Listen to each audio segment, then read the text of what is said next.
जय भारत। जय भीम, जय भारत, जय भीम, जय भारत। बाबा साहब तेरी सोच ते मेरा देंगे ठोके, बाबा साहब तेरी सोच ते मेरा देंगे ठोके, भीमराव तेरी सोच ते मेरा देंगे ठोके।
SDO Sahib Sardar Hardial Singh ji, please ਉਹਨਾਂ ਨੂੰ ਵੀ ਮੇਰੀ ਬੇਨਤੀ ਹੈ ਜੀ ਉਹ ਵੀ ਨਾਲ ਆ ਜਾਣ। ਸੋ ਮੈਂ ਮਾਫੀ ਚਾਹੁੰਦਾ ਕਿਉਂਕਿ ਜਦੋਂ ਮੰਚ 'ਤੇ ਹੁੰਦੇ ਆ ਤਾਂ ਬਹੁਤ ਵਾਰ ਇੱਦਾਂ ਹੁੰਦੀ ਆ ਵੀ ਨਾਮ ਜਿਹੜੇ ਹੈਗੇ ਆ ਉਹ ਵਿਸਰ ਜਾਂਦੇ ਆ ਜਾਂ ਭੁੱਲ ਜਾਂਦੇ ਆ।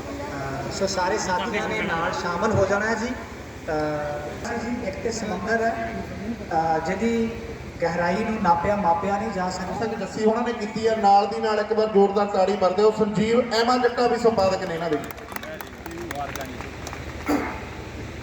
ਇਹ ਕਿਤਾਬ ਇਹ ਦੋਨਾਂ ਵੀਰਾਂ ਨੇ, ਸੰਤੋਖ ਸਿੰਘ ਜੱਸੀ ਜੀ ਅਤੇ ਸੰਜੀਵ ਐਮਾ ਜੱਟਾ ਨੇ ਸੰਪਾਦਿਤ ਕੀਤੀ ਆ। ਵਧਾਈ ਦੇ ਪਾਤਰ ਨੇ ਬੇਗਮਪੁਰਾ ਫਾਊਂਡੇਸ਼ਨ ਵੱਲੋਂ ਤੇ ਤਮਾਮ ਪ੍ਰਬੰਧਕਾਂ ਵੱਲੋਂ ਇੱਕ ਵਾਰ ਇਸ ਕਿਤਾਬ ਦੇ ਆਗਮਨ ਦਿਵਸ ਤੇ ਬਹੁਤ ਬਹੁਤ ਸਾਰਿਆਂ ਨੂੰ ਮੁਬਾਰਕਾਂ। ਇਸੇ ਤਰ੍ਹਾਂ ਅਸੀਂ ਆਸ ਕਰਦੇ ਹਾਂ ਕਿ ਸਮਾਜ ਨੂੰ ਸੇਧ ਦੇਣ ਵਾਲੀਆਂ ਜਿਹੜੀਆਂ ਗੱਲਾਂ ਤਾਂ ਕਿਤਾਬਾਂ ਇਹ ਸਾਰੇ ਸਰਬ ਸਮਾਜ ਨੂੰ, ਭਾਵੇਂ ਉਹ ਕਿਸੇ ਵੀ ਭਾਈਚਾਰੇ ਦਾ ਭਰਾ ਹੋਵੇ, ਭੈਣ ਹੋਵੇ, ਵੀਰ ਹੋਵੇ, ਰਹਿਬਰਾਂ ਦਾ ਪਤਾ ਲੱਗੇ, ਸਾਡੇ ਬਜ਼ੁਰਗਾਂ ਦਾ ਪਤਾ ਲੱਗੇ ਕਿ ਕਿੰਨੀਆਂ ਕੁਰਬਾਨੀਆਂ ਉਹਨਾਂ ਨੇ ਕੀਤੀਆਂ। ਇੱਕ ਵਾਰ ਫਿਰ ਦੁਬਾਰਾ ਵਧਾਈ ਹੈ ਸੰਤੋਖ ਸਿੰਘ ਜੱਸੀ ਜੀ ਸਰਪੰਚ ਸਾਹਿਬ ਤੇ ਸੰਜੀਵ ਐਮਾ ਜੱਟਾ ਸਾਡੇ ਬਹੁਤ ਸਤਿਕਾਰਯੋਗ ਭਾਜੀ। ਵੈਲਫੇਅਰ ਸੁਸਾਇਟੀ ਮਸੰਦਾ ਪੱਟੀ ਤੇ ਪੰਚਾਇਤ ਯੂਨੀਅਨ ਪੰਜਾਬ ਦੇ ਸਾਂਝੇ ਉਪਰਾਲੇ ਦੇ ਨਾਲ ਇਹ ਸਮਾਗਮ ਕਰਵਾਇਆ ਜਾ ਰਿਹਾ। ਸੋ ਇਸ ਸਮਾਗਮ ਦੇ ਵਿੱਚ ਸਾਡੇ ਬਹੁਤ ਹੀ ਸਤਿਕਾਰਯੋਗ ਸਰਦਾਰ ਮੋਹਿੰਦਰ ਸਿੰਘ ਦੋਸਾਂਝ ਜੀ, UNO ਅਵਾਰਡੀ, ਸਰਦਾਰ ਹਰਮਿੰਦਰ ਸਿੰਘ ਮਾਵੀ ਜੀ, ਪ੍ਰਧਾਨ ਪੰਚਾਇਤ ਯੂਨੀਅਨ ਪੰਜਾਬ, ਡਾਕਟਰ ਗੁਰਮੀਤ ਕੱਲਰ ਮਾਜਰੀ ਜੀ, ਉੱਘੇ ਵਿਦਵਾਨ, ਸਰਦਾਰ ਫਤਿਹ ਜੰਗ ਸਿੰਘ ਚੰਡੀਗੜ੍ਹ ਜੀ ਜੋ ਚੇਚੇ ਤੌਰ ਤੇ ਪਹੁੰਚੇ ਨੇ। ਅਸੀਂ ਉਹਨਾਂ ਦਾ ਨਿੱਘਾ ਸਵਾਗਤ ਕਰਦੇ ਹਾਂ ਜੀ ਸੰਸਥਾ ਦੀ ਤਰਫੋਂ। ਇਹਨਾਂ ਤੋਂ ਇਲਾਵਾ ਇਸ ਸਮਾਗਮ ਦੇ ਵਿੱਚ ਐਡਵੋਕੇਟ ਚਰਨਜੀਤ ਸਿੰਘ ਘੇਰੀ ਜੀ ਉਚੇਚੇ ਤੌਰ ਤੇ ਪਹੁੰਚੇ ਨੇ। ਅਸੀਂ ਉਹਨਾਂ ਦਾ ਵੀ ਨਿੱਘਾ ਸਵਾਗਤ ਕਰਦੇ ਹਾਂ। ਸਰਦਾਰ ਬਾਬੂ ਸਿੰਘ ਚੰਡੀਗੜ੍ਹ ਜੀ, ਡਾਕਟਰ ਕੁਲਦੀਪ ਰਾਜ, ਪ੍ਰੋਫੈਸਰ ਕ੍ਰਿਸ਼ਨ ਕੁਮਾਰ, ਮਾਨਯੋਗ ਮੋਹਨ ਵੀਕਾ ਜੀ, SDO ਸਾਹਿਬ ਸਰਦਾਰ ਹਰਦਿਆਲ ਸਿੰਘ ਜੀ, ਇੰਜੀਨੀਅਰ ਸਰਦਾਰ ਰਾਮਜੀਤ ਸਿੰਘ ਜੀ, ਸਰਪੰਚ ਪਿੰਡ ਚੱਕ ਲਾਲ ਗੁਰਪ੍ਰੀਤ ਕੌਰ ਜੀ ਔਰ ਉੱਘੇ ਲੇਖਕ ਸਰਦਾਰ ਸਤਪਾਲ ਸਾਰੋਂ ਜੀ ਸਾਡੇ ਵਿੱਚ ਪਹੁੰਚੇ।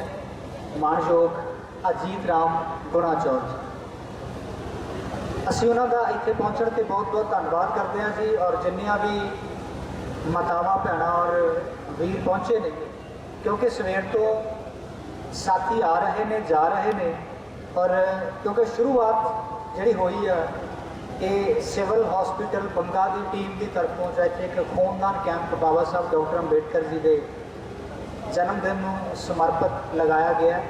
ਉਸ ਦੇ ਵਿੱਚ ਬਹੁਤ ਸਾਰੇ ਨੌਜਵਾਨਾਂ ਨੇ ਬਲੱਡ ਡੋਨੇਟ ਕੀਤਾ, ਸਵੈ ਇੱਛਤ ਖੂਨਦਾਨ ਕੀਤਾ। ਸੋ ਉਸ ਦੇ ਲਈ ਵਧਾਈ ਦੀ ਪਾਤਰ ਹੈ ਜੀ doctor BR Ambedkar welfare society Masanda Patti, ਜਿਨ੍ਹਾਂ ਦੇ ਵਿਸ਼ੇਸ਼ ਉਪਰਾਲੇ ਦੇ ਨਾਲ ਅੱਜ ਦਾ ਇਹ ਸਮਾਗਮ ਕੀਤਾ ਜਾ ਰਿਹਾ।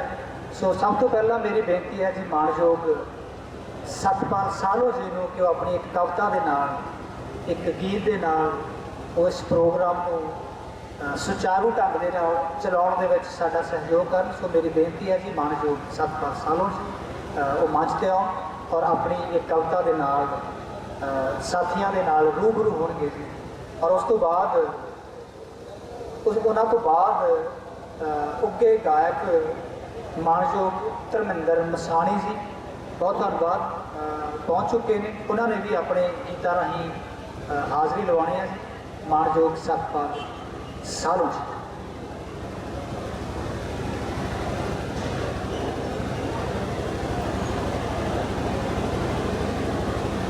बहुत बहुत धन्यवाद। अज बहुत ही खुशी की गल है कि असीं सारे रल के अपने रहबर बाबा साहब डॉक्टर भीमराव अंबेडकर जी का जन्म दिहाड़ा मना रहे हैं। अज दे जो फाउंडेशन वालों प्रोग्राम लिखा गया है काफ़ी लंबा चौड़ा है। ये समाज सेवा को समर्पित बाबा साहब को याद करते हुए ब्लड डोनेशन कैंप स्वैच्छिक खूनदान कैंप जोड़ा वो भी लगाया गया है। ब्लड डोनेशन कैंप जो इस वे चल रहा है। सो ये भी एक बहुत ही वड्डी प्राप्ति है, वधिया जो एक उपराला है। खूनदान जीवन दान होंदा है। सो ये भी जो बाबा साहब जी को समर्पित उन्होंने होके जिन्होंने खूनदान किया है या कर रहे हैं, मैं उन्होंने सारे का बहुत बहुत दिल तो धन्यवाद करता हाँ। एक बार फिर फाउंडेशन इस समागम को अरेंज करने के लिए उन्होंने सारे का जी धन्यवाद करते हैं, बधाई देते हैं। एक रचना के नाल हाज़री लगवा रहा है। बाबा साहब डॉक्टर भीमराव अंबेडकर जी का पूरा जीवन जोड़ा उस संघर्ष के रहा। सारे जीवन उन्होंने दबे कुचले समाज के पीड़ित समाज के लिए जोड़ा वो लंबा संघर्ष किया। उन्होंने एक एक बोल जोड़ा वो साढ़े लिए जीवन दर्शक के तौर के उत्ते हुण किहड़ा काम आ रहा है। उन्होंने एक बार कहा सी गुलामां के संबंध में कि गुलामां नूं गुलामी का एहसास करा दिओ, वो खुद जोड़े आपे जी बगावत आ वो कर देंगे। सो ये संबंध में एक रचना मोड़ देणगे मुख घरां दी हर शैतानी दा, मोड़ देणगे मुख घरां दी हर शैतानी दा। गुलामां नूं एहसास करा दिओ तुसीं गुलामी दा, गुलामां नूं एहसास करा दिओ तुसीं गुलामी दा। झंडा चुक बगावत दा एक कदम वधावणगे, झंडा चुक बगावत दा एक कदम वधावणगे। मंजिल सर कीते बिन कदे न मोड़े पावणगे। बार किहड़ा फिर चलूगा इस रो तूफानी दा।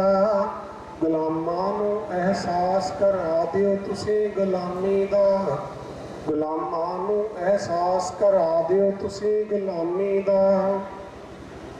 राज भाग दे मालिक कखों हौले कर दिते, राज भाग दे मालिक कखों हौले कर दिते। ਚੱਕ ਬਨੇਰਿਆਂ ਉੱਤੋਂ ਨੀਹਾਂ ਦੇ ਵਿੱਚ ਧਰ ਦਿੱਤੇ। ਮਨੋਵਾਦੀਆਂ ਚਾਲਾਂ ਬੋਇਆ ਬੀਜ ਸਿਆਣੀ ਦਾ। ਗੁਲਾਮਾਂ ਨੂੰ ਅਹਿਸਾਸ ਕਰਾ ਦਿਓ ਤੁਸੀਂ ਗੁਲਾਮੀ ਦਾ, ਗੁਲਾਮਾਂ ਨੂੰ ਅਹਿਸਾਸ ਕਰਾ ਦਿਓ ਤੁਸੀਂ ਗੁਲਾਮੀ ਦਾ। ਬਾਜ ਸੰਘਰਸ਼ਾਂ ਖੁਸ਼ਿਓ ਕਦੇ ਵੀ ਹੱਕ ਨਹੀਂ ਮਿਲਦੇ, ਬਾਜ ਸੰਘਰਸ਼ਾਂ ਖੁਸ਼ਿਓ ਕਦੇ ਵੀ ਹੱਕ ਨਹੀਂ ਮਿਲਦੇ। ਏਕੇ ਬਾਝੋਂ ਖੁਸ਼ੀ ਦੇ ਘਰ ਵਿੱਚ ਦੀਪ ਨਹੀਂ ਜਗਦੇ। ਲਾਉਣਾ ਪੈਣਾ ਜਾਗ ਸਾਨੂੰ ਵੀ ਕੁਰਬਾਨੀ ਦਾ, ਲਾਉਣਾ ਪੈਣਾ ਜਾਗ ਸਾਨੂੰ ਵੀ ਕੁਰਬਾਨੀ ਦਾ, ਗੁਲਾਮਾਂ ਨੂੰ ਅਹਿਸਾਸ ਕਰਾ ਦਿਓ ਤੁਸੀਂ ਗੁਲਾਮੀ ਦਾ। ਸਾਨੂੰ ਸੱਤ ਪਲ ਮਰਨਾ ਚੰਗਾ ਇਸ ਗੁਲਾਮੀ ਤੋਂ, ਸਾਨੂੰ ਸੱਤ ਪਲ ਮਰਨਾ ਚੰਗਾ ਇਸ ਗੁਲਾਮੀ ਤੋਂ, ਮਾਰ ਕੇ ਹਮਲਾ ਬਚ ਜਾਈਏ ਜੀ ਇਸ ਬਦਨਾਮੀ ਤੋਂ। ਭੀਮ ਰਾਓ ਦਾ ਮਾਰਗ ਸੁਖ ਹੈ ਇਸ ਜਹਾਨੀ ਦਾ, ਭੀਮ ਰਾਓ ਦਾ ਮਾਰਗ ਸੁਖ ਹੈ ਇਸ ਜਹਾਨੀ ਦਾ, ਗੁਲਾਮਾਂ ਨੂੰ ਅਹਿਸਾਸ ਕਰਾ ਦਿਓ ਤੁਸੀਂ ਗੁਲਾਮੀ ਦਾ, ਗੁਲਾਮਾਂ ਨੂੰ ਅਹਿਸਾਸ ਕਰਾ ਦਿਓ ਤੁਸੀਂ ਗੁਲਾਮੀ ਦਾ। ਬਹੁਤ ਬਹੁਤ ਧੰਨਵਾਦ ਜੀ। ਮਾਣਯੋਗ ਸਤਪਾਲ ਸਾਹਲਾ ਜੀ। ਗੁਲਾਮੀ ਕਈ ਪ੍ਰਕਾਰ ਦੀ ਹੁੰਦੀ ਹੈ ਜੀ, ਮਾਨਸਿਕ ਵੀ ਹੋ ਸਕਦੀ ਹੈ, ਸਰੀਰਕ ਵੀ ਹੋ ਸਕਦੀ ਹੈ। ਅੱਜ ਦਾ ਜਿਹੜਾ ਦੌਰ ਚੱਲ ਰਿਹਾ ਇਹ ਸਰੀਰਕ ਗੁਲਾਮੀ ਦਾ ਘੱਟ ਤੇ ਮਾਨਸਿਕ ਗੁਲਾਮੀ ਦਾ ਜ਼ਿਆਦਾ। ਮਾਨਸਿਕ ਗੁਲਾਮੀ ਜਿਹੜੀ ਹੁੰਦੀ ਆ ਇਹ ਜੇ ਬੰਦਾ ਸਰੀਰਕ ਤੌਰ 'ਤੇ ਗੁਲਾਮ ਨਾ ਵੀ ਹੋਵੇ ਤੇ ਜਦੋਂ ਬੰਦਾ ਮਾਨਸਿਕ ਤੌਰ 'ਤੇ ਗੁਲਾਮ ਹੋ ਜਾਂਦਾ ਹੈ ਤੇ ਉਹ ਖੁਦ ਸਰੀਰਕ ਤੌਰ 'ਤੇ ਵੀ ਗੁਲਾਮ ਹੋ ਜਾਂਦਾ। ਸੋ ਇਸ ਦਾ ਅਹਿਸਾਸ ਹੋਣਾ ਜ਼ਰੂਰੀ ਹੈ। ਜਿਹੜੇ ਲੋਕ ਜਾਗ ਰਹੇ ਨੇ, ਜਿਨ੍ਹਾਂ ਲੋਕਾਂ ਨੂੰ ਅਹਿਸਾਸ ਹੈ ਇਸ ਗੱਲ ਦਾ, ਤੇ ਉਹਨਾਂ ਦਾ ਫਰਜ਼ ਵੀ ਬਣਦਾ ਹੈ ਕਿ ਉਹ ਲੋਕਾਂ ਨੂੰ ਜਾਗਰੂਕ ਵਿਚਾਰਧਾਰਾ ਪ੍ਰਤੀ ਕਰਨਾ ਹੁੰਦਾ ਹੈ। ਵਿਚਾਰਧਾਰਾ ਕੋਈ ਵੀ ਹੋ ਸਕਦੀ ਹੈ, ਹਰ ਉਹ ਵਿਚਾਰਧਾਰਾ ਜਿਹੜੀ ਮਾਨਵਤਾ ਪੱਖੀ ਹੈ, ਮਨੁੱਖਤਾਵਾਦੀ ਹੈ, ਉਹਦਾ ਪ੍ਰਚਾਰ ਪ੍ਰਸਾਰ ਵੱਡੇ ਪੱਧਰ 'ਤੇ ਹੋਣਾ ਚਾਹੀਦਾ। ਔਰ ਅਖੀਰ ਦੀਆਂ 17 ਜਿਹੜੀਆਂ ਸੀਗੀਆਂ ਜਿਹਦੇ ਵਿੱਚ ਏਕੇ ਦਾ ਸੰਦੇਸ਼ ਦਿੱਤਾ ਹੈ, ਕਿਉਂਕਿ ਜਦੋਂ ਆਪਾਂ ਅੱਜ ਦੇ ਦਿਨ ਦੀ ਗੱਲ ਕਰਦੇ ਹਾਂ ਤੇ ਮਹੱਤਤਾ ਖਾਲਸਾ ਪੰਥ ਦੇ ਸਿਰਜਣਾ ਦਿਵਸ ਦੀ ਵੀ ਹੋ ਜਾਂਦੀ ਹੈ, ਕਿਉਂਕਿ ਵਿਸਾਖੀ ਵਾਲੇ ਦਿਨ ਹੀ 10ਵੇਂ ਪਾਤਸ਼ਾਹ ਨੇ ਜਿਹੜਾ ਖਾਲਸਾ ਪੰਥ ਦੀ ਸਿਰਜਣਾ ਕੀਤੀ ਹੈ ਉਹ ਏਕੇ ਦੇ ਵਿੱਚ ਪਰੋਣ ਦੀ ਗੱਲ ਸੀ। ਉਹ ਜਾਤੀ ਤੋੜ ਕੇ ਸਮਾਜ ਨੂੰ ਜੋੜਨ ਵੱਲ ਬਹੁਤ ਵੱਡਾ ਉਪਰਾਲਾ ਸੀ 10ਵੇਂ ਪਾਤਸ਼ਾਹ ਦਾ। ਸੋ ਵਿਸਾਖੀ ਵੀ ਮਨਾ ਰਹੇ ਹਾਂ, ਖਾਲਸਾ ਪੰਥ ਦੀ ਸਿਰਜਣਾ ਦਿਵਸ ਦੀ ਵਰ੍ਹੇਗੰਢ ਵੀ ਮਨਾ ਰਹੇ ਹਾਂ ਤੇ ਬਾਬਾ ਸਾਹਿਬ ਡਾਕਟਰ ਅੰਬੇਡਕਰ ਦਾ ਜਨਮ ਦਿਵਸ ਵੀ ਮਨਾ ਰਹੇ ਹਾਂ, ਜਿਨ੍ਹਾਂ ਦੀ ਬਦੌਲਤ ਖਾਸ ਕਰਕੇ ਜੇ ਆਪਾਂ ਭਾਰਤ ਦੀ ਗੱਲ ਕਰੀਏ ਤਾਂ ਉਹ ਤਰੱਕੀ ਦੀਆਂ ਨੀਹਾਂ 'ਤੇ ਜੁੜਿਆ। ਕੁਝ ਸਮਾਂ ਪਹਿਲਾਂ ਹੀ ਸਾਡੀ ਬੇਗਮਪੁਰਾ ਫਾਊਂਡੇਸ਼ਨ ਪੰਜਾਬ ਦੇ ਪ੍ਰਧਾਨ ਸਰਪੰਚ ਸਰਦਾਰ ਸੰਤੋਖ ਸਿੰਘ ਜੱਸੀ ਜੀ, ਇਹਨਾਂ ਦੀ ਇੱਕ ਬੁੱਕ ਸੀਗੀ ਡਾਕਟਰ ਅੰਬੇਡਕਰ UN ਤੱਕ ਰਿਲੀਜ਼ ਕੀਤੀ ਸੀ ਅਸੀਂ। ਉਸ ਕਿਤਾਬ ਦੇ ਵਿੱਚ ਇੱਕ ਆਰਟੀਕਲ ਹੈ ਜੀ ਡਾਕਟਰ ਅੰਬੇਡਕਰ ਰਾਸ਼ਟਰ ਨਿਰਮਾਤਾ ਕਿਵੇਂ, ਤੇ ਉਹਨੂੰ ਪੜ੍ਹ ਕੇ ਪਤਾ ਲੱਗ ਜਾਂਦਾ ਹੈ ਕਿ ਬਾਬਾ ਸਾਹਿਬ ਦਾ ਆਧੁਨਿਕ ਭਾਰਤ ਨੂੰ ਨੀਹਾਂ 'ਤੇ ਤੋੜਨ ਦੇ ਵਿੱਚ ਕਿੰਨਾ ਵੱਡਾ ਯੋਗਦਾਨ ਹੈ। ਕਿਉਂਕਿ ਅਸੀਂ ਜਦੋਂ ਲੋਕਤੰਤਰਿਕ ਢਾਂਚੇ ਨੂੰ ਦੇਖਦੇ ਹਾਂ ਇਹਦੇ ਵਿੱਚ ਜਿੰਨੀਆਂ ਕੁ ਮੁੱਖ ਸੰਸਥਾਵਾਂ ਕੰਮ ਕਰਦੀਆਂ ਨੇ, ਚਾਹੇ ਉਹ ਸਰਕਾਰੀ ਨੇ ਚਾਹੇ ਉਹ ਗੈਰ ਸਰਕਾਰੀ ਨੇ, ਜਿਨ੍ਹਾਂ ਦਾ ਸਿੱਧਾ ਅਸਿੱਧਾ ਸੰਬੰਧ ਆਮ ਮਨੁੱਖਤਾ ਦੇ ਨਾਲ ਆ, ਉਹ ਸਾਰੀਆਂ ਸੰਸਥਾਵਾਂ ਕਿਤੇ ਨਾ ਕਿਤੇ ਡਾਕਟਰ ਅੰਬੇਡਕਰ ਦੇ ਨਾਲ ਜੁੜਦੀਆਂ। ਉਹਨਾਂ ਦੀ ਬੁਨਿਆਦ ਜਿਹੜੀ ਹੈ ਉਹ ਡਾਕਟਰ ਅੰਬੇਡਕਰ ਦੁਆਰਾ ਹੀ ਰੱਖੀ ਗਈ ਆ। ਸੋ ਇਸੇ ਕਰਕੇ ਅਸੀਂ ਉਹਨਾਂ ਨੂੰ ਬਾਬਾ ਸਾਹਿਬ ਨੂੰ ਆਧੁਨਿਕ ਭਾਰਤ ਦਾ ਨਿਰਮਾਤਾ ਵੀ ਕਹਿੰਦੇ ਹਾਂ। ਅਸੀਂ ਕਿਤੇ ਕਿਤੇ ਉਹਨਾਂ ਨੂੰ ਇਕੱਲਾ ਹੀ ਸੰਵਿਧਾਨ ਨਿਰਮਾਤਾ ਕਹਿ ਕੇ ਉਹਨਾਂ ਦਾ ਕੱਦ ਬਹੁਤ ਛੋਟਾ ਕਰ ਦਿੰਦੇ ਹਾਂ। ਹਾਲਾਂਕਿ ਅਸੀਂ ਕੋਸ਼ਿਸ਼ ਕੀਤੀ ਹੈ, ਉਸ ਆਰਟੀਕਲ ਦੇ ਵਿੱਚ 27 ਪੁਆਇੰਟ ਇੱਦਾਂ ਦੇ ਦਿੱਤੇ ਆ ਜਿਹਦੇ ਵਿੱਚ ਸਾਨੂੰ ਪਤਾ ਲੱਗਦਾ ਹੈ ਕਿ ਡਾਕਟਰ ਅੰਬੇਡਕਰ ਨੇ ਨਵ ਭਾਰਤ ਦੇ ਨਿਰਮਾਣ ਵਿੱਚ ਆਪਣਾ ਕਿੰਨਾ ਵੱਡਾ ਯੋਗਦਾਨ ਪਾਇਆ। ਸੋ ਬਹੁਤ ਬਹੁਤ ਧੰਨਵਾਦ ਜੀ ਮਾਣਯੋਗ ਸਤਪਾਲ ਸਾਹਲਾ ਜੀ ਦਾ, ਜਿਨ੍ਹਾਂ ਨੇ ਕਵਿਤਾ ਦੇ ਨਾਲ ਹਾਜ਼ਰੀ ਲਵਾਈ। ਉਹਨਾਂ ਤੋਂ ਬਾਅਦ ਮੈਂ ਬੇਨਤੀ ਕਰਾਂਗਾ ਜੀ ਮਾਣਯੋਗ ਧਰਮਿੰਦਰ ਮਸਾਣੀ ਜੀ ਨੂੰ। ਉੱਘੇ ਗਾਇਕ ਨੇ, ਬੜੀ ਬੁਲੰਦ ਆਵਾਜ਼ ਔਰ ਬੋਲ ਜਿਹੜੇ ਹੁੰਦੇ ਨੇ, ਜਿਹੜੇ ਸ਼ਬਦ ਚੋਣ ਕਰਦੇ ਨੇ ਉਹ ਉਚੇਚੇ ਹੁੰਦੇ ਨੇ, ਧਿਆਨ ਨਾਲ ਸੁਣਨ ਵਾਲੇ ਹੁੰਦੇ ਨੇ। ਸੋ ਧਰਮਿੰਦਰ ਮਸਾਣੀ ਜੀ ਚੱਲਣਾ ਸਿੱਖਿਆ ਲਾਈਫ ਦੇ ਵਿੱਚ ਬੜੇ ਮਹਾਨ ਵਿਦਵਾਨ ਮਹਿੰਦਰ ਸਿੰਘ ਦੁਸਾਂਝ ਸਾਹਿਬ ਸਾਡੇ ਵਿਚਕਾਰ ਬੈਠੇ ਨੇ, ਹੋਰ ਵੀ ਪਤਵੰਤੇ ਸੱਜਣ ਬੈਠੇ ਨੇ ਜਿਨ੍ਹਾਂ ਦੇ ਨਾਲ ਬਚਪਨ ਤੋਂ ਤੁਹਾਡੇ ਨਾਲ ਰਾਬਤਾ ਰਿਹਾ। ਬਹੁਜਨ ਸਮਾਜ ਦੇ ਮੁਕਤੀਦਾਤਾ ਡਾਕਟਰ ਭੀਮ ਰਾਓ ਅੰਬੇਡਕਰ ਜੀ ਦਾ ਅੱਜ ਜਨਮ ਦਿਵਸ ਹੈ। ਸਾਰਿਆਂ ਨੂੰ ਬਹੁਤ ਬਹੁਤ ਮੁਬਾਰਕਾਂ ਦੋਸਤੋ। ਲੱਖ ਲੱਖ ਕੋਟਨ ਉਹਨਾਂ ਨੂੰ ਪ੍ਰਣਾਮ।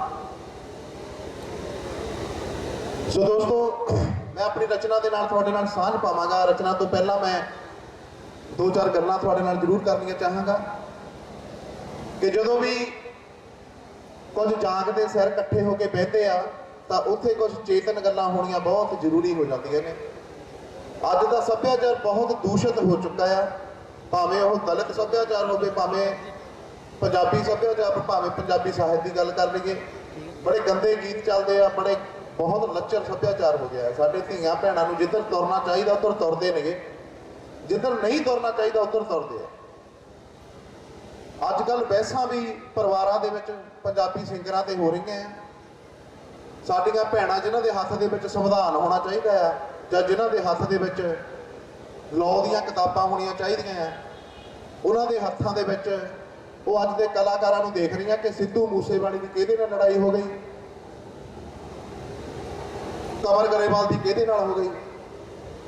ਸੋ ਜਦੋਂ ਆਪਣੇ ਸਮਾਜ ਦੇ ਬੜੇ ਬੁੱਧੀਜੀਵੀ ਤਬਕਾ ਜੁੜ ਕੇ ਬਹਿੰਦਾ, ਕਿਉਂਕਿ ਜਦੋਂ ਲੋਕ ਗਰੀਬ ਲੋਕ ਬਹਿੰਦੇ ਨੇ ਸਾਡੇ ਸਮਾਜ ਦੇ, ਚਲੋ ਮੰਨਦੇ ਸਾਡਾ ਸਮਾਜ ਬਹੁਤ ਪਿੱਛੇ ਆ, ਪਰ ਜਦੋਂ ਸਾਡੇ ਸਮਾਜ ਦੇ ਗਰੀਬ ਲੋਕ ਜੁੜ ਕੇ ਸਿਰਾਂ ਦੇ ਨਾਲ ਜਾਗਦੀਆਂ ਜ਼ਮੀਰਾਂ ਵਾਲੇ ਬਹਿੰਦੇ ਆ ਤਾਂ ਉਦੋਂ ਵਿਚਾਰ ਕਰਨੀ ਬਹੁਤ ਜ਼ਿਆਦਾ ਲਾਜ਼ਮੀ ਹੋ ਜਾਂਦੀ ਹੈ।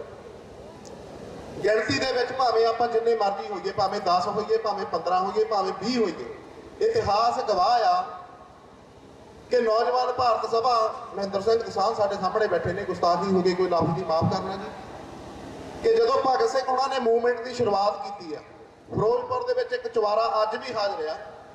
ਉਸ ਚੁਬਾਰੇ ਦੇ ਵਿੱਚ ਉਹਨਾਂ ਨੇ ਕਦੀ 3 ਬੰਦਿਆਂ ਦੀ ਮੀਟਿੰਗ ਕਰਨੀ, ਕਦੀ 4 ਬੰਦਿਆਂ ਦੀ ਮੀਟਿੰਗ ਕਰਨੀ, ਕਦੀ 7 ਬੰਦਿਆਂ ਦੀ ਮੀਟਿੰਗ ਕਰਨੀ। ਉਸ ਚੁਬਾਰੇ ਦੇ ਵਿੱਚ ਵੱਧ ਤੋਂ ਵੱਧ 12 ਜਾਂ 13 ਬੰਦਿਆਂ ਦੀ ਮੀਟਿੰਗ ਹੋਊਗੀ। ਇਤਿਹਾਸ ਜੇ ਆਪਾਂ ਫਰੂਲ ਕੇ ਦੇਖਦੇ ਹਾਂ, ਪਰ ਆਪਾਂ ਉਹਨਾਂ ਦੀ ਗਿਣਤੀ ਨਹੀਂ, ਆਪਾਂ ਗਿਣਤੀ ਤੇ ਨਹੀਂ ਗਏ ਉਹਨਾਂ ਦੀ, ਤੇ ਆਪਾਂ ਉਹਨਾਂ ਦੇ ਅੰਦਰ ਜਿਹੜੀ ਅੱਗ ਸੀ ਉੱਤੇ ਗਏ ਆ ਕਿ ਉਹਨਾਂ ਨੇ ਅੰਦਰ ਅੱਗ ਸੀ। ਉਹ ਗਰੀਬ ਲੋਕ ਜੁੜ ਕੇ ਬਹਿੰਦੇ ਸੀ, ਸਾਡੇ ਦਾਦੇ ਪੜਦਾਦੇ, ਸਾਡੇ ਬਜ਼ੁਰਗ, ਵੀ ਸਾਡੇ ਸਮਾਜ 'ਚ ਆਹ ਚੀਜ਼ ਹੋ ਰਹੀ ਆ, ਅਸੀਂ ਇਹਨੂੰ ਫਾਈਟ ਕਰਨੀ ਇਹਦੇ ਅਗੇਂਸਟ। ਜੇ ਉਹ 8-9 ਬੰਦਿਆਂ ਦੀ ਮੀਟਿੰਗ ਨਾ ਹੁੰਦੀ ਤਾਂ ਅੱਜ ਦੇਸ਼ ਆਜ਼ਾਦ ਦੇਸ਼ ਦੇ ਆਪਾਂ ਵਾਸੀ ਨਾ ਹੁੰਦੇ। ਇਤਿਹਾਸ ਗਵਾਹ ਆ। ਮੇਰਾ ਮੰਤਵ ਸਿਰਫ ਇਹ ਕਹਿਣ ਦਾ ਇਹ ਆ ਕਿ ਜਦੋਂ ਦਲਿਤ ਸਮਾਜ, ਸਾਡਾ ਸਮਾਜ ਜੁੜ ਕੇ ਬਹਿੰਦਾ ਆ, ਉਦੋਂ ਸਾਡੇ ਸਮਾਜ ਦੇ ਬਹੁਤ ਜ਼ਿਆਦਾ ਵੱਡੇ ਮਸਲੇ ਆ ਉਹ ਚੱਕਣੇ ਬਣਦੇ ਆ। ਸਾਡੇ ਸਮਾਜ ਦੇ ਮਸਲੇ ਚੱਕਣੇ ਬਣਦੇ ਆ। ਸੋ ਪਿਆਰੇ ਦੋਸਤੋ,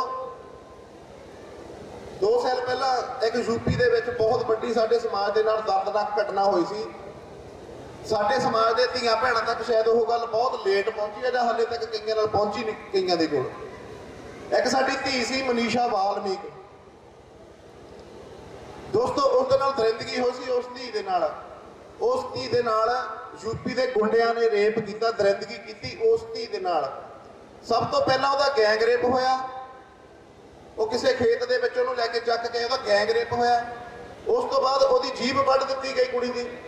ਉਸ ਤੋਂ ਬਾਅਦ ਸਬੂਤ ਵਟਾਉਣ ਦੇ ਲਈ ਉਸ ਕੁੜੀ ਨੂੰ ਥੱਲੇ ਸੱਟ ਕੇ ਉਸ ਕੁੜੀ ਦੀ ਰੀੜ੍ਹ ਦੀ ਹੱਡੀ ਤੋੜ ਦਿੱਤੀ ਗਈ।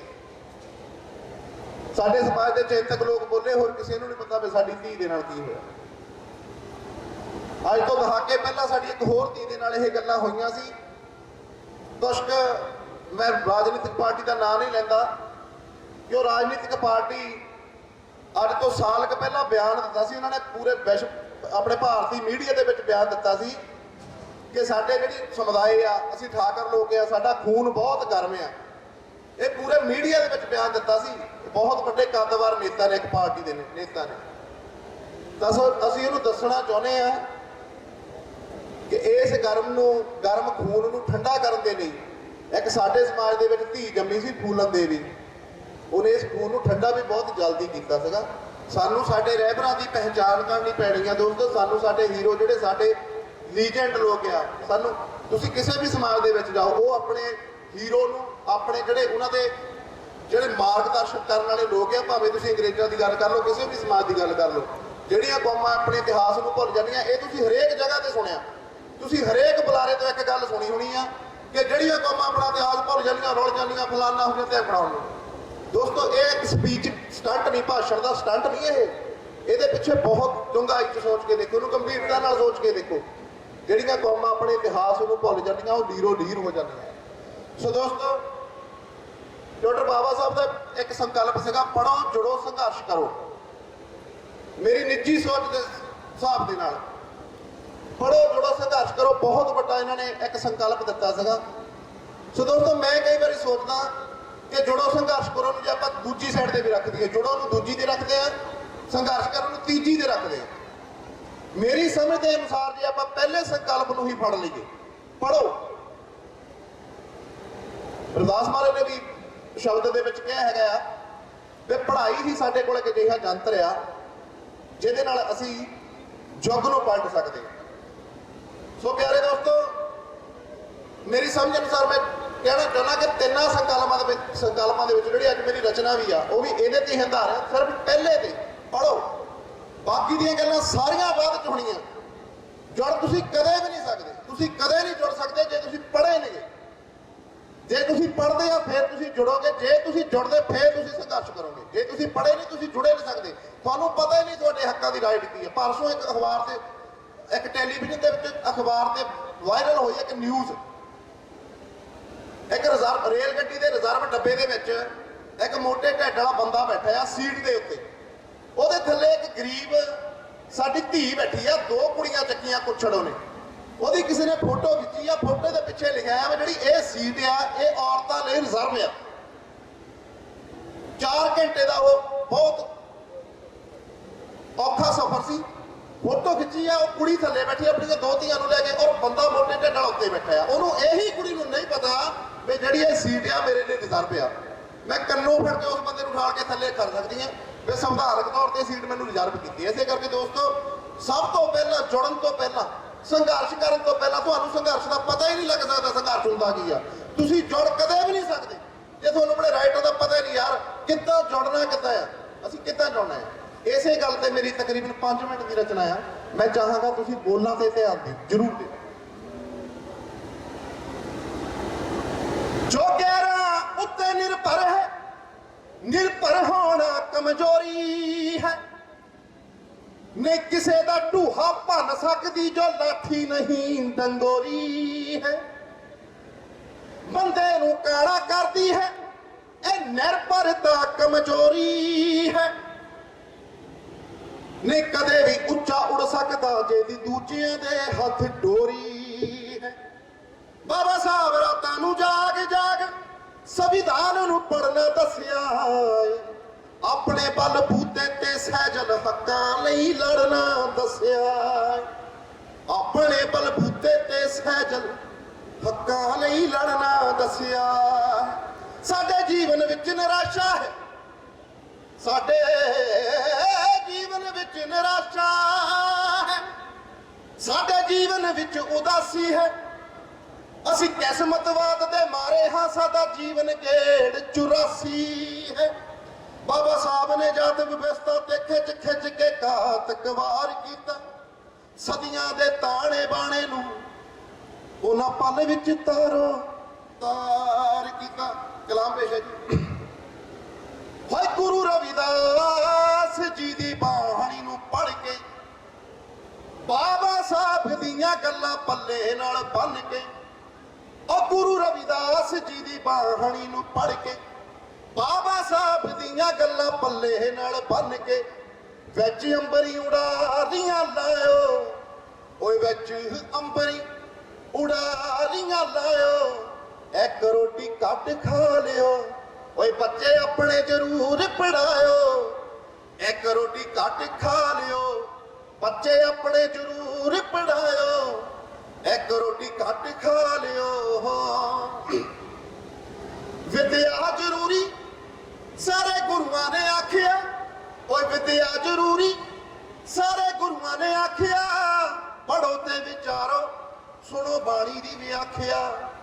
ਪੜੋ ਤੇ ਵਿਚਾਰੋ, ਸੁਣੋ ਬਾਣੀ ਦੀ ਵਿਆਖਿਆ।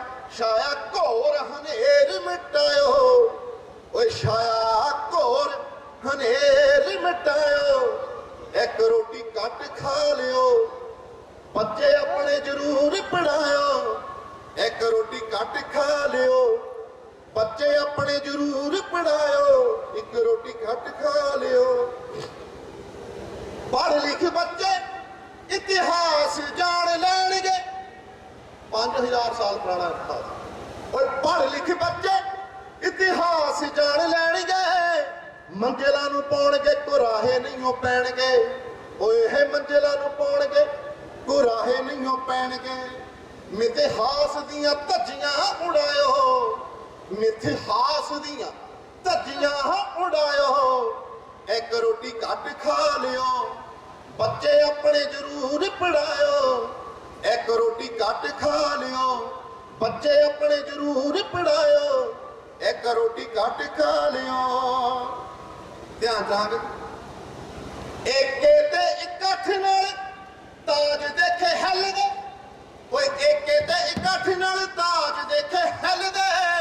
ਤੋਹਫਿਆਂ ਦੇ ਵਿੱਚ ਕਦੇ ਹੱਕ ਨਹੀਂ ਮਿਲਦੇ, ਓਏ ਤੋਹਫਿਆਂ ਦੇ ਵਿੱਚ ਕਦੇ ਹੱਕ ਨਹੀਂ ਮਿਲਦੇ।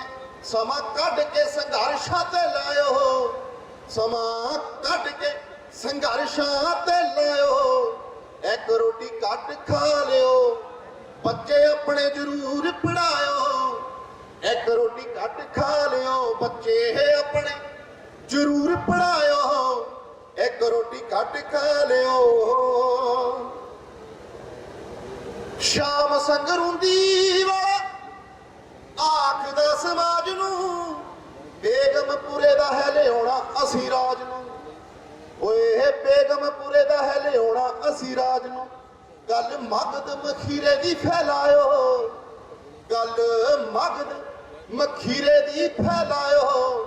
ਓਏ ਇੱਕ ਰੋਟੀ ਘੱਟ ਖਾ ਲਿਓ, ਬੱਚੇ ਆਪਣੇ ਜ਼ਰੂਰ ਪੜਾਇਓ, ਇੱਕ ਰੋਟੀ ਘੱਟ ਖਾ ਲਿਓ। ਬੱਚੇ ਆਪਣੇ ਜ਼ਰੂਰ ਪੜਾਇਓ, ਇੱਕ ਰੋਟੀ ਘੱਟ ਖਾ ਲਿਓ, ਇੱਕ ਰੋਟੀ ਘੱਟ ਖਾ ਲਿਓ, ਇੱਕ ਰੋਟੀ ਘੱਟ ਖਾ ਲਿਓ। ਬਹੁਤ ਬਹੁਤ ਸ਼ੁਕਰੀਆ ਦੋਸਤੋ।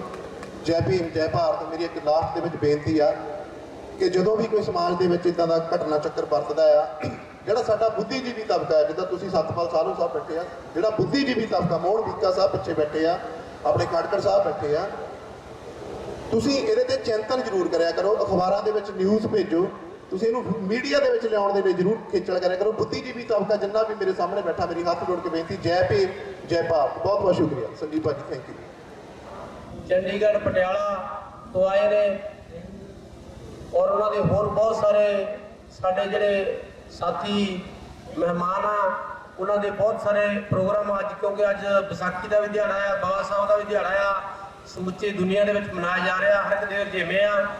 ਤੇ ਮੈਂ ਸਿਰਫ ਇੱਕ ਗੱਲ ਸਾਂਝੀ ਅੱਜ ਦੀ ਕਿਤਾਬ ਦੇ ਸੰਬੋਧ ਕਰਨਾ ਚਾਹੁੰਦੇ ਆ। ਅਸਲ 'ਚ ਅੱਜ ਅਸੀਂ 3 ਕਿਤਾਬਾਂ ਰਿਲੀਜ਼ ਕਰਨੀਆਂ ਸੀਆਂ, ਲੇਕਿਨ ਕਿਸੇ ਵਜ੍ਹਾ ਕਰਕੇ ਉਹ ਨਹੀਂ ਹੋ ਸਕਿਆ। ਲੇਕਿਨ ਆਉਣ ਵਾਲੇ ਸਮੇਂ ਦੇ ਵਿੱਚ ਤੁਹਾਡੀ ਜਲਦੀ ਹੀ ਤੁਹਾਨੂੰ, ਜਿੱਦਾਂ ਇੱਕ ਕਿਤਾਬ ਤਾਂ ਸਾਹਿਬ ਕਾਂਸ਼ੀ ਰਾਮ ਦੀ ਜ਼ਿੰਦਗੀ ਤੋਂ ਲੈ ਕੇ ਮੌਤ ਤੱਕ ਉਹਨਾਂ ਦਾ ਪਲ ਪਲ, ਜਿੱਦਾਂ ਇੱਕ ਪਾਠਕ੍ਰਮ ਹੁੰਦਾ ਜਿਹੜਾ ਵਿਦਿਆਰਥੀਆਂ ਨੂੰ ਪਾਠ ਪੜ੍ਹਾਇਆ ਜਾਂਦਾ, ਅਜਿਹੀ ਕਿਤਾਬ ਤਿਆਰ ਕੀਤੀ ਗਈ। ਉਹਨਾਂ ਸਿਰਫ ਕੋਈ ਬੁੱਧੀਜੀਵੀ ਜਿਹੜੀ ਟੀਮ ਆ ਉਹਨੂੰ ਚੈੱਕ ਕਰਾਉਣ ਤੋਂ ਰਹਿ ਗਈ ਆ, ਉਹ ਵੈਸੇ ਲਗਭਗ ਫਾਈਨਲ ਆ। ਉਸ ਤੋਂ ਬਾਅਦ ਇੱਕ ਵੱਡੀ ਹੈਗੀ ਕਿ ਪਿੰਡ ਕਿੱਦਾਂ ਵਸਦੇ ਹੁੰਦੇ ਸੀਗੇ ਤੇ ਕਿਹੜੀਆਂ ਚੀਜ਼ਾਂ ਨੂੰ ਦੇਖ ਕੇ ਪਿੰਡ ਵਸਦੇ ਸੀ, ਤੇ ਮੇਰੇ ਪਿੰਡ ਦੀ ਹਿਸਟਰੀ ਕੀ ਆ, ਜਿਹੜਾ ਪਿੰਡ ਕਦੇ ਨਾ ਹੀ ਨਹੀਂ ਕਦੇ ਸਹੀ ਲਿਆ ਜਾਂਦਾ ਸੀ, ਅੱਜ ਉਹ ਹਾਸ਼ੇ ਨੂੰ ਹਟ ਕੇ ਫਰੰਟ ਤੇ ਕਿੱਦਾਂ ਆ, ਉਹਦੀ ਇੱਕ ਸਫਲਤਾ ਦੀ ਕਹਾਣੀ, ਉਹ ਵੀ ਤੁਹਾਡੀ ਛੇਤੀ ਮੇਰੇ ਹਿਸਾਬ ਨਾਲ 24 ਤਰੀਕ ਨੂੰ ਸਮੁੱਚੇ ਇੰਡੀਆ ਦੇ ਵਿੱਚ ਪੰਚਾਇਤ ਡੇ ਮਨਾਇਆ ਜਾਊਗਾ, ਸ਼ਾਇਦ ਉਦੋਂ ਤੱਕ ਉਹ ਰੈਡੀ ਹੋ ਜਾਊਗੀ। ਤੇ ਸਾਡੇ ਹੁਸੈਨਪੁਰੀ ਸਾਹਿਬ, ਉਹਨਾਂ ਦੇ ਵੀ ਬੜੇ ਰਜੇਵੇਂ ਆ। ਸੋ ਮੈਂ ਫਤਿਹ ਜੰਗ ਸਿੰਘ ਤੋਂ ਪਹਿਲਾਂ ਬੇਨਤੀ ਕਰੂੰਗਾ, ਮਿੰਦਰ ਸਿੰਘ ਹੁਸੈਨਪੁਰੀ ਸਾਹਿਬ, ਜਿਨ੍ਹਾਂ ਨੇ ਸਾਡੀ ਇਸ ਕਿਤਾਬ ਦੀ ਮਦਦ ਕੀਤੀ ਆ। ਔਰ ਆਉਣ ਵਾਲੇ ਸਮੇਂ 'ਚ ਮੈਂ ਤੁਹਾਨੂੰ ਵਿਸ਼ਵਾਸ ਦਿਵਾਉਣਾ ਕਿ ਆਉਣ ਵਾਲੇ ਸਮੇਂ 'ਚ ਬੰਗਾ ਇਲਾਕੇ 'ਚ ਪਿੰਡ ਚੱਕਰਾ ਇੱਕ ਅਜਿਹਾ ਪਿੰਡ ਆਊਗਾ ਜਿੱਥੇ ਤੁਹਾਨੂੰ ਕੋਈ ਵੀ ਕਿਤਾਬ ਨਹੀਂ ਮਿਲੂਗੀ, ਉਹ ਤੁਹਾਨੂੰ ਚੈੱਕ ਕਲਾਸ ਵਿੱਚ ਜ਼ਰੂਰ ਲਾਇਬ੍ਰੇਰੀ 'ਚ ਮਿਲੂਗੀ। ਅਸੀਂ ਇੱਕ ਹੱਬ ਬਣਾਉਣ ਦੀ ਕੋਸ਼ਿਸ਼ ਕਰ ਰਹੇ ਹਾਂ, ਔਰ ਪੰਜਾਬੀ, ਹਿੰਦੀ, ਅੰਗਰੇਜ਼ੀ, ਔਰ ਜਿਹੜਾ ਵੀ ਕਿਸੇ ਕੋਈ ਧਰਮ ਨਾਲ ਸੰਬੰਧ ਰੱਖਦਾ ਜਾਂ ਕਿਸੇ ਸਮਾਜ ਨਾਲ ਸੰਬੰਧ ਰੱਖਦਾ ਜਾਂ ਕਿਸੇ ਵੀ ਤਰੀਕੇ ਦੇ ਉਹ ਜਿਹਨੂੰ ਚਾਹੀਦੀ ਆ, ਉਹ ਹਰ ਤਰ੍ਹਾਂ ਦੀ ਕਿਤਾਬ ਨੂੰ ਅਵੇਲੇਬਲ ਕੀਤੀ ਜਾਊਗੀ। ਉਹਦੇ ਲਈ ਤੁਹਾਡੇ ਸਾਰਿਆਂ ਦੇ ਸਹਿਯੋਗ ਦੀ ਲੋੜ ਆ। ਸੋ ਬਸ ਪ੍ਰੋਗਰਾਮ ਦੇ ਸ਼ੁਰੂਆਤ ਬੇਨਤੀ ਕਰੂੰਗਾ ਮਿੰਦਰ ਸਿੰਘ।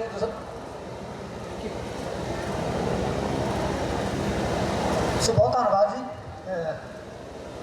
ਮਾਨਯੋਗ ਬਰਜਿੰਦਰ ਸਿੰਘ ਹੁਸੈਨਪੁਰੀ ਜੀ, ਨਰੋਆ ਪੰਜਾਬ ਸੰਸਥਾ ਦੇ ਸੰਸਥਾਪਕ ਨੇ, ਔਰ ਉਹਨਾਂ ਨੂੰ ਬੇਨਤੀ ਕਰਦਾ ਜੀ ਕਿ ਆਪਣੇ ਵਿਚਾਰ ਸਾਡੇ ਨਾਲ ਸਾਂਝੇ ਕਰਨ, ਕਿਉਂਕਿ ਸਮਾਜ ਦੇ ਵਿੱਚ ਵਿਚਰਦੇ ਨੇ, ਸਮਾਜ ਸੇਵਾ ਦੇ ਵਿੱਚ ਮੁੱਢਲਾ ਨਾਮ ਹੈ। ਸੋ ਕੁਝ ਪਲਾਂ ਦੇ ਲਈ, ਕੁਝ ਮਿੰਟਾਂ ਦੇ ਲਈ ਆਪਣੇ ਰੁਝੇਵਿਆਂ ਦੇ ਵਿੱਚੋਂ ਸਮਾਂ ਕੱਢ ਕੇ ਸਾਡੇ ਦਰਮਿਆਨ ਪਹੁੰਚੇ ਨੇ, ਕਿਉਂਕਿ 1-2 ਪ੍ਰੋਗਰਾਮਾਂ ਤੇ ਹੋਰ ਜਾਣਾ ਹੈ। ਸਰਦਾਰ ਬਰਜਿੰਦਰ ਸਿੰਘ ਹੁਸੈਨਪੁਰੀ।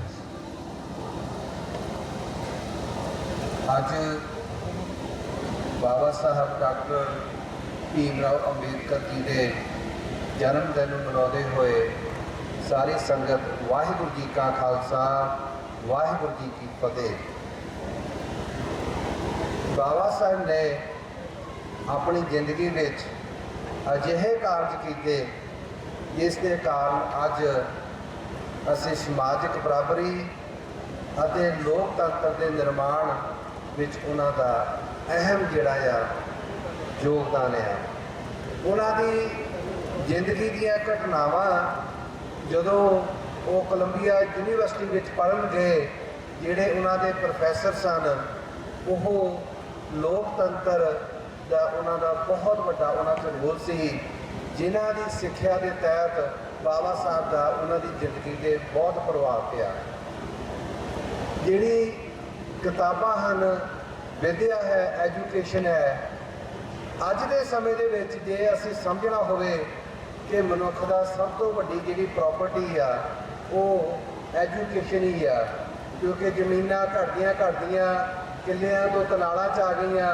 ਘਰਾਂ ਦੇ ਵਿੱਚ ਵੀ ਤੁਸੀਂ ਦੇਖ ਲਓ, ਜਿੱਥੇ ਵੱਡੇ ਵੱਡੇ ਵਿਹੜੇ ਹੁੰਦੇ ਸੀ ਉਹ 3-3 4-4 ਭਰਾਵਾਂ 'ਚ ਵੰਡ ਹੋਣ ਕਰਕੇ ਇੰਨੇ ਕੁ ਛੋਟੇ ਹੋ ਗਏ।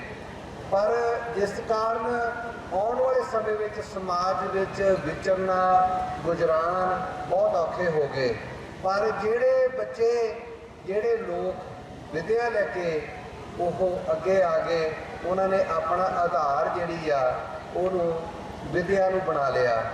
ਸਮਾਜਿਕ ਬਰਾਬਰੀ, ਕਿਉਂਕਿ ਅਸੀਂ ਉਸ ਦੇਸ਼ ਵਿੱਚ ਆਪਾਂ ਪੰਜਾਬ ਦੇ ਵਿੱਚ ਹੋਣ ਕਰਕੇ ਸਾਨੂੰ ਥੋੜ੍ਹਾ ਬਹੁਤਾ ਹਲੇ ਫਰਕ ਹੈ ਕਿ ਜਿੱਥੇ ਸਾਨੂੰ ਵਿਤਕਰੇ ਘੱਟ, ਮੈਂ ਨਹੀਂ ਕਹਿੰਦਾ ਵੀ ਇੱਥੇ ਬਿਲਕੁਲ ਖਤਮ ਹੋ ਗਏ, ਜਿੱਥੇ ਘੱਟ ਮਹਿਸੂਸ ਹੁੰਦੇ ਆ, ਪਰ ਜਦੋਂ ਅਸੀਂ ਯੂਪੀ, ਮੱਧ ਪ੍ਰਦੇਸ਼ ਵੱਲ ਜਾਈਏ ਤੇ ਸਾਨੂੰ ਇਹੋ ਪਤਾ ਲੱਗਦਾ ਵੀ ਜਿੱਥੇ ਹਲੇ ਤੱਕ ਵੀ ਖੂਹਾਂ ਤੋਂ ਪਾਣੀ ਨਹੀਂ ਭਰਨ ਦਿੰਦੇ, ਜਿਹੜੇ ਆ ਬੱਚੇ ਜਦੋਂ ਬਰਾਤ ਹੁੰਦੀ ਹੈ ਤੇ ਉਹ ਘੋੜੀ 'ਤੇ ਵੀ ਨਹੀਂ ਚੜ੍ਹ ਸਕਦਾ। ਇੱਥੋਂ ਤੱਕ ਵੀ ਘਟਨਾਵਾਂ ਸਾਡੇ ਸਾਹਮਣੇ ਆਈਆਂ ਵੀ ਜਿਹਦੇ ਵਿੱਚ ਬੱਚਾ ਜਦੋਂ ਉਹ ਘੋੜੀ 'ਤੇ ਲੰਘਿਆ ਤੇ ਥੋੜ੍ਹੇ ਚਿਰ ਬਾਅਦ ਉਹਨਾਂ ਦੇ ਕਤਲ ਤੱਕ ਕਰ ਦਿੱਤੇ ਗਏ।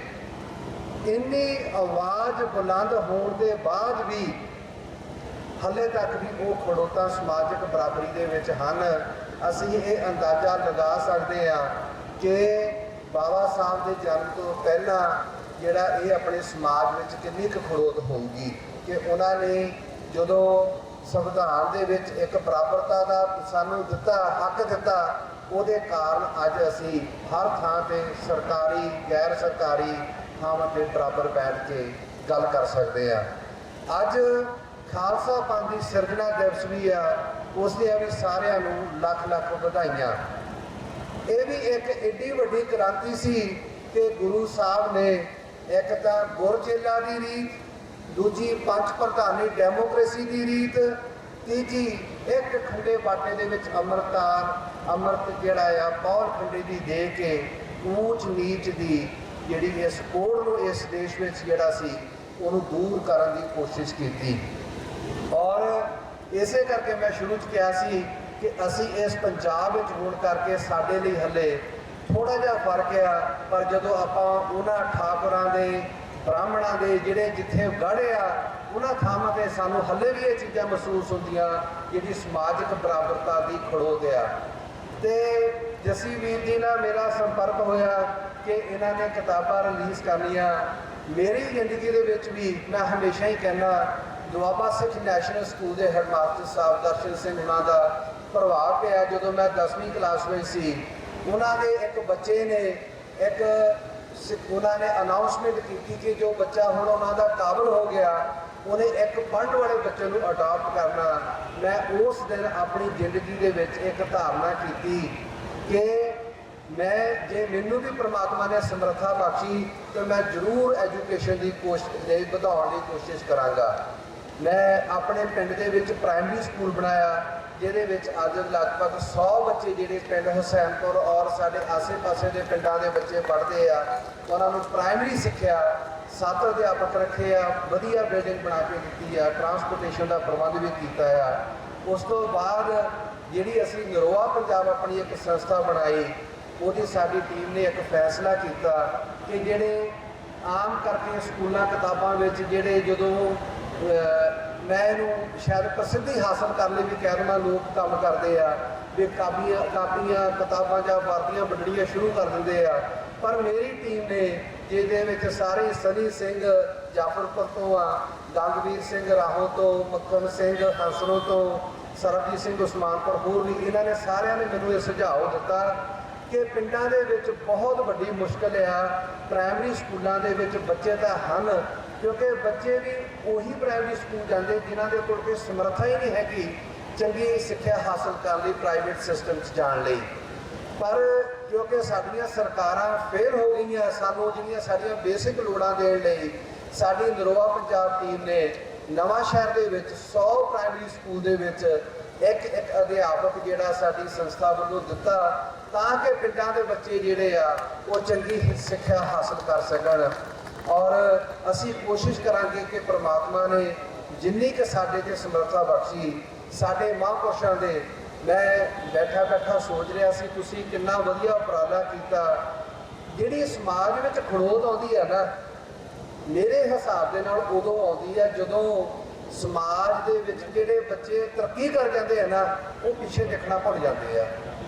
ਉਹ ਆਪਣੇ ਆਪ ਨੂੰ ਉਸ ਲਾਈਨ ਦੇ ਵਿੱਚੋਂ ਕੱਢ ਲੈਂਦੇ ਵੀ ਅਸੀਂ ਹੁਣ ਸਿਆਣੇ ਹੋ ਗਏ ਤੇ ਅਮੀਰ ਹੋ ਗਏ, ਹੁਣ ਸਾਨੂੰ ਜਿਹੜਾ ਸਮਾਜ ਹੱਲੇ ਗਰੀਬ ਆ ਜਾਂ ਜਿਹੜਾ ਜਿਹਨੂੰ ਲੋੜ ਆ ਉਹਨਾਂ ਦੀ ਬਾਂਹ ਫੜਨ ਤੋਂ ਜਦੋਂ ਉਹ ਵਾਂਝੇ ਰਹਿ ਜਾਂਦੇ ਹਨ ਨਾ, ਉਹ ਆਪਣੇ ਆਪ ਦੇ ਵਿੱਚ ਇੱਕ ਦਾਇਰਾ ਸੁਸਾਇਟੀ ਬਣਾ ਕੇ ਕਹਿੰਦੇ ਕਿ ਹੁਣ ਅਸੀਂ ਇਹਨਾਂ ਵਿੱਚ ਬੈਠਣ ਦੇ ਕਾਬਲ ਨਹੀਂ ਹੈਗੇ, ਉਦੋਂ ਸਾਡੇ ਸਮਾਜ ਵਿੱਚ ਇਹ ਵੱਡੀ ਖੜੋਤ ਆ।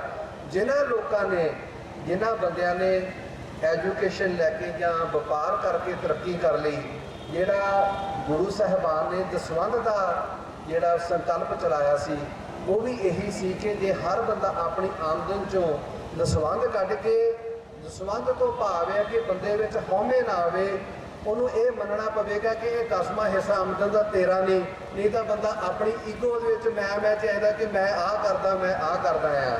ਉਹਦੇ ਤੋਂ ਬਚਾਉਣ ਲਈ ਜਿਹੜਾ ਦਸਵੰਧ ਦੀ ਜਿਹੜੀ ਸੰਕਲਪ ਸ਼ੁਰੂ ਕੀਤਾ ਸੀ ਗੁਰੂ ਸਾਹਿਬ ਨੇ, ਉਹ ਬਹੁਤ ਵੱਡੀ ਦੇਣ ਹੈ। ਕਈ ਵਾਰ ਅਸੀਂ ਬੈਠ ਕੇ ਇਹਨਾਂ ਚੀਜ਼ਾਂ ਨੂੰ ਸੋਚਦੇ ਨਹੀਂ।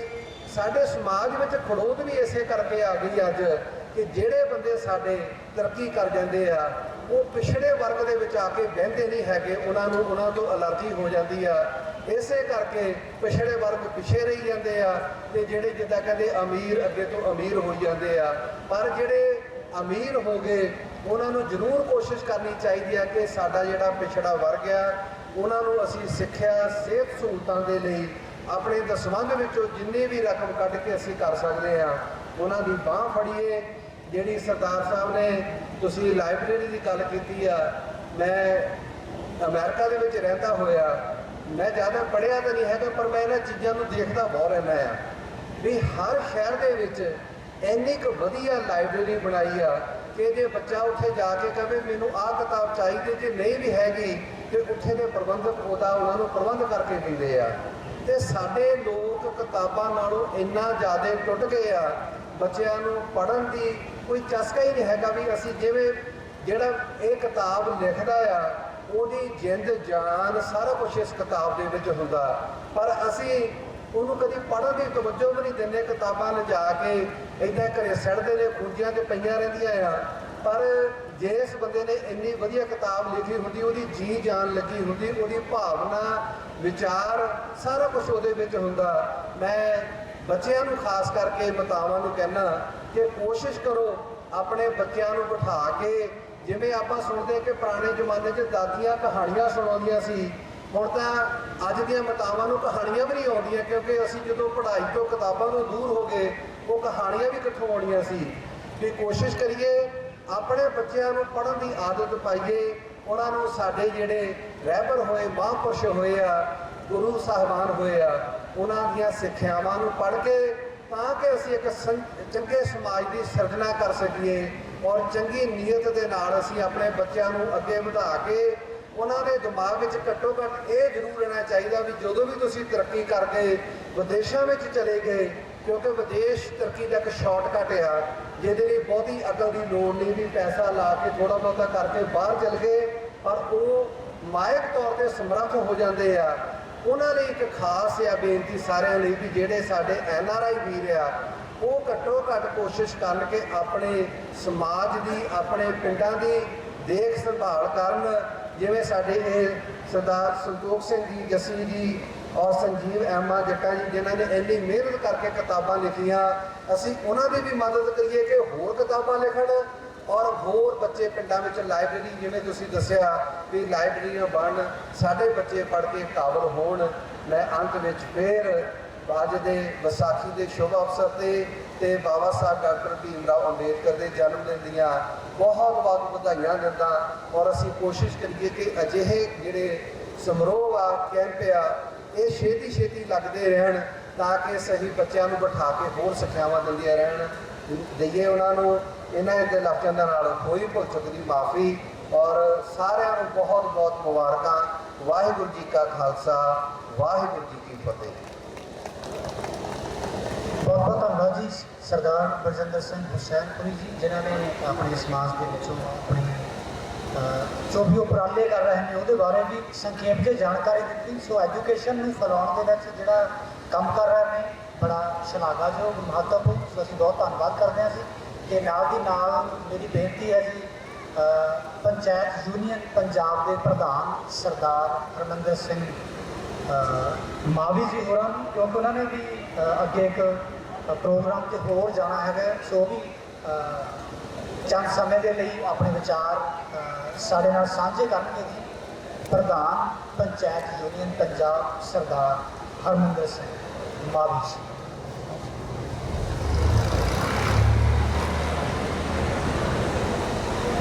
बहुत ही सत्कारयोग बेगमपुरा फाउंडेशन के प्रधान साहबान और उन्होंने टीम जिन्होंने अज बहुत बड़ा उपराला किया है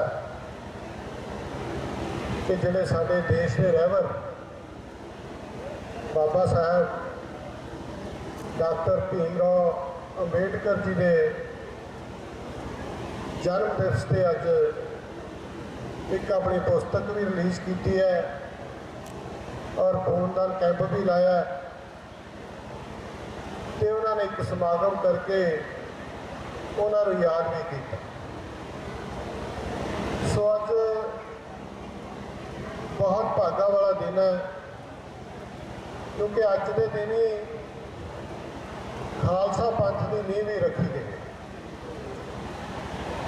गुरु साहब ने भी जो समाज के विच कुरीतियां सी, ऊच नीच सी,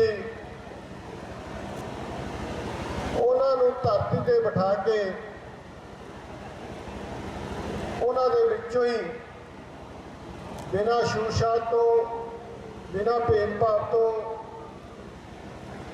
5 प्यारियां की साधना की। ते नाल ही बाबा गुरु गोबिंद सिंह आपे गुरु चेले का नारा भी दिता। सो जिहड़ा समाज के विच कुरीतियां सी उहदा भी एक सुनेहा दिता कि आपां रल मिल के समाज के विच रहिए ते अपने हकों की लड़ाई करिए। सो तुसीं बड़े भागा वाले हो, क्योंकि शहीद आजम सरदार भगत सिंह का पिंड थोड़े जिले के विच पैंदा, थोड़े गुआढ़ के विच पैंदा। सो भावें आज़ादी लैण दे लई बहुत सारे शूरवीरां नूं, साडे बजुर्गां नूं 90 साल लड़ाई लड़नी पई ते बहुत सारिया कुर्बानियां भी देनियां पईयां। सो उस तो बाद भावें सब तो बड़ा दुखांत सी साडे देश का जिहड़ी पार्टीशन हुई है, साडा खास करके पंजाब के 2 टोटे हुए, ये बहुत बड़ा दुखांत सी।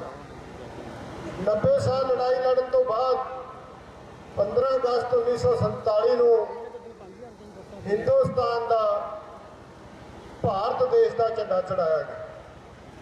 सो उस तो बाद अज जिन्होंने असीं याद कर रहे हैं, जिन्हों का जन्मदिन मना रहे हैं, उन्होंने एक बहुत बड़ी जिम्मेवारी लाई गई कि तुसीं हिंदुस्तान का भारत देश का संविधान लिखना और बड़ा ही लचकीला ਹਰ ਬੰਦੇ ਨੂੰ ਹੱਕ ਦੇਣ ਵਾਲਾ, ਬਰਾਬਰਤਾ ਦੇਣ ਵਾਲਾ ਬਾਬਾ ਸਾਹਿਬ ਨੇ ਸੰਵਿਧਾਨ ਲਿਖਿਆ, ਜਿਨ੍ਹਾਂ ਦਾ 26 ਜਨਵਰੀ 1950 ਨੂੰ ਉਹ ਸੰਵਿਧਾਨ ਹਿੰਦੁਸਤਾਨ ਦੇ ਵਿੱਚ ਲਾਗੂ ਹੋਇਆ। ਉਹਨਾਂ ਦੇ ਸੰਵਿਧਾਨ ਦੇ ਮੁਤਾਬਕ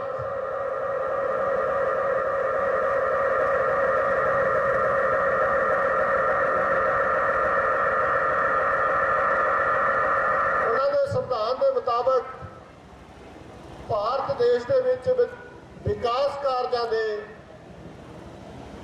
ਕੰਮ ਸ਼ੁਰੂ ਕੀਤੇ ਗਏ। ਇਹ ਰਾਜਸਥਾਨ ਦੇ ਵਿੱਚ ਸਭ ਤੋਂ ਵੱਡੀ ਪੰਚਾਇਤ 2 ਅਕਤੂਬਰ 1952 ਨੂੰ ਉੱਥੋਂ ਹਿੰਦੁਸਤਾਨ ਦੀ ਜਿਹੜੀ ਡਿਵੈਲਪਮੈਂਟ ਹੈ, ਪਿੰਡਾਂ ਦੀ ਡਿਵੈਲਪਮੈਂਟ, ਸ਼ਹਿਰਾਂ ਦੀ ਡਿਵੈਲਪਮੈਂਟ, ਉਹ 2 ਅਕਤੂਬਰ 1952 ਨੂੰ ਸ਼ੁਰੂ ਹੋਈ। ਸੋ ਮੈਂ ਗੱਲ ਕੀਤੀ ਹੈ ਆਜ਼ਾਦੀ ਦੀ ਵੀ, ਮੈਂ ਗੱਲ ਕੀਤੀ ਹੈ ਸੰਵਿਧਾਨ ਦੀ ਵੀ, ਤੇ ਮੈਂ ਗੱਲ ਕੀਤੀ ਹੈ ਹਿੰਦੁਸਤਾਨ ਦੀ ਡਿਵੈਲਪਮੈਂਟ ਸ਼ੁਰੂ ਹੋ।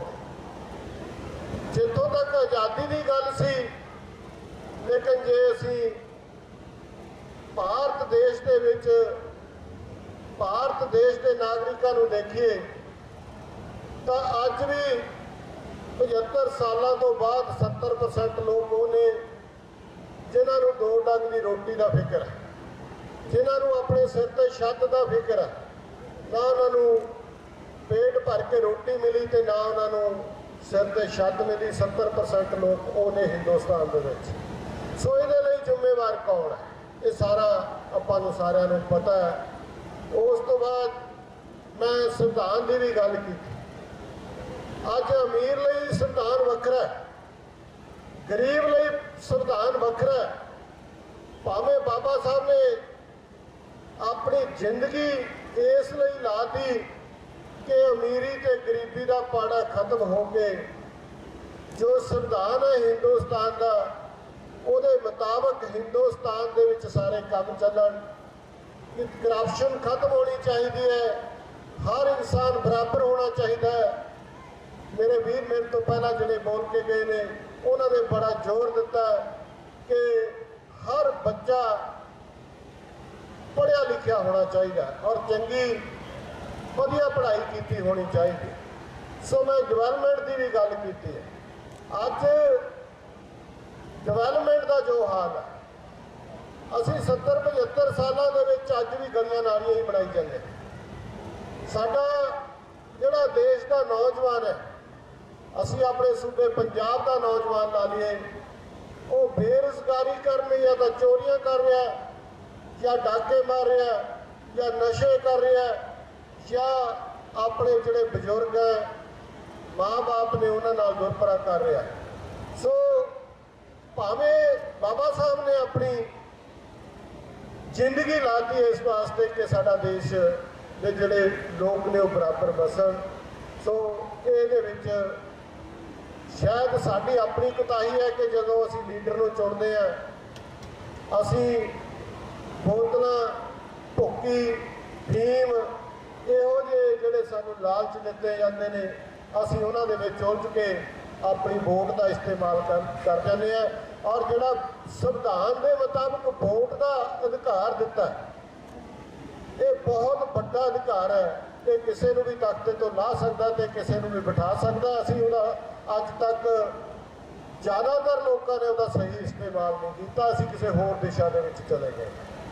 ਸੋ ਜੱਸੀ ਉਹਨਾਂ ਨੇ ਜਿਹੜਾ ਉਪਰਾਲਾ ਕੀਤਾ, ਮੇਰੇ ਨਾਲ ਲੰਬੇ ਸਮੇਂ ਤੋਂ ਜੁੜੇ ਹੋਏ ਨੇ। ਅੱਜ ਮੈਂ ਇਹਨਾਂ ਨੂੰ ਜ਼ਿਲ੍ਹਾ ਭਗਤ ਸਿੰਘ ਨਗਰ ਦਾ, ਇਹਨਾਂ ਨੂੰ ਪੰਚਾਇਤ ਯੂਨੀਅਨ ਪੰਜਾਬ ਦਾ ਜ਼ਿਲ੍ਹਾ ਇਕਾਈ ਨਵੇਂ ਸ਼ਹਿਰ ਦਾ ਮੈਂ ਇਹਨਾਂ ਨੂੰ ਪ੍ਰਧਾਨ ਵੀ ਨਿਯੁਕਤ ਕਰਦਾ। ਸੋ ਇਹਨਾਂ ਤੋਂ ਉਮੀਦ ਵੀ ਕਰਦਾ ਕਿ ਜਿਹੜੇ ਪੰਚਾਇਤਾਂ ਦੇ ਹੱਕ ਹੈ, ਲੰਬੇ ਸਮੇਂ ਤੋਂ ਸਾਨੂੰ ਨਹੀਂ ਮਿਲੇ, ਭਾਵੇਂ ਲੜਾਈਆਂ ਅਸੀਂ ਬਹੁਤ ਲੜੀਆਂ, ਲਏ ਵੀ ਬਹੁਤ ਨੇ, ਉਹਨਾਂ ਦੇ ਲਈ ਇਹ ਦਿਨ ਰਾਤ ਮਿਹਨਤ ਕਰਨਗੇ।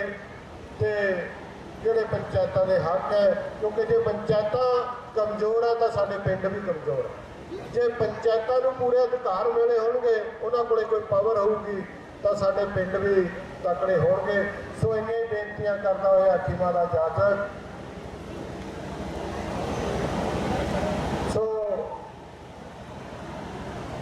ਜੈ ਭੀਮ ਜੈ ਭਾਰਤ।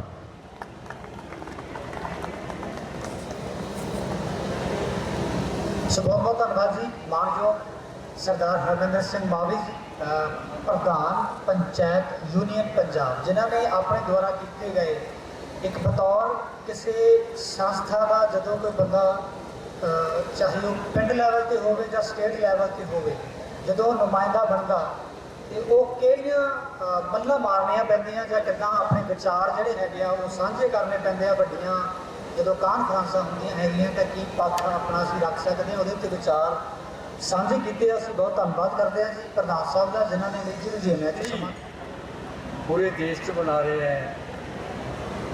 देश 'ਚ ही नहीं, ਅੱਜ ਦੁਨੀਆ ਦੇ ਲਗਭਗ 121 ਦੇਸ਼ਾਂ ਵਿੱਚ ਬਾਬਾ ਸਾਹਿਬ ਦਾ ਜਨਮ ਦਿਨ ਮਨਾਇਆ ਜਾ ਰਿਹਾ ਹੈ। ਇਹ ਕੋਈ ਛੋਟੀ ਗੱਲ ਨਹੀਂ ਹੈ। ਉਹ ਕਿਹੜੀ ਹਸਤੀ ਸੀ, ਕੀ ਉਹਨਾਂ ਦੇ ਵਿੱਚ ਸੀ ਜੋ ਉਹਨਾਂ ਨੂੰ ਦੁਨੀਆ ਯਾਦ ਕਰ ਰਹੀ ਹੈ। ਜਿਸ ਯੂਨੀਵਰਸਿਟੀ 'ਚ ਪੜ੍ਹੇ ਹੋ, ਕੋਈ ਉਹਨਾਂ ਦਾ ਬੁੱਤ ਲਗਾ ਰਿਹਾ ਹੈ।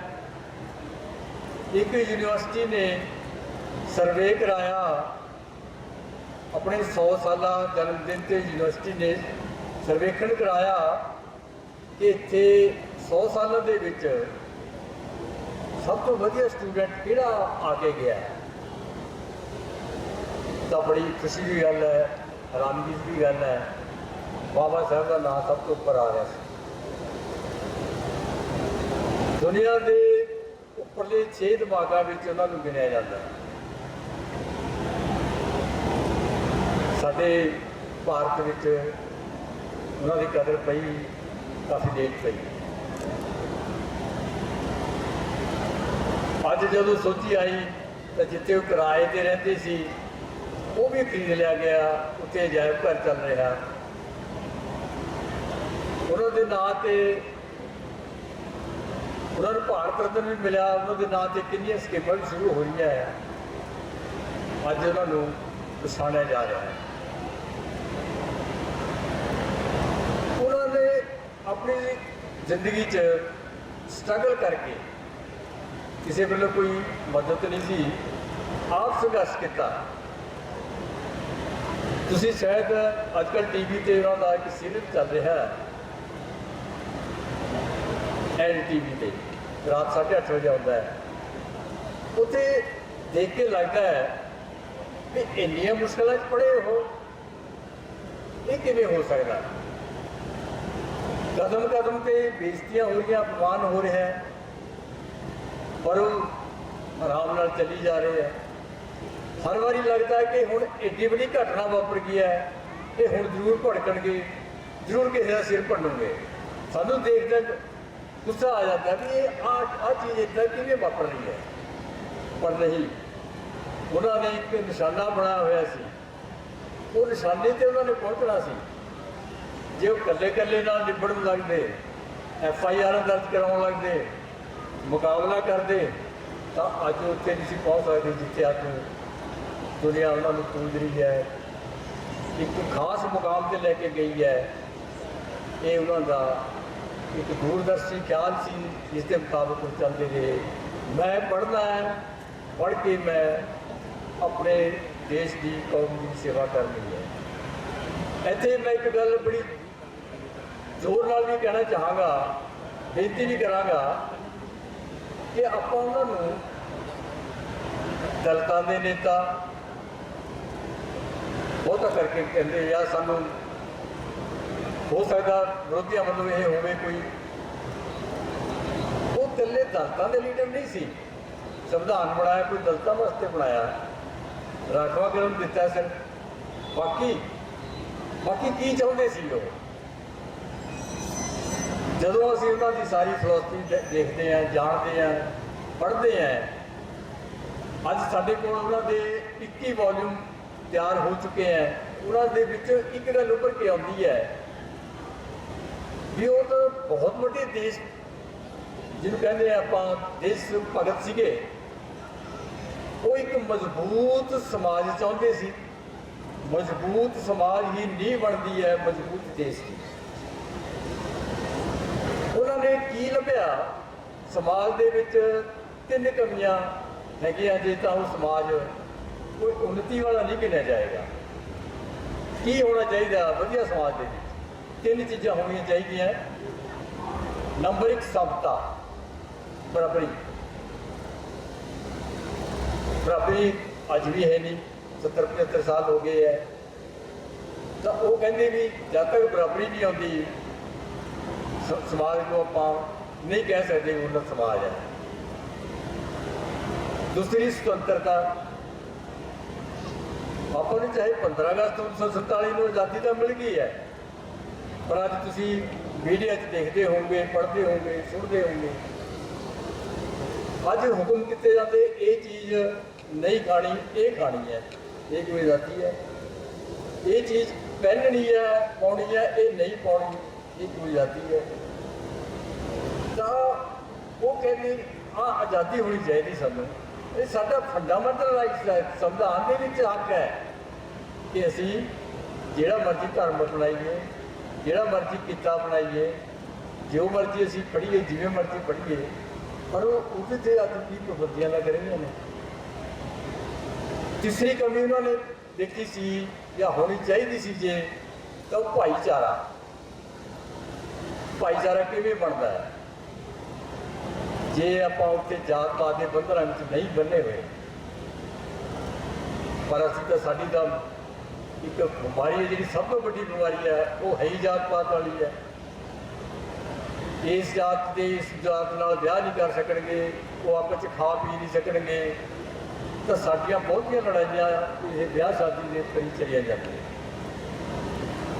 ਤਾਂ ਉਹ ਕਹਿੰਦੇ ਵੀ ਜਦੋਂ 3 ਚੀਜ਼ਾਂ ਸਮਤਾ, ਸੁਤੰਤਰਤਾ ਅਤੇ ਭਾਈਚਾਰਾ ਪੈਦਾ ਹੋਏਗਾ, ਉਸ ਵੇਲੇ ਇੱਕ ਵਧੀਆ ਸਮਾਜ ਬਣੇਗਾ। ਵਧੀਆ ਸਮਾਜ ਹੀ ਸਾਡੇ ਕਿਸੇ ਦੇਸ਼ ਦੀ, ਵਧੀਆ ਉੱਨਤ ਦੇਸ਼ ਦੀ ਨੀਂਹ ਬਣੇਗੀ। ਮੈਨੂੰ ਖੁਸ਼ੀ ਹੋ ਰਹੀ ਹੈ ਕਿ ਅੱਧ ਤੋਂ ਜ਼ਿਆਦਾ ਅੱਜ ਬੀਬੀਆਂ ਬੈਠੀਆਂ ਹੈ।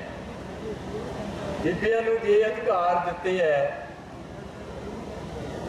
ਮੈਂ ਉਹ ਇੱਕ ਗੱਲ ਦੱਸਣੀ ਚਾਹੁੰਦਾ, ਪਰ ਦੱਸ ਨਹੀਂ ਸਕਦਾ ਕਿ ਬੀਬੀਆਂ ਨੂੰ ਕਿਹੜੇ ਨਾਵਾਂ ਨਾਲ ਪੁਕਾਰਿਆ ਜਾਂਦਾ ਸੀ। ਇਹਦੀ ਕੁਝ ਪਿੱਛੇ ਮਾਤਾ, ਮੈਨੂੰ ਅਕਲ ਨਹੀਂ ਹੈ, ਮੈਨੂੰ ਇਹ ਆ। ਤਾਂ ਬਾਬਾ ਸਾਹਿਬ ਨੇ ਸੰਵਿਧਾਨ ਦੇ ਵਿੱਚ ਜੋ ਹੱਕ ਮਰਦਾਂ ਨੂੰ ਦਿੱਤੇ, ਉਹੀ ਇਸਤਰੀਆਂ ਨੂੰ ਦਿੱਤੇ। ਉਹ ਇੱਕ ਗੱਲ ਕਹਿੰਦੇ ਸੀ, ਜਿਸ ਸਮਾਜ ਦੇ ਵਿੱਚ ਇਸਤਰੀ ਨੂੰ ਨੀਵਾਂ ਸਮਝਿਆ ਜਾਂਦਾ, ਉਸ ਨੂੰ ਅਧਿਕਾਰ ਨਹੀਂ ਦਿੱਤੇ ਜਾਂਦੇ, ਉਹ ਸਮਾਜ ਭਾਵੇਂ ਜਿੱਥੇ ਮਰਜ਼ੀ ਪਹੁੰਚ ਗਿਆ ਹੋਵੇ, ਪਰ ਮੈਂ ਉਸ ਨੂੰ ਉੱਨਤ ਸਮਾਜ ਨਹੀਂ ਮੰਨਾਂਗਾ। ਇਹ ਉਹਨਾਂ ਦੀ ਦੇਣ ਹੈ। ਅੱਜ ਔਰਤ ਰਾਸ਼ਟਰਪਤੀ ਵੀ ਬਣੀ ਹੈ, ਪ੍ਰਾਈਮ ਮਿਨਿਸਟਰ ਵੀ ਬਣੀ ਹੈ, MP, ਮਿਨਿਸਟਰ, CM, IAS, ਕਿੱਥੇ ਵੀ ਅੱਜ ਔਰਤ ਪਹੁੰਚੇ ਹੱਥ। ਇਹ ਸਾਰੀ ਬਾਬਾ ਸਾਹਿਬ ਦੀ ਦੇਣ। ਉਹਨਾਂ ਨੇ ਬੁਨਿਆਦੀ ਅਧਿਕਾਰ, ਫੰਡਾਮੈਂਟਲ ਰਾਈਟਸ ਜਿਹੜੇ ਸੰਵਿਧਾਨ ਦੇ ਵਿੱਚ ਪਾਏ, ਕਿਆ ਉਹ ਸਿਰਫ ਦਲਿਤਾਂ ਵਾਸਤੇ ਸੀ? ਨਹੀਂ, ਸਾਰਿਆਂ ਵਾਸਤੇ ਸੀ, ਸਾਰੇ ਗਰੀਬਾਂ ਵਾਸਤੇ ਸੀ। ਜੋ ਸਕੀਮਾਂ ਸੀ ਸਾਰੀਆਂ ਉਹ ਸਮਾਜ ਨੂੰ ਉੱਪਰ ਚੁੱਕਣ ਵਾਸਤੇ, ਦੇਸ਼ ਨੂੰ ਉੱਪਰ ਚੁੱਕਣ ਵਾਸਤੇ।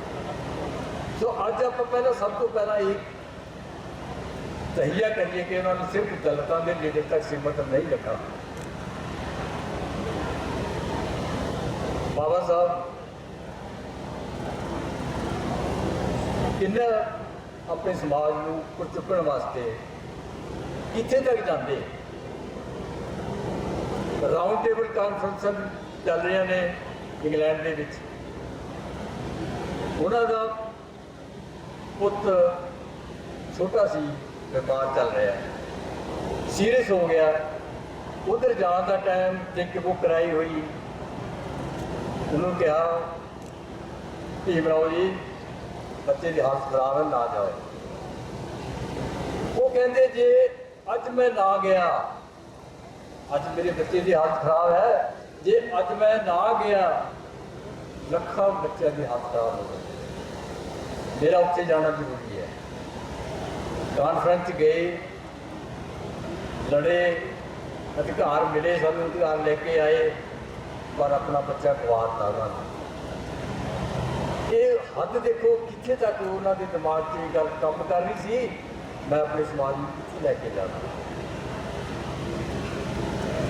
उन्होंने इतने तक पहुँचने वास्ते कुछ नहीं, उन्होंने समाज ने उन्होंने कुछ नहीं दिता, अपमान तो सिवाय, बेइज्जतियां तो सिवाय, पर उन्होंने परवाह नहीं की।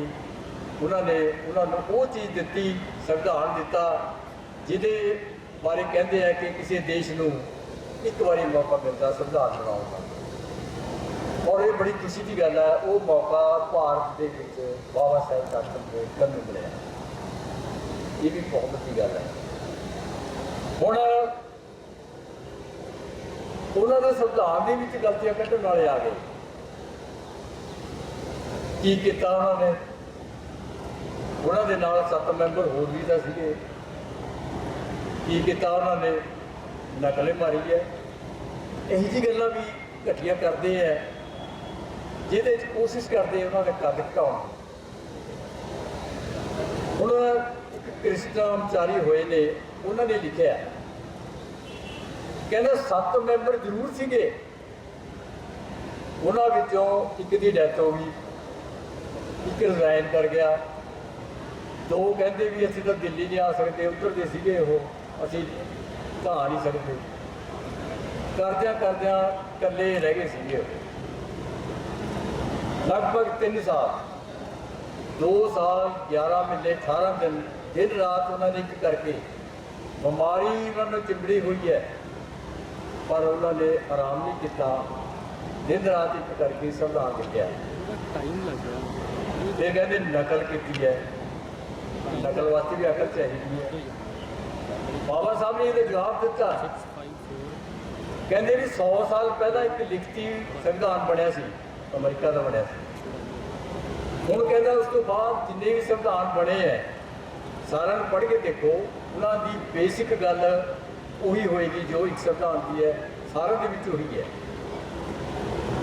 बंदे का उही ने, उही उन्होंने बुनियादी अधिकार ने, चाहे वो अमरीका च ने, चाहे इत्थे ने, चाहे अफ्रीका च ने। वो बुनियादी अधिकारों की गल जी की है, जे होर संविधान भी मिल गया तो नकल होगी। है साडे संविधान तो बाद अफ्रीका का नैल्सन मंडेला उन्होंने संविधान तैयार किया। उन्होंने लिखती मन्निया कि असी बाबा साहब का संविधान पढ़िया, उहदे विचों असी जो दवे कुचला वास्ते कर जाना चाहिए सी, असी उत्थों लिया। ललकार के कह रहे हैं ये कोई नकल थोड़ी कहांगे सी। तुसी किसी भी चंगी चीज़ नूं अपने ते झुका के भी ये मेरे काम आ सकती है कोई, उसनूं अपने अनुसार ढाल के तुसी उहनूं उह तों फायदा लैंदे हो, नकल नहीं की जा सकती। ये गल्लां जो चल रही ने उसका सानू इस तरह जवाब देना चाहिए है। राखवेकरण से हुण राखवेकरण दिता उन्होंने, जिन्नी गिनती है, जिन्नी पापूलेशन आबादी है, 19% ही दिती है। फिर ये किवें कहा जा सकता है ये सारा हिस्सा ले गए, ये बैरट को नुकसान हो रहा है। 15% तो इन्हों की मैरिट बननी है, 85% तो तुहाडी बननी है। ये किवें दखलअंदाजी हुई है? तुसीं अपने हिस्से च है, ये अपने हिस्से, कोई किसी का हिस्सा नहीं कर रहा। तो ये सारिया गल्लां सानूं ध्यान में रखदे हैं, बाबा साहब के कद नूं नीवां नहीं होण देना।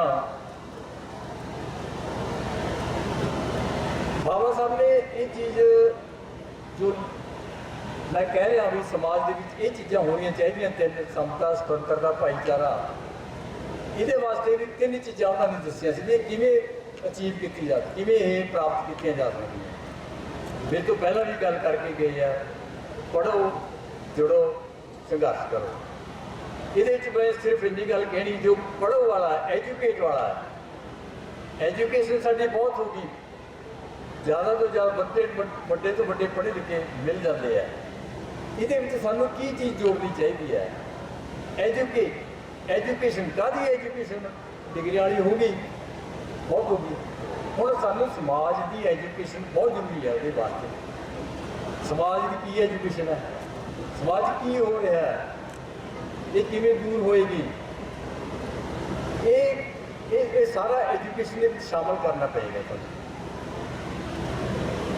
ਉਸ ਤੋਂ ਬਾਅਦ ਆਰਗੇਨਾਈਜ਼ ਕਰਕੇ ਉਹਨਾਂ ਨੂੰ ਆਰਗੇਨਾਈਜ਼ ਹੋਣਾ ਚਾਹੀਦਾ ਜੋ ਇਸ ਸਿਸਟਮ ਦੇ ਵਿੱਚ ਸਫਰ ਕਰ ਰਹੇ ਹੈ। ਤੰਗ ਹੁੰਦੇ ਆਏ ਆ ਹਜ਼ਾਰਾਂ ਸਾਲਾਂ ਤੋਂ, ਹੁਣ ਫੇਰ ਤੰਗ ਹੋ ਰਹੇ ਆ, ਉਹਨਾਂ ਨੂੰ ਜ਼ਰੂਰ ਇਕੱਠੇ ਹੋ ਕੇ ਸੰਘਰਸ਼ ਕਰਨਾ ਚਾਹੀਦਾ ਹੈ। ਇਹ ਉਹਨਾਂ ਨੇ ਫਾਰਮੂਲਾ ਵੀ ਦਿੱਤਾ, ਤੇ ਇਹ ਫਾਰਮੂਲਾ ਜਦ ਉਹਨਾਂ ਨੇ ਦੇਖਿਆ ਰਿਜ਼ਰਵੇਸ਼ਨ ਵੀ ਦਵਾਤੀ, ਫਿਰ ਕਿਸੇ ਮੌਕਾ ਆਇਆ ਉਹਨਾਂ ਦੇ ਮਨਪਸੰਦ ਦਾ ਕੰਮ ਨਹੀਂ ਹੋਇਆ। ਉਹ ਚਾਹੁੰਦੇ ਸੀ ਵੀ ਰਿਜ਼ਰਵੇਸ਼ਨ ਦੇ ਨਾਲ ਜਿਨ੍ਹਾਂ ਨੂੰ ਰਿਜ਼ਰਵੇਸ਼ਨ ਮਿਲੇਗੀ ਤੇ ਨੌਕਰੀ ਮਿਲ ਜੇਗੀ, ਆਮਦਨ ਦਾ ਪ੍ਰਬੰਧ ਹੋ ਜਾਏਗਾ, ਫਿਰ ਉਹ ਜ਼ਰੂਰ ਸੋਚੂਗੇ ਵੀ ਮੈਂ ਆਪਣੇ ਸਮਾਜ ਨੂੰ ਵੀ ਕੁਛ ਕਰਾਂ, ਸਮਾਜ ਵਾਸਤੇ ਵੀ ਕੁਛ ਕਰਾਂ। ਜਦ ਉਹ ਚੀਜ਼ ਦੇਖੀ ਉਹਨਾਂ ਨੇ ਤਾਂ ਉਹ ਸੱਚੀ ਰੋ ਪਈ ਸੀ। ਕਹਿੰਦੇ ਮੈਨੂੰ ਤਾਂ ਮੇਰੇ ਸਮਾਜ ਨੇ ਧੋਖਾ ਹੀ ਦੇ ਦਿੱਤਾ। ਮੈਂ ਚਾਹੁੰਦਾ ਸੀ ਵੀ ਇਹ ਪੜ੍ਹ ਲਿਖ ਕੇ ਕਿਤੇ ਸਮਾਜ ਦਾ ਕੰਮ ਵੀ ਕਰਨਗੇ ਕੋਈ, ਪਰ ਇਹ ਤਾਂ ਆਪਣੀ ਰੋਟੀ ਰੋਜ਼ੀ 'ਚ ਗਰਤਾਨ ਹੋ ਗਏ ਹੈ।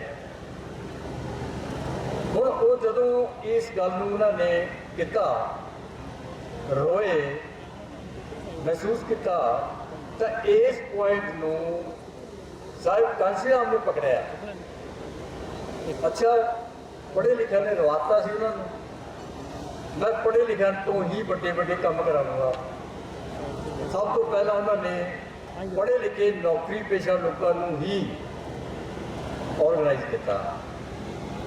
ਓਏ ਤੁਸੀਂ ਆਪਣੇ ਸਮਾਜ ਦੇ ਨਾਂ ਤੇ ਬੈਨੀਫਿਟ ਲਏ, ਲਾਭ ਲਏ, ਕੁਛ ਦਿਓ, ਵਾਪਸ ਵੀ ਕਰੋ ਉਹਨਾਂ ਨੂੰ।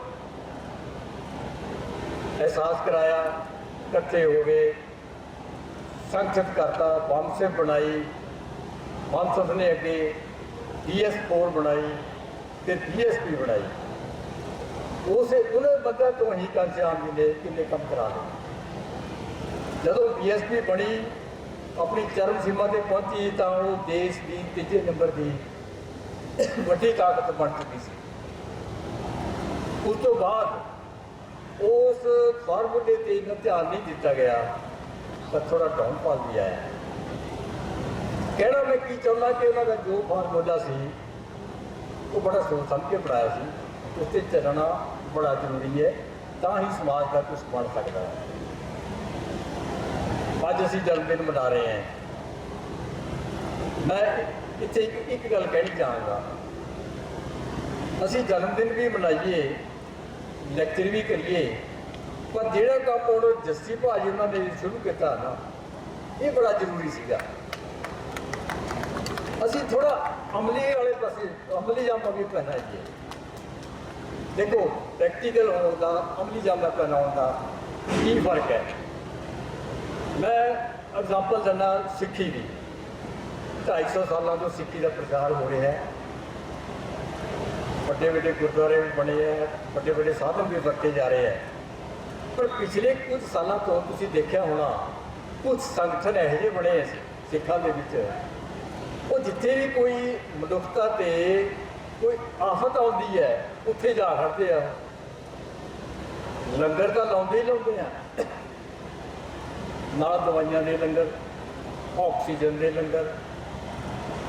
ਤੇ ਜਦੋਂ ਇਹ ਚੀਜ਼ ਲੱਗਦੀ ਹੈ, ਸਾਰੇ ਪੁੱਛਦੇ ਆ ਇਹ ਕੀ ਹੈ ਭਾਈ, ਇਹ ਕੌਣ ਆ ਬਈ, ਇਹ ਸਿੱਖ ਹੈ ਜੀ, ਇਹ ਜਾਨੀ। ਤਾਂ ਸਿੱਖੀ ਦਾ ਪ੍ਰਚਾਰ ਜਿੰਨਾ ਹੁਣ ਇਹ ਪਿਛਲੇ ਕੁਝ ਸਮੇਂ ਤੋਂ ਹੋਇਆ, ਨਾ ਪਹਿਲਾਂ ਕਦੇ ਨਹੀਂ ਹੋਇਆ। ਮੈਂ ਕੀ ਕਹਿਣਾ ਚਾਹੁੰਦਾ ਕਿ ਜੋ ਇਹ ਜੱਸੀ ਭਾਜੀ ਉਹਨਾਂ ਨੇ ਜਿਵੇਂ ਲਾਇਬ੍ਰੇਰੀ ਦਾ ਕੰਮ ਸ਼ੁਰੂ ਕੀਤਾ, ਸਾਨੂੰ ਤਾਂ ਪੜ੍ਹਨ ਦੀ ਆਦਤ ਹੀ ਹਟਦੀ ਜਾ ਰਹੀ ਹੈ। ਇਹਦੇ ਨਾਲ ਕਲਚਰ ਪੈਦਾ ਹੋਏਗਾ, ਪੜ੍ਹਾਈ ਦਾ ਕਲਚਰ ਪੈਦਾ ਹੋਏਗਾ, ਕਿਤਾਬਾਂ ਦੀ ਲੋੜ ਪਏਗੀ, ਲੇਖਕਾਂ ਨੂੰ ਉਤਸ਼ਾਹ ਮਿਲੇਗਾ, ਪਬਲਿਸ਼ਰ ਨੂੰ ਉਤਸ਼ਾਹ ਮਿਲੇਗਾ, ਅਖਬਾਰਾਂ ਨਿਕਲਣਗੀਆਂ, ਮੈਗਜ਼ੀਨ ਨਿਕਲਣਗੇ, ਤੇ ਹੋ ਸਕਦਾ ਕਿਤੇ ਸਾਡਾ ਹੱਥ ਲੱਗ ਜੇ, TV ਚੈਨਲ ਵੀ ਬਣ ਜੇ। ਇਸ ਪਾਸੇ ਧਿਆਨ ਦੇਣਾ ਬੜਾ ਜ਼ਰੂਰੀ ਸੀਗਾ। ਇਹਨਾਂ ਨੇ ਉਹ ਬਿਰਤ ਪਾਈ ਹੈ ਅੱਜ ਕਿ ਅੱਗੇ ਤੋਂ ਦੂਸਰਿਆਂ ਨੂੰ ਵੀ ਇਹ ਸਬਕ ਮਿਲੇਗਾ ਕਿ ਹਾਂ, ਇਸ ਤਰ੍ਹਾਂ ਕੰਮ ਕਰਨਾ ਚਾਹੀਦਾ ਹੈ। ਬਲੱਡ ਡੋਨੇਸ਼ਨ ਕੈਂਪ ਲਾਇਆ, ਇਹ ਬੜੀ ਜ਼ਰੂਰੀ ਹੈ। ਕਈ ਵਾਰੀ ਹਸਪਤਾਲ 'ਚ ਇਹੋ ਜਿਹੀ ਪੋਜੀਸ਼ਨ ਆ ਜਾਂਦੀ ਹੈ ਕਿ ਬਲੱਡ ਹੀ ਨਹੀਂ ਮਿਲਦਾ। ਇਹ ਜਾਗਰਤੀ ਜਦੋਂ ਆਏਗੀ ਸਮਾਜ 'ਚ, ਜੁੜੂਗੇ, ਇਹ ਕੌਣ ਆ ਬਈ, ਇਹ ਅੰਬੇਡਕਰ ਵਾਦੀ ਹੈ ਜੀ, ਅੰਬੇਡਕਰ ਇਹ ਇੱਦਾਂ ਹੀ ਕਰਦੇ ਜੀ, ਇਹ ਤਾਂ ਬੜੇ ਕੈਂਪ ਲਾਉਂਦੇ ਜੀ, ਤੇ ਬੜੇ ਤਾਂ ਹੁਣ ਇਹਨਾਂ ਨੇ ਤਾਂ ਕਿਤਾਬਾਂ ਬਹੁਤ ਛਾਪਤੀਆਂ ਜੀ। ਇਹ ਗੱਲ ਸਮਾਜ ਦੇ ਵਿੱਚ ਜਾਣੀ ਬਹੁਤ ਜ਼ਰੂਰੀ ਸੀ। ਇਹ ਜੱਸੀ ਭਾਜੀ ਨੇ ਇਹਦਾ ਉਦਘਾਟਨ ਕਰਕੇ ਕਿਰਤ ਪਾਈ ਨਵੀਂ। ਮੈਂ ਇਸ ਲਈ ਇਹਨਾਂ ਨੂੰ ਵਧਾਈ ਦਿੰਦਾ, ਇਹਨਾਂ ਦੇ ਸੰਗਠਨ ਨੂੰ ਵਧਾਈ ਦਿੰਦਾ। ਔਰ ਜੋ ਇੱਥੇ ਬੈਠੇ ਆ ਜਿੰਨਾ ਵੀ ਇਹ ਪ੍ਰਚਾਰ ਕਰ ਸਕਦੇ ਆ, ਆਪਣੇ ਆਪਣੇ ਪਿੰਡ ਸ਼ਹਿਰ ਜਾ ਕੇ ਇਸ ਗੱਲ 'ਤੇ ਧਿਆਨ ਨਾਲ ਸੋਚੋ ਵਿਚਾਰੋ।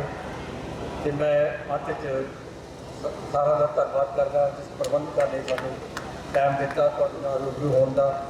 ਬਹੁਤ ਬਹੁਤ ਮਿਹਰਬਾਨੀ। ਜੈ ਭੀਮ, ਜੈ ਭਾਰਤ। बहुत बहुत धन्यवाद जी सरदार फतेहचंद सिंह जी चंडीगढ़ को, जिन्होंने बड़े सुलझे हुए और बड़े संखेप के बाबा साहब के जीवन और मिशन के बारे विचार साझे किए हैं। बहुत बहुत धन्यवाद करते हैं जी ਅਸੀਂ ਸੰਸਥਾ ਦੀ ਤਰਫ ਤੋਂ। नाल दी नाल मेरी बेनती है जी प्रोफेसर 31वें जन्म दिहाड़े ते सो मैं को गल कहांगा कि उस महारैबर नूं जे आपां देखीए साडे तो बहुत फैसिलिटीज़ हैगियां। साडे को तो पक्के कमरे मिले, सानू स्कूल दे विच सानू टेबल मिले, सानू वर्दियां मिलियां, सानू ठंडा पानी मिलिया आरओ दा। तां उस समय उस व्यक्ति नूं की मिलिया? कुछ भी नहीं। उसने अपना परिवार, अपनी पत्नी, अपने बच्चे कुर्बान करते किहदे लई? साडे लई। एक छोटी सोच के मालक लोग दसते हैं कि यह व्यक्ति अछूतां दा मसीहा है, पछड़े लोगों का मसीहा है। मैं दसना चाहांगा जे उन्होंने सोच छोटी है तो अपनी उस सोच के गिलाफ नूं पाड़ के बाबा साहब भीमराव अंबेडकर की हिस्टरी पढ़ लेना तो पता लग जाएगा कि अछूतां दा नहीं समुची मानवता का मसीहा होया। मैं दसना चाहांगा साडे सामने साडियां भैणां बैठियां, मातावां बैठियां, बच्चियां बैठियां, इन्होंने जो रुतबा दबाया वो बाबा साहब भीमराव अंबेडकर ने। सो मैं ज़्यादा गल्लां नहीं करांगा क्योंकि अज बहुत बुद्धिजीवी साडे विचकार आए आ। मैं बहुत बहुत धन्यवाद करना चाहांगा संतोख जस्सी जी का, संजीव एमा जट्टा जी का, ते समुची टीम का, फाउंडेशन सोसाइटी का, जिन्होंने ये उपराला किया। ते अज साडे विचकार माणमती शिक्षितां आईयां, बोल के गईयां। हुण मैं इक्को गल कहांगा कि अज जे सानू मौका मिलिया तो ये मौका सांभ लिओ। अज घर जाके गल्लां करनियां बाबा साहब भीमराव अंबेडकर दियां। हर घर दे विच 4-4 डब्बियां आ मोबाइल दियां। एक तो 2 डब्बियां दे विच बच्चों को कहो कि बेटा बी आर अंबेडकर साहब की हिस्टरी बारे 10 मिनट सुन ला, 20 मिनट सुन ला, एक चिंग लाओ। जिस तरह साडे बहुत ही दस के गए ने कि रोज 8:30 बजे NTV ते उन्हां दा लाइव हिस्टरी प्रोग्राम चलता बाबा साहब भीमराव अंबेडकर का। शायद मेरिया मातावां भैणां वीरां नूं पता या नहीं पता, वो रोज चलता 8:30 बजे, वो देखना शुरू करो जी। सो वंस अगेन समुची फाउंडेशन का, बाबा साहब भीमराव अंबेडकर सोसाइटी संदा पट्टी का बहुत बहुत धन्यवाद। स्पैशल थैंक जस्सी जी का जिन्होंने अज पुस्तक रिलीज की सच समुंदर।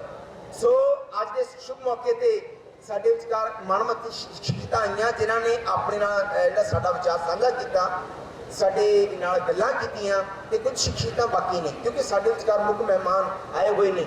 मेरी मुराद श्री महेंद्र सिंह दुसान जी ने जिन्होंने पूरे UNO के विच अपना नाम का डंका बजाया। ते मैं अज उन्होंने दसांगा कि पूछांगा भी कि इन्होंने एक कितने तक इन्नी मल मारी तो वह भी आशीर्वाद बाबा साहब भीमराव अंबेडकर जी का सी जिन्होंने खेती के बहुत बड़ा रोल अदा किया। जे मैं गल करा साडे विचकार साडे माणमती शिक्षक बहुत डॉक्टर आए, इंजीनियर आए, वकील साहबान आए, टीचर साहबान आए। सतपाल सालों जी बहुत दिन समाज के इन्हों की समाज के जो भी महाराज का गुरपुरब हुंदा पहली कतार के खड़े होंगे हैं। मैं सल्यूट करता सारिਆਂ ਨੂੰ जिन्होंने अपने घर की दहलीज तो बाहर उठ के समाज की बाह फड़ी है। सजदा करता सब नूं। सो मैं हुण ज़्यादा समा नहीं लवांगा। साडे विचकार बहुत ही माणमती शख्सियत एडवोकेट चरणजीत घेई जी आए आ, उन्होंने भी मैं स्टेज पर बुलावांगा कि अज शुभ दिहाड़े ते एक पासे विसाखी का दिहाड़ा मना रहे हैं, एक पासे महारैबर का दिहाड़ा मना रहे हैं। ये दोनों बरोबर है क्योंकि 10वें पातशाह ने जो खालसा पंथ की साजना की सी 1699 दे विच उसने भी एके दा प्रतीक दिता सी। ते जो 5 सिरां दी गल उठी सी तो 5 सिर देने वाले कौन सी? वो भी नीवी जात के बंदे से। वो 5 सिर जिहड़े दिते सी उन्होंने 5 प्यारे का लहगा रुतबा थापिया गया, उन्होंने एक बाटे दे जल छकाया गया। तो मैं इको गल कहांगा कि ये 2 हीरो होए ने जिन्होंने सरबंस दान किया। 10 पातशाह जी सरबंसदानी, भीमराव अंबेडकर जी उन्होंने भी वंश कुर्बान करता। सो ਇੱਕੋ ਕਤਾਰ ਦੇ ਐਸੇ ਯੋਧੇ ਹੈਗੇ ਆ, ਮੇਰੇ ਕੋਲ ਸ਼ਬਦ ਨਹੀਂ ਹੈਗੇ। ਹੁਣ ਮੈਂ ਬੇਨਤੀ ਕਰਾਂਗਾ, ਸਾਡੇ ਬਹੁਤ ਸਤਿਕਾਰਯੋਗ ਐਡਵੋਕੇਟ ਚਰਨਜੀਤ ਢੇਈ ਜੀ ਆਪਣੇ ਕੀਮਤੀ ਸਮੇਂ ਤੋਂ ਸਮਾਂ ਕੱਢ ਕੇ ਆਏ ਆ ਤੇ ਸਾਡੇ ਨਾਲ ਵਿਚਾਰ ਸਾਂਝੇ ਕਰਨ। ਕਰੈਕਰ ਕਲੈਪਿੰਗ ਦੇ ਨਾਲ ਚਰਨਜੀਤ ਢੇਈ ਜੀ।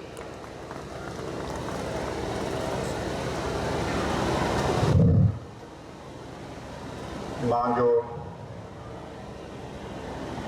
ਸਤਿਕਾਰਯੋਗ ਜਿੰਨੇ ਵੀ ਸਾਥੀ ਇੱਥੇ ਪੁੱਜੇ ਨੇ, ਅੱਜ ਦੇ ਜਿਹੜੇ ਮੁੱਖ ਮਹਿਮਾਨ ਤਾਂ ਮੈਂ ਪੂਜਨੀਏ ਬਾਬਾ ਸਾਹਿਬ ਡਾਕਟਰ ਭੀਮ ਰਾਓ ਅੰਬੇਦਕਰ ਜੀ ਨੂੰ ਵੀ ਕਹਿਣਾ, ਜਿਨ੍ਹਾਂ ਦੀ ਕਿਰਪਾ ਦੇ ਨਾਲ, ਜਿਨ੍ਹਾਂ ਦੀ ਮਿਹਨਤ ਦੇ ਨਾਲ, ਜਿਨ੍ਹਾਂ ਦੀ ਕੁਰਬਾਨੀ ਦੇ ਨਾਲ, ਜਿਨ੍ਹਾਂ ਦੀ ਲਿਆਕਤ ਦੇ ਨਾਲ ਅੱਜ ਅਸੀਂ ਇੱਥੇ ਇਕੱਠੇ ਹੋਏ ਹੈਗੇ ਹਾਂ।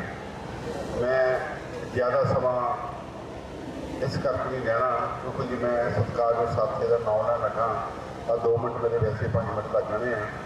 ਮੈਂ ਇੱਕੋ ਗੱਲ ਕਹਿਣਾ ਚਾਹੁੰਦਾ, ਅੱਜ ਇਸ ਦੁਨੀਆ ਦੇ ਵਿੱਚ ਸਾਡੇ ਲਈ ਇੱਕ ਸੂਰਜ ਚੜ੍ਹਿਆ ਸੀ, ਜੋ ਕਿ 14 ਅਪ੍ਰੈਲ 1891 ਨੂੰ ਬਾਬਾ ਸਾਹਿਬ ਡਾਕਟਰ ਭੀਮ ਰਾਓ ਅੰਬੇਦਕਰ ਜੀ ਨੇ ਇਸ ਮਹਾਨ ਭਾਰਤ ਦੀ ਧਰਤੀ ਤੇ ਜਨਮ ਲੈ ਕੇ ਮਹਾਤਮਾ ਬੁੱਧ ਦੇ ਜੋ ਮਹੱਤਵ ਸੀਗੇ, ਜੋ ਉਹਨਾਂ ਦੀਆਂ ਵਿਸ਼ੇਸ਼ਤਾਵਾਂ ਸੀਗੀਆਂ, ਜੋ ਉਹ ਦੇਸ਼ ਦੇ ਵਿੱਚ, ਜੋ ਉਹ ਦੁਨੀਆ ਵਿੱਚ ਚਾਹੁੰਦੇ ਸੀਗੇ, ਉਹਨਾਂ ਨੂੰ ਇਨ ਲਾਗੂ ਕਰਨ ਲਈ ਉਹਨਾਂ ਨੇ ਕੋਸ਼ਿਸ਼ ਕੀਤੀ। ਮੈਂ ਇੱਕ ਕਿਤਾਬ ਪੜ੍ਹੀ ਛੋਟੀ ਜੀ, ਛੋਟੇ ਪੇਜਾਂ ਦੀ, ਰਨਾਲਡੇ ਗਾਂਧੀ ਅਤੇ ਜਨਾਬ। ਉਹਦੇ ਵਿੱਚ ਇਹ ਲਿਖਿਆ ਗਿਆ, ਜਦੋਂ 1901 ਦੇ ਵਿੱਚ ਬਾਬਾ ਸਾਹਿਬ ਡਾਕਟਰ ਭੀਮ ਰਾਓ ਅੰਬੇਦਕਰ ਜੀ ਮਹਾਨ ਦਾਰਸ਼ਨਿਕ, ਮਹਾਨ ਤਪਸਵੀ, ਮਹਾਨ ਯੋਧੇ 8ਵੀਂ 'ਚ ਪੜ੍ਹਦੇ ਸੀਗੇ, ਤਾਂ ਉਹਨਾਂ ਦੇ ਡੈਥ ਦੇ ਛੁੱਟੀ ਕੀਤੀ ਗਈ 1901 ਦੇ ਵਿੱਚ ਰਨਾਲਡੇ ਦੇ। ਅਤੇ ਉਹਨਾਂ ਨੇ ਆਪਣੇ ਟੀਚਰ ਨੂੰ ਪੁੱਛਿਆ, ਸਰ ਇਹ ਕਿੱਡਾ ਮਹਾਂਪੁਰਖ ਇਨਸਾਨ ਹੋਣਾ ਜਿਨ੍ਹਾਂ ਦੇ ਅੱਜ ਛੁੱਟੀ ਕੀਤੀ ਗਈ। ਤਾਂ ਟੀਚਰ ਸਾਹਿਬਾਨ ਨੇ ਉਹਨਾਂ ਨੂੰ ਦੱਸਿਆ ਵੀ ਉਹ ਬੰਦਾ ਸੀ ਜਿਹੜਾ ਕਹਿੰਦਾ ਸੀ ਵੀ ਬੰਦੇ 'ਚ ਫਰਕ ਨਹੀਂ ਹੋਣਾ ਚਾਹੀਦਾ, ਔਰਤ 'ਚ ਫਰਕ ਨਹੀਂ ਹੋਣਾ ਚਾਹੀਦਾ, ਅਤੇ ਹਰ ਇਨਸਾਨ ਬਰਾਬਰ ਹੋਣੇ ਚਾਹੀਦੇ ਆ। ਗੱਲ ਕੀ ਉਸ ਮਿਸਟਰ ਰਨਾਲਡੇ ਨੇ ਵੀ ਮਹਾਤਮਾ ਬੁੱਧ ਦੇ ਜੀਵਨ ਨੂੰ ਪੜ੍ਹਿਆ ਸੀਗਾ। ਜਦੋਂ ਬਾਬਾ ਸਾਹਿਬ ਅੰਬੇਦਕਰ ਜੀ ਨੇ 1907 ਦੇ ਵਿੱਚ 10ਵੀਂ ਪਾਸ ਕੀਤੀ, ਉਹਨਾਂ ਨੂੰ ਵੀ ਸ਼੍ਰੀ ਕ੍ਰਿਸ਼ਨਾ ਜੀ ਵੱਲੋਂ ਇੱਕ ਲਿਖੀ ਕਿਤਾਬ ਮਹਾਤਮਾ ਬੁੱਧ ਦੇ ਇੱਕ ਚਿੱਤਰ ਪੇਸ਼ ਕੀਤਾ ਗਿਆ। ਉਹਨਾਂ ਨੂੰ ਕਿਤਾਬ ਦਿੱਤੀ ਗਈ, ਉਸ ਕਿਤਾਬ ਤੋਂ ਬੜੇ ਪ੍ਰਭਾਵਿਤ ਹੋਏ। ਗੱਲ ਕੀ ਬਾਬਾ ਸਾਹਿਬ ਡਾਕਟਰ ਭੀਮ ਰਾਓ ਅੰਬੇਦਕਰ ਜੀ ਨੇ ਜ਼ਿੰਦਗੀ ਦੇ ਵਿੱਚ ਆਪਣੇ ਘੋਰ ਦੀ ਗਰੀਬੀ 'ਚ ਰਹਿ ਕੇ, ਸੰਘਰਸ਼ 'ਚ ਰਹਿ ਕੇ, ਉਹਨਾਂ ਨੇ ਕੋਈ ਐਸੀ ਡਿਗਰੀ ਪਾਸ ਨਹੀਂ ਕੀਤੀ ਜੋ ਕਿ ਕਿਸੇ ਹੋਰ ਨੇ ਕੀਤੀ ਹੋਵੇ। ਬਾਬਾ ਸਾਹਿਬ ਡਾਕਟਰ ਭੀਮ ਰਾਓ ਅੰਬੇਦਕਰ ਦੁਨੀਆ ਦੇ 6ਵੇਂ ਵਿਦਵਾਨਾਂ ਵਿੱਚੋਂ ਨਹੀਂ, ਉਹ ਦੁਨੀਆ ਦੇ 6ਵੇਂ ਵਿਦਵਾਨਾਂ ਵਿੱਚੋਂ ਪਹਿਲੇ ਨੰਬਰ 'ਤੇ ਇੱਕ ਵਿਦਵਾਨ ਸੀਗੇ, ਜਿਨ੍ਹਾਂ ਨੂੰ ਬਾਬਾ ਸਾਹਿਬ ਡਾਕਟਰ ਭੀਮ ਰਾਓ ਅੰਬੇਦਕਰ ਕਿਹਾ ਜਾਂਦਾ।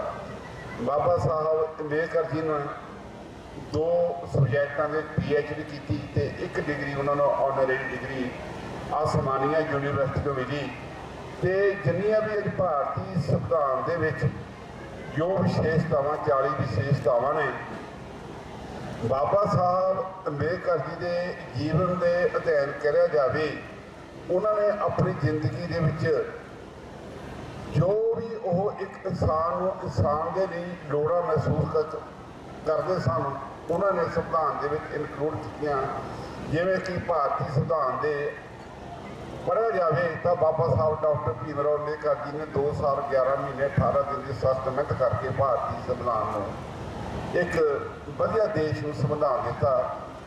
ਉਸ ਤੋਂ ਬਾਅਦ ਜਿੰਨੇ ਵੀ ਸੰਵਿਧਾਨ ਦੇਸ਼ ਆਜ਼ਾਦ ਹੋਏ ਤਾਂ ਉਹਨਾਂ ਸੰਵਿਧਾਨਾਂ ਨੇ ਵੀ ਬਾਬਾ ਸਾਹਿਬ ਜਿਹੜੇ ਡਾਕਟਰ ਭੀਮ ਰਾਓ ਅੰਬੇਦਕਰ ਜੀ ਦੇ ਦੁਆਰਾ ਭਾਰਤੀ ਸੰਵਿਧਾਨ ਦੇ ਵਿੱਚ 395 ਆਰਟੀਕਲ ਅਤੇ 12 ਅਨੁਸੂਚੀਆਂ ਸੀਗੀਆਂ, ਉਹਨਾਂ ਨੂੰ ਦੇਖ ਕੇ ਮਤਲਬ ਕੀਤਾ।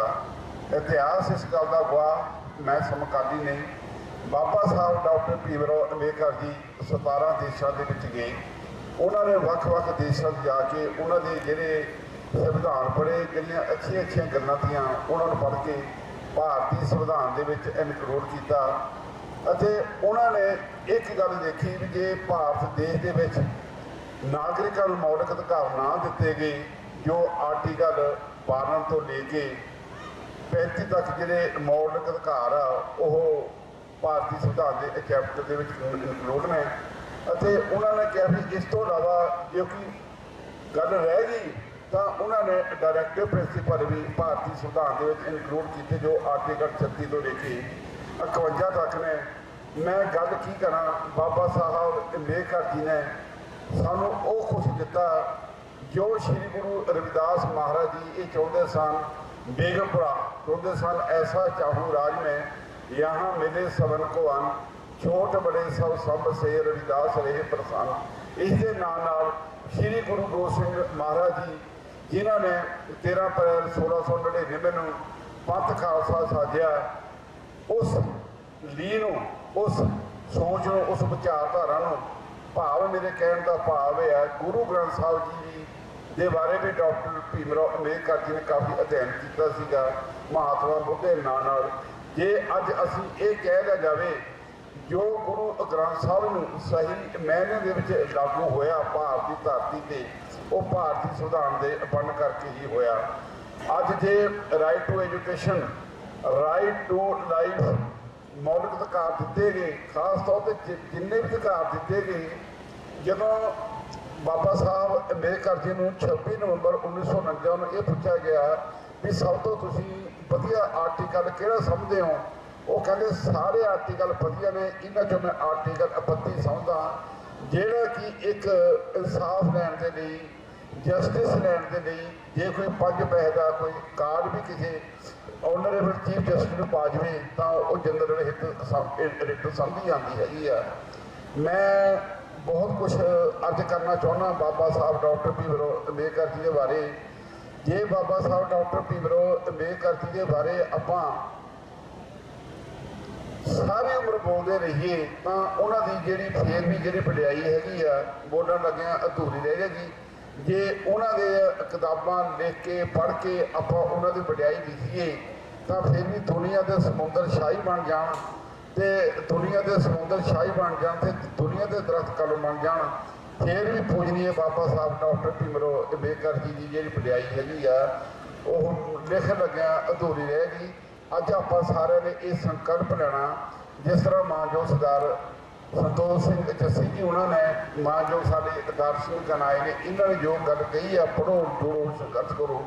ਇਹ ਜਿਹੜਾ ਜੋ ਬਾਬਾ ਸਾਹਿਬ ਡਾਕਟਰ ਭੀਮ ਰਾਓ ਅੰਬੇਦਕਰ ਜੀ ਸਾਨੂੰ ਇਹ ਮੰਤਰ ਦੇ ਕੇ ਗਏ ਆ, ਉਹ ਸਿਰਫ ਦਲਿਤਾਂ ਲਈ ਨਹੀਂ, ਇਹ ਦੁਨੀਆ ਦੇ ਵਿੱਚ ਜਿੱਥੇ ਕੋਨੇ-ਕੋਨੇ ਤੇ ਜਿਹੜੇ ਅੱਜ ਦੇ ਗਰੀਬ ਲੋਕ ਵੱਸਦੇ ਆ, ਗਰੀਬ ਵਿਦਿਆਰਥੀ ਨੇ, ਗਰੀਬ ਮਾਪੇ ਨੇ, ਇਹ ਉਹਨਾਂ ਨੂੰ ਦੇ ਕੇ ਗਏ ਆ।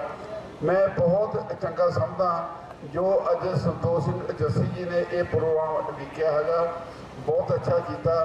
ਪਰਮਾਤਮਾ ਕੁਦਰਤ ਇਹਨਾਂ ਦੀ ਵੱਡੀ ਉਮਰ ਕਰੇ। ਬਾਬਾ ਸਾਹਿਬ ਡਾਕਟਰ ਭੀਮ ਰਾਓ ਅੰਬੇਦਕਰ ਜੀ ਦਾ ਇਸ ਪਰਿਵਾਰ 'ਤੇ ਹੱਥ ਰਹੇ। ਮੈਂ ਵੀ ਤੁਹਾਡੇ ਚਰਨਾਂ ਦੇ ਵਿੱਚ ਇਹ ਅਰਜ਼ ਕਰਦਾ ਵੀ ਜਦ ਤੱਕ ਮੇਰੀ ਜ਼ਿੰਦਗੀ ਆ, ਮੈਂ ਬਾਬਾ ਸਾਹਿਬ ਡਾਕਟਰ ਭੀਮ ਰਾਓ ਅੰਬੇਦਕਰ ਜੀ ਦੇ ਮਿਸ਼ਨ ਦਾ ਇੱਕ ਸੇਵਾਦਾਰ ਬਣ ਕੇ ਕੰਮ ਕਰਾਂਗਾ। ਕਹਿਣ ਨੂੰ ਬਹੁਤ ਕੁਛ ਆ, ਪਰ ਲੇਕਿਨ ਸਮੇਂ ਨੂੰ ਮੁੱਖ ਰੱਖਦੇ ਹੋਏ ਮੈਂ ਸਾਰਿਆਂ ਨੂੰ ਅੱਜ ਦੇ ਇਸ ਸ਼ੁਭ ਅਵਸਰ 'ਤੇ ਲੱਖ ਲੱਖ ਵਧਾਈ ਦਿੰਦਾ। ਤੇ ਆਪਾਂ ਆਪਣੀ ਜ਼ਿੰਦਗੀ ਵਿੱਚ ਇਹ ਸੋਚੋ ਵੀ ਆਪਾਂ ਕਿਸ ਬੱਚੇ, ਗਰੀਬ ਬੱਚੇ ਨੂੰ ਪੜ੍ਹਾਇਆ ਲਿਖਾਇਆ ਤੇ ਕਿੱਥੇ ਪਹੁੰਚਦਾ ਕੀਤਾ। ਮੈਂ ਇੱਕ ਤੁਹਾਨੂੰ ਥੋੜ੍ਹੀ ਅੱਧੇ ਮਿੰਟ ਦੀ ਗੱਲ ਕਹਿਣਾ ਚਾਹੁੰਦਾ। ਸੰਤੋਖ ਜੱਸੀ ਜੀ, ਮੈਂ ਇੱਕ ਬੇਨਤੀ ਕਰਨਾ ਚਾਹੁੰਦਾ, ਮੈਂ ਜੇ ਉਹ ਗੱਲ ਨਾ ਕਰਾਂ ਤੇ ਮੈਨੂੰ ਉਹ ਗੱਲ ਰਹਿ ਜਾਣੀ ਆ। ਬੰਗੀਆਂ ਦੇ ਰਹਿਣ ਵਾਲੇ ਮਿਸਟਰ ਗਿਆਨ ਸਿੰਘ ਬਾਲ ਸੀਗੇ ਇੱਥੇ ਆਪ ਧਰਮੀ, ਜੋ ਕਿ ਮਹੱਲਾ ਮੁਕਤਪੁਰਾ ਦੇ ਰਹਿਣ ਵਾਲੇ ਸੀਗੇ। ਜਦੋਂ ਮੈਂ 5ਵੀਂ ਕਲਾਸ ਪੜ੍ਹਦਾ ਸੀਗਾ ਤਾਂ ਮੈਂ ਕਿਸੇ ਉੱਥੇ ਹੋਟਲ ਤੇ ਰੋਪੜ ਦੇ ਵਿੱਚ ਭਾਂਡੇ ਮਾਂਜਦਾ ਸੀ ਆਪ, ਤੇ ਗਿਆਨ ਸਿੰਘ ਬਾਲੋਂ ਤੋਂ ਅਨਮੈਰਿਡ ਸੀਗੇ। ਉਸ ਤੋਂ ਬਾਅਦ ਉਹਨਾਂ ਦਾ ਹਰਿਆਣੇ ਭੁੰਗੇ ਵਿਆਹ ਹੋਇਆ ਹੈ ਉਹਨਾਂ ਦਾ ਸੂਬੇਦਾਰ ਭਾਗ ਸਿੰਘ ਦੀ ਬੇਟੀ ਦੇ ਨਾਲ। ਤਾਂ ਉਹਨਾਂ ਦੇ ਪਿਤਾ ਨੂੰ ਗਿਆਨੀ ਹਜ਼ਾਰਾ ਸਿੰਘ ਸੀਗਾ, ਮੈਂ ਉਹਨਾਂ ਘਰ ਵੀ ਆਉਂਦਾ ਰਿਹਾ। ਸਰ ਜਦੋਂ ਮੈਂ ਮਤਲਬ ਉੱਥੇ ਕੰਮ ਕਰਦਾ ਸੀ, ਮੇਰੇ ਨਾਲ ਦੇ ਜਿਹੜੇ ਦੋਸਤ ਸੀਗੇ ਆਪ ਧਰਮੀਆਂ ਦੇ ਮੁੰਡੇ ਜਾਂ ਬਾਲਮੀਕਿਆਂ ਦੇ, ਉਹ ਮੈਨੂੰ ਚੰਨਾ ਕਹਿ ਕੇ ਭਾਂਡੇ ਮਾਂਜਦਾ। ਤੇ ਮੈਨੂੰ ਗਿਆਨ ਸਿੰਘ ਬਾਲ ਨੇ ਬੁਲਾਇਆ, ਕਹਿੰਦੇ ਕਾਕਾ ਤੂੰ ਭਾਂਡੇ ਕਿਉਂ ਮਾਂਜਦਾ? ਮੈਂ ਕਿ ਮੇਰੇ ਪਾਪਾ ਜੀ ਚਪੜਾਸੀ ਸੀਗੇ, ਚਪੜਾਸੀ ਰਹਿਣ ਕਰਕੇ ਵਿਚਾਰੇ ਅੱਖਾਂ ਤੋਂ ਬਲਾਈਂਡ ਹੋ ਗਏ ਤੇ ਨੌਕਰੀ ਉਹ ਵਿਦਆਊਟ ਪੇਮੈਂਟ ਚੱਲ ਰਹੀ ਹੈ। ਉਹ ਕਹਿੰਦਾ ਮੈਂ ਤੁਹਾਨੂੰ ਕੁਝ ਬਣਾ ਕੇ ਜਾਣਾ। ਮੈਨੂੰ ਸਰ ਤੁਸੀਂ ਯਕੀਨ ਕਰੋ ਜੀ, ਉਹਨਾਂ ਨੇ ਮੈਨੂੰ ਹੋਟਲ ਤੋਂ ਹਟਾ ਕੇ ਮੈਨੂੰ ਗਾਂਧੀ ਸਕੂਲ ਪੜ੍ਹਨੇ ਪਾਇਆ ਰੋਪੜ। ਮੈਨੂੰ ਉਹਨਾਂ ਨੇ 10ਵੀਂ ਕਰਾਈ, ਉਹਨਾਂ ਨੇ ਮੈਨੂੰ BA ਕਰਾਈ, ਉਹਨਾਂ ਨੇ ਮੈਨੂੰ MA ਕਰਾਈ, ਉਹਨਾਂ ਨੇ ਮੈਨੂੰ LLB ਕਰਾਈ। ਮੈਂ ਜ਼ਿੰਦਗੀ ਭਰ ਮੈਂ ਉਹਨਾਂ ਦਾ ਅਹਿਸਾਨ ਨਹੀਂ ਭੁੱਲ ਸਕਦਾ। ਮੈਂ ਆਪਣੀ ਵਾਲਮੀਕੀ ਬਰਾਦਰੀ ਵਿੱਚੋਂ, ਮੈਂ ਵਾਲਮੀਕ ਬਰਾਦਰੀ ਨੂੰ ਬਿਲੋਂਗ ਕਰਦਾ। ਰੋਪੜ ਜ਼ਿਲ੍ਹੇ ਦੇ ਵਿੱਚੋਂ ਮੈਂ ਪਹਿਲਾ ਵਾਲਮੀਕੀ ਕੈਂਡੀਡੇਟ ਸੀਗਾ, ਵਕੀਲ ਹਾਂ, ਜਿਹੜਾ ਕਿ ਮੈਂ ਰੋਪੜ ਜ਼ਿਲ੍ਹੇ ਦੇ ਵਿੱਚ ਮੈਂ ਗਿਆਨ ਸਿੰਘ ਬਲ ਦੀ ਬਦੌਲਤ ਵਕੀਲ ਬਣਾ। MA LLB ਮੈਂ ਕੀਤੀ ਹੈ ਤੇ ਉਸ ਤੋਂ ਬਾਅਦ ਮੈਂ ਮਿਹਨਤ ਕੀਤੀ ਹੈ। ਮੇਰੀ ਬੇਟੀ ਡਾਕਟਰ ਨਵਜੋਤ ਕੌਰ ਹੈਗੀ ਆ, ਰੈਤਨ ਬਾਰਾ ਯੂਨੀਵਰਸਿਟੀ ਹੈਡ ਆਫ ਡਿਪਾਰਟਮੈਂਟ ਹੈਗੀ ਆ, ਉਹ due to Baba Sahib doctor Bhim Rao Ambedkar ji. ਤੇ ਮੇਰੀ ਇੱਕ ਬੇਟੀ ਵਾਲਮੀਕੀ ਬਰਾਦਰੀ ਦੇ ਵਿੱਚੋਂ ਆਪਣੇ ਮਨਪ੍ਰੀਤ ਕੌਰ ਘਈ, ਉਹ ਪਹਿਲੀ ਵਕੀਲ ਹੈ ਮੇਰੀ ਬੇਟੀ ਮਨਪ੍ਰੀਤ ਕੌਰ ਘਈ, ਰੂਪ ਵਾਲਮੀਕੀ ਬਰਾਦਰੀ ਦੇ ਵਿੱਚੋਂ। ਮੈਨੂੰ ਮਾਣ ਆ, ਮੈਂ ਅੱਜ 17 ਬੱਚਿਆਂ ਨੂੰ ਸਰਦਾਰ ਗੁਰਦੇਵ ਸਿੰਘ ਸਹੋਤਾ ਨੇ IPS ADGP ਰਿਟਾਇਰ ਹੋਏ ਨੇ, ਉਹਨਾਂ ਦੀ ਕਿਰਪਾ ਦੇ ਨਾਲ, ਉਹਨਾਂ ਦੇ ਖਰਚੇ ਦੇ ਨਾਲ ਮੈਂ ਵਾਲਮੀਕੀ ਬਰਾਦਰੀ ਦੇ ਨਾਲ ਸੰਬੰਧਿਤ ਜਿਨ੍ਹਾਂ ਨੇ +2 ਕੀਤੀ ਜਾਂ PA ਕੀਤੀ 17 ਬੱਚਿਆਂ ਨੂੰ LLB ਦੇ ਵਿੱਚ ਐਡਮਿਸ਼ਨ ਦਵਾਈ ਆ। 17 ਦੇ ਵਿੱਚੋਂ 5 ਬੱਚੇ LLB ਕਰ ਗਏ ਆ। ਉਹਨਾਂ ਦਾ ਇੱਕੋ ਇੱਕ ਮਕਸਦ ਹੈਗਾ ਵੀ ਜਿਸ ਤਰ੍ਹਾਂ ਬੱਲਾ ਵਾਲੇ ਸੰਤਾਂ ਨੇ ਬੱਚਿਆਂ ਨੂੰ ਪੜ੍ਹਾਈ ਲਿਖਾਈ ਦੇ ਲਈ ਤੋਰਿਆ ਪਿਆ, ਤੇ ਉਹਨਾਂ ਨੇ ਵੀ DGR ਦੇ ਤਹਿਤ ਉਹਨਾਂ ਨੇ ਬੱਚਿਆਂ ਨੂੰ ਤੋਰਿਆ ਪਿਆ। ਪਰ ਮੈਂ ਇੱਕ ਤੁਹਾਡੇ ਕਦਮਾਂ ਦੇ ਵਿੱਚ ਇੱਕ ਜ਼ਰੂਰ ਬੇਨਤੀ ਕਰਨਾ ਚਾਹੁੰਦਾ ਵੀ ਸਾਡੀ ਜਿਹੜੀ ਇੱਕ ਜਾਤ ਆ ਨਾ, ਉਹ ਸਾਡੀ ਜਾਤ ਨਹੀਂ। ਜੇ ਤੁਹਾਨੂੰ ਕੋਈ ਪੁੱਛੇ ਤੁਸੀਂ ਕੌਣ ਆ, ਤੁਸੀਂ ਇਹ ਕਹਿਣਾ ਵੀ ਅਸੀਂ ਤਾਂ ਸਿਰਫ ਬਾਬਾ ਸਾਡੀ ਇੱਕੋ ਜਾਤ ਆ, ਸਾਡੀ ਇੱਕੋ ਬਰਾਦਰੀ ਆ, ਇੱਕੋ ਸਾਡਾ ਗੁਰੂ ਆ, ਉਹ ਬਾਬਾ ਸਾਹਿਬ ਡਾਕਟਰ ਭੀਮ ਰਾਓ ਅੰਬੇਦਕਰ ਆ। ਅਸੀਂ ਕਿਤੇ ਵੀ ਆਪਣੇ ਆਪ ਨੂੰ ਅਸੀਂ ਆਪਣੀ ਸਬ ਕਾਸਟ ਦੇ ਨਾਲ ਨਾ ਬੋਲਿਆ ਕਰੀਏ, ਕਿਉਂਕਿ ਸਾਡੇ ਦੁੱਖ ਇੱਕ ਨੇ, ਸਾਡਾ ਮਜ਼ਹਬ ਇੱਕ ਆ। ਸਾਡੇ ਸ੍ਰੀ ਗੁਰੂ ਰਵਿਦਾਸ ਮਹਾਰਾਜ ਜੀ ਨੇ ਸਿਰਫ ਸਾਡੇ ਲਈ ਕਿਹਾ, ਉਹਨੇ ਦੁਨੀਆ ਦੇ ਲਈ ਗੱਲ ਕੀਤੀ ਸੀਗੀ, ਐਸਾ ਚਾਹੂੰ ਰਾਜ ਮੈਂ ਜਾਂ ਮਿਲੇ ਸਵਨ ਕੋ ਅਨ, ਛੋਟ ਬੜੇ सब सब से रविदास रहे प्रसन्न। इसे मिशन को लेके डॉक्टर BR अंबेडकर जी ने अगे अपनी गल नूं तोड़िया। आप हमेशा उस गल नूं तोड़ी रखिए, आप तोड़ी रखिए। जय भीम, जय भारत।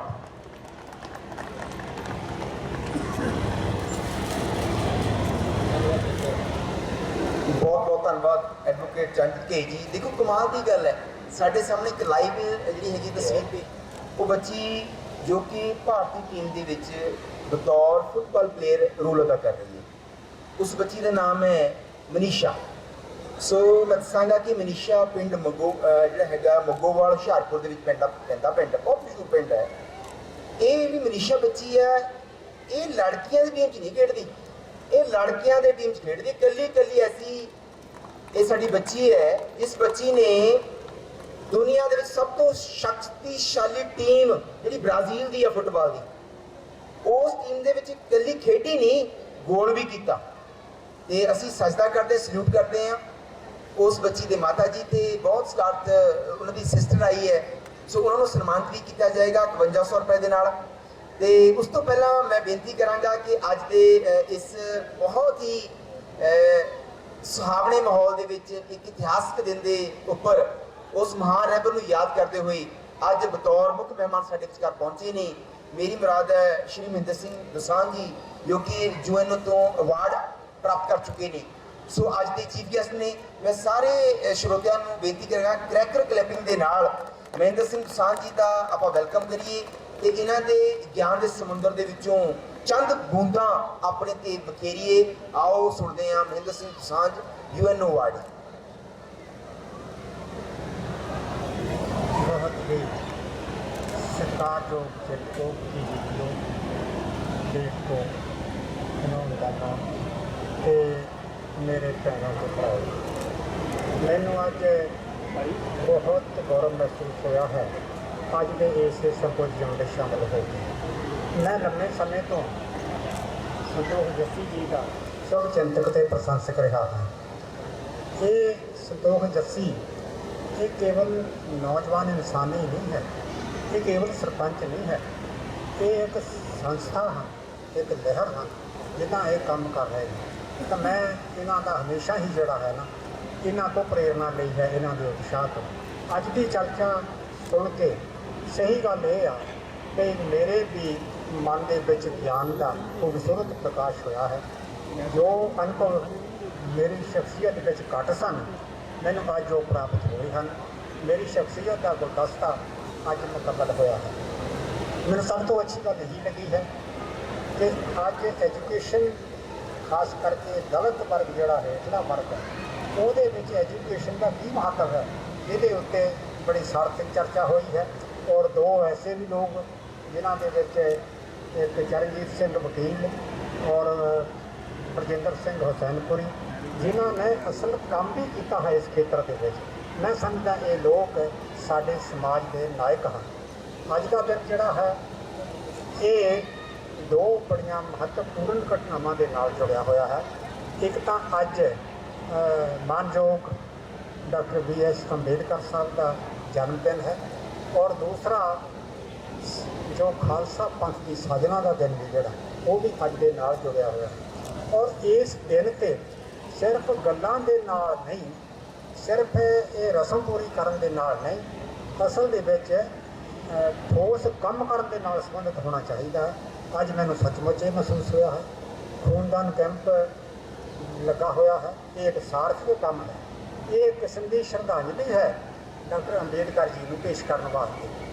ਮੈਂ ਅੰਦਰ ਗਿਆ, ਮੈਨੂੰ ਬੜੀ ਖੁਸ਼ੀ ਹੋਈ। ਸਾਰਿਆਂ ਦਾ ਮੈਂ ਨੌਜਵਾਨਾਂ ਦਾ ਬੜਾ ਧੰਨਵਾਦੀ ਹਾਂ, ਬੇਟੀਆਂ ਦਾ ਔਰ ਬੇਟਿਆਂ ਦਾ, ਜਿਹੜੇ ਇਸ ਜੱਗ ਦੇ ਵਿੱਚ ਸਮਾਜ ਭਲਾਈ ਦੇ ਜੱਗ ਦੇ ਵਿੱਚ ਹਿੱਸਾ ਪਾ ਰਹੇ ਨੇ। ਮੈਂ ਨਿਵੇਦਨ ਕੀਤਾ ਅੰਦਰ ਜਾ ਕੇ ਸੰਚਾਲਕਾਂ ਨੂੰ, ਪ੍ਰਬੰਧਕਾਂ ਨੂੰ, ਤੇ ਕਿਰਪਾ ਕਰਕੇ ਮੈਨੂੰ ਵੀ ਆਗਿਆ ਦਿਓ, ਮੈਂ ਵੀ ਖੂਨਦਾਨ ਕਰਨ ਦਾ ਇੱਛਾਵਾਨ। ਲੇਕਿਨ ਉਹਨਾਂ ਨੇ ਸਵੀਕਾਰ ਨਹੀਂ ਕੀਤੀ ਮੇਰੀ ਇਹ ਮੰਗ। ਉਹ ਕਹਿੰਦੇ ਹੁਣ 85 ਸਾਲ ਦੀ ਉਮਰ ਵਿੱਚ ਅਸੀਂ ਇਹ ਨਹੀਂ ਕਰ ਸਕਦੇ। ਲੇਕਿਨ ਇੱਕ ਜਜ਼ਬਾ ਪੈਦਾ ਹੁੰਦਾ ਮਨ ਦੇ ਵਿੱਚ ਕਿ ਲੋਕ ਇੰਨਾ ਅੱਛਾ ਕੰਮ ਕਰ ਰਹੇ ਨੇ। ਹੁਣ ਜਿਹੜਾ ਅੱਜ ਦੇ ਦਿਨ, ਇੱਕ ਮੈਨੂੰ ਇਹ ਅੱਛਾ ਲੱਗਾ ਕਿ ਖੂਨਦਾਨ ਦਾ ਕੈਂਪ ਲੱਗਾ ਹੋਇਆ। ਦੂਜਾ ਮੈਨੂੰ ਇਹ ਅੱਛਾ ਲੱਗਾ ਕਿ ਇੱਕ ਪਿੰਡ ਦੇ ਵਿੱਚ ਲਾਇਬ੍ਰੇਰੀ ਦੀ ਸਥਾਪਨਾ ਕੀਤੀ ਗਈ ਹੈ। ਔਰ ਲਾਇਬ੍ਰੇਰੀ ਸਾਡਾ ਮੁਸ਼ਕਲ ਵੱਡੀ ਇਹ ਹੈ ਕਿ ਅਸੀਂ ਵਿਦੇਸ਼ਾਂ ਵਿੱਚ ਜਾ ਕੇ ਵੀ ਬੜੇ ਬੜੇ ਖਰਚੇ ਕਰਦੇ ਹਾਂ ਕੱਪੜਿਆਂ 'ਤੇ, ਸ਼ਰਾਬ 'ਤੇ, ਰਸਮਾਂ ਰਿਵਾਜਾਂ 'ਤੇ। ਲੇਕਿਨ ਇੱਕ ਕਿਤਾਬ ਅਸੀਂ ਖਰੀਦ ਕੇ ਤਾਂ ਕੀ ਪਾਣੀ, ਲਾਇਬ੍ਰੇਰੀ ਦੇ ਵਿੱਚੋਂ ਲਿਆ ਕੇ ਵੀ ਪੜ੍ਹਨ ਨਹੀਂ ਹੈ। ਇੱਕ 2 ਰੁਪਏ ਦੀ ਅਖਬਾਰ ਵੀ ਦੂਜੇ ਦੀ ਕਸ਼ ਵਿੱਚੋਂ ਕੱਢ ਕੇ ਪੜ੍ਹਨ ਲੱਗ ਪੈਂਦੇ ਹਾਂ ਕਿਸੇ ਪਾਸੇ ਬੈਠੇ ਹੋਏ। ਕਿੱਦਾਂ ਉਥਾਨ ਹੋਏਗਾ ਜੀ, ਕਿੱਦਾਂ ਗਿਆਨ ਦਾ ਚਾਨਣ ਹੋਏਗਾ ਸਮਾਜ ਦੇ ਮਨ ਦੇ ਵਿੱਚ। ਬਹੁਤ ਸਾਰੇ ਵਿਸ਼ਵ ਦੇ, ਖਾਸ ਕਰਕੇ ਏਸ਼ੀਆ ਰੀਜਨ ਦੇ, ਜਿਹੜੀਆਂ ਬਹੁਤ ਮਹੱਤਵਪੂਰਨ ਕਿਤਾਬਾਂ ਲਿਖੀਆਂ ਗਈਆਂ ਪੁਰਾਣੇ ਸਮੇਂ ਤੋਂ, ਸਮਾਂ ਪਾ ਕੇ ਸਹਿਜੇ ਉਹਨਾਂ ਨੂੰ ਧਾਰਮਿਕ ਗ੍ਰੰਥਾਂ ਦਾ ਰੁਤਬਾ ਦਿੱਤਾ ਗਿਆ। ਸਹਿਜੇ ਇਹ ਸਾਰੇ ਜਿਹੜੀਆਂ ਪੁਸਤਕਾਂ ਸੀ ਜਾਂ ਧਾਰਮਿਕ ਗ੍ਰੰਥ ਸੀਗੇ, ਇਹਨਾਂ ਦੇ ਵਿੱਚ ਕੀ ਲਿਖਿਆ ਇਹ ਵਿਸਰਦਾ ਗਿਆ। ਇਹਨਾਂ ਦੇ ਵਿੱਚੋਂ ਗਿਆਨ ਨੂੰ ਗ੍ਰਹਿਣ ਕਰਨਾ ਤਾਂ ਬਹੁਤ ਦੂਰ ਦੀ ਗੱਲ ਹੈ, ਔਰ ਗ੍ਰਹਿਣ ਕਰਕੇ ਜੀਵਨ 'ਚ ਲਾਗੂ ਕਰਨਾ ਇਹ ਤਾਂ ਬਹੁਤ ਦੂਰ ਦੀ ਗੱਲ ਹੈ। ਲੇਕਿਨ ਇਹਨਾਂ ਦਾ ਜੇ ਪਾਠ ਵੀ ਕੀਤਾ ਜਾਂਦਾ ਹੈ ਤਾਂ ਉਹ ਵੀ ਸਿਰਫ ਰਸਮ ਵਾਸਤੇ ਕੀਤਾ ਜਾਂਦਾ। ਉਹਦੇ ਵਿੱਚ ਕੀ ਕੁਛ ਲਿਖਿਆ, ਕੀ ਉਹ ਸੰਦੇਸ਼ ਦਿੰਦਾ ਹੈ, ਕੀ ਨੈਤਿਕ ਸੰਦੇਸ਼ ਦਿੰਦਾ ਹੈ, ਇਹ ਬਿਲਕੁਲ ਵਿਸਰ ਗਿਆ। ਬਲਕਿ ਅਸੀਂ ਸ਼ਰਧਾ ਦੇ ਨਾਲ ਕੇਵਲ ਮੱਥੇ ਰਗੜਨਾ, ਉਹਨਾਂ ਦੇ ਉੱਤੇ ਪੱਖੇ ਲਾਉਣਾ, ਉਹਨਾਂ ਨੂੰ ਇਨਸਾਨਾਂ ਵਾਲਾ ਦਰਜਾ ਦੇਣਾ, ਔਰ ਉਹਨਾਂ ਨਾਲ ਕਾਰਜਸਿੱਧੀਆਂ ਕਰਨੀਆਂ, ਰਸਮਾਂ ਰਿਵਾਜ ਪੂਰੇ ਕਰਨੇ, ਬਸ ਇੱਥੇ ਆ ਕੇ ਗੱਲ ਖਤਮ ਹੋ ਗਈ ਹੈ। ਤੋ ਕਿਤਾਬਾਂ ਦਾ ਬਹੁਤ ਵੱਡਾ ਮਹੱਤਵ ਹੈ। ਕਿਤਾਬਾਂ ਸਤਿਕਾਰ ਦੀਆਂ ਪਾਤਰ ਨੇ। ਇੱਕ ਕਿਤਾਬ ਜ਼ਿੰਦਗੀ ਦੀ ਧਾਰਾ ਨੂੰ ਬਦਲ ਸਕਦੀ ਹੈ। ਸੋਸ਼ਲ ਮੀਡੀਆ ਨਹੀਂ ਬਦਲ ਸਕਦਾ, ਨਾ ਟੈਲੀਵਿਜ਼ਨ, ਨਾ ਰੇਡੀਓ। ਇਹ ਤਾਂ ਐਵੇਂ ਸਾਡੀ ਨਾ ਜਿਹਨੂੰ ਕਹੀਏ ਕਿ ਨਵੀਂ ਪੀੜ੍ਹੀ ਦੀ ਇਹ ਸ਼ੌਕ ਹੈਗਾ। ਲੇਕਿਨ ਕਿਤਾਬਾਂ ਦਾ ਬਹੁਤ ਵੱਡਾ ਮਹੱਤਵ। ਮੈਨੂੰ ਇਹ ਬੜਾ ਅਫਸੋਸ ਹੈ ਕਿ ਜੇ ਲੇਖਕ ਸਾਡੇ ਜ਼ਿਆਦਾ ਨੇ ਲੇਕਿਨ ਪਾਠਕ ਘੱਟ ਨੇ। ਇਹ ਬੜੀ ਤਰਾਸਦੀ ਹੈ, ਕਿਉਂਕਿ ਕਿਤਾਬਾਂ ਪੜ੍ਹਨ ਦਾ ਸੱਭਿਆਚਾਰ ਹੀ ਖਤਮ ਹੋ ਚੁੱਕਿਆ ਹੈ ਬਿਲਕੁਲ। ਮੈਂ ਇਹਦੇ ਮੁਕਾਬਲੇ ਜਦ ਕਦੇ ਤਾਮਿਲਨਾਡੂ ਜਾਣਾ ਜਾਂ ਕੇਰਲਾ ਜਾਣਾ, ਉੱਥੇ ਜਾ ਕੇ ਰੂਹ ਖੁਸ਼ ਹੋ ਜਾਂਦੀ ਹੈ। ਜਾਣੀ ਮੈਂ ਤ੍ਰਿਵੇਂਦਰਮ ਮੈਂ ਰੇਲਵੇ ਸਟੇਸ਼ਨ 'ਤੇ ਵੱਖ-ਵੱਖ ਪਾਸਿਆਂ ਨੂੰ ਜਾਣ ਵਾਸਤੇ ਅਖਬਾਰਾਂ ਦੇ ਖਲਵਾੜੇ ਲੱਗੇ ਦੇਖੇ ਨੇ, ਜਿੱਦਾਂ ਅਸੀਂ ਕਣਕ ਦੇ ਖਲਵਾੜੇ ਲਾਉਂਦੇ ਹੁੰਦੇ ਸੀ ਦੇ ਸਮੇਂ ਵੱਢ ਕੇ। ਔਰ ਮੈਂ ਜਿੰਨੇ ਘਰਾਂ 'ਚ ਗਿਆ, ਹਰ ਘਰ ਦੇ ਵਿੱਚ ਅਖਬਾਰ ਆਉਂਦੀ ਹੈ ਆਪਣੇ ਮਲਿਆਲਮ ਭਾਸ਼ਾ 'ਚ, ਕੇਰਲਾ 'ਚ। ਲੇਕਿਨ ਸਭ ਤੋਂ ਪਹਿਲਾਂ ਉਹ ਸਾਹਿਤਕ ਪੰਨਾ ਜਿਹੜਾ ਖੋਲ੍ਹ ਕੇ ਉਹੀ ਪੜ੍ਹਦੇ ਨੇ। ਅਸੀਂ ਕੀ ਕਰਦੇ ਹਾਂ, ਅਸੀਂ ਬੜੇ ਬੜੇ ਖਰਚੇ ਤਾਂ ਕਰ ਸਕਦੇ ਹਾਂ ਹੋਰ ਸਾਧਨਾਂ 'ਤੇ, ਲੇਕਿਨ ਕਿਤਾਬਾਂ ਨੂੰ ਅਸੀਂ ਉਹ ਮਹੱਤਵ ਨਹੀਂ ਦਿੰਦੇ ਜੋ ਸਾਨੂੰ ਦੇਣਾ ਚਾਹੀਦਾ ਹੈ। ਸਾਡੇ ਜੋ ਸ਼ਾਨੋ ਸ਼ੌਕਤ ਵਾਲਾ ਪਹਿਰਾਵਾ ਸਾਡਾ, ਅਸੀਂ ਕੋਟ ਪੈਂਟਾਂ ਟਾਈਆਂ ਇਹ ਤਾਂ ਸਭ ਕੁਝ ਗ੍ਰਹਿਣ ਕਰ ਲਿਆ। ਲੇਕਿਨ ਉੱਥੋਂ ਦੇ ਲੋਕ, ਅਸੀਂ ਉੱਥੇ ਯੂਨੀਵਰਸਿਟੀ ਦੇ ਵਾਈਸ ਚਾਂਸਲਰ ਨੂੰ ਮਿਲਣ ਗਏ, ਉੱਥੋਂ ਦੇ CM ਨੂੰ ਮਿਲਣ ਗਏ, ਸਾਰਿਆਂ ਦੇ ਪੈਰੀਂ ਕੈਂਚੀ ਚੱਪਲ ਅਤੇ ਫਾਸ਼ੀ ਦੀ ਧੋਤੀ। ਮੈਨੂੰ ਯਾਦ ਹੈ ਇੱਕ ਵਾਰੀ ਕਮਿਊਨਿਸਟਾਂ ਦੀ ਕਾਨਫਰੰਸ ਹੋਈ ਸੀ ਜਲੰਧਰ, 2 ਸੂਬਿਆਂ ਦੇ ਮੁੱਖ ਮੰਤਰੀ ਤ੍ਰਿਪੁਰੇ ਦਾ ਤੇ ਬੰਗਾਲ ਦਾ ਆ ਕੇ ਸਵਾਹ ਦਾ ਬੜਾ ਸਾਰਾ ਢੇਰ ਲੱਗਾ ਹੋਇਆ ਸੀ। ਮੇਰੇ ਵੀ ਪਿੰਡ ਦੇ ਮੁੰਡੇ ਉੱਥੇ ਸੇਵਾ ਲਈ ਗਏ ਹੋਏ ਸਨ। ਆ ਕੇ ਫਟਾਫਟ ਉਹ ਸਵਾਹ ਦੇ ਢੇਰ ਤੋਂ ਆਪਣੇ ਭਾਂਡੇ ਮਾਂਜਣ ਲੱਗ ਪਏ। ਇਹਨਾਂ ਨੇ ਬੜੇ ਹੱਥ ਫੜੇ, ਕਹਿੰਦੇ ਜੀ ਸਾਡਾ ਤਾਂ ਕਲਚਰ ਹੈ ਸੇਵਾ ਦਾ, ਅਸੀਂ ਤੁਹਾਡੀ ਸੇਵਾ ਵਾਸਤੇ। ਕਹਿੰਦਾ ਨਹੀਂ, ਖਾਣਾ ਅਸੀਂ ਖਾਈਏ, ਭਾਂਡੇ ਤੁਸੀਂ ਧੋਵੋ ਸਾਡੇ। ਇਹ ਨਹੀਂ ਹੋ ਸਕਦਾ, ਅਸੀਂ ਧੋਵਾਂਗੇ। ਪ੍ਰੈਸ ਵਾਲੇ ਆਏ, ਉਹ ਦੋਵੇਂ ਮੁੱਖ ਮੰਤਰੀ ਨਲਕੇ ਦੇ ਉੱਤੇ ਕੱਪੜੇ ਧੋਣ ਲੱਗੂ ਆਪਣੇ ਸਿਰ ਤੇ। ਸੋ ਇਸ ਤਰ੍ਹਾਂ ਦਾ ਜਿਹੜਾ ਨਾ ਅਸੀਂ ਇੱਕ ਵਰਗ ਨੂੰ ਇਹ ਕੰਮ ਦੇ ਦਿੰਦੇ ਹਾਂ ਕਿ ਸਾਡੀ ਉਹ ਜੁੱਤੀਆਂ ਸਾਫ਼ ਕਰੇ, ਸਾਡੇ ਉਹ ਕੱਪੜੇ ਧੋਵੇ, ਸਾਡੇ ਉਹ ਭਾਂਡੇ ਮਾਂਜੇ। ਇਹ ਜਿਹੜੀ ਰੁਚੀ ਹੈ, ਇਹ ਅਸੀਂ ਇਹਨੂੰ ਨਹੀਂ ਹਾਲੇ ਤੱਕ ਹਟਾ ਸਕੇ।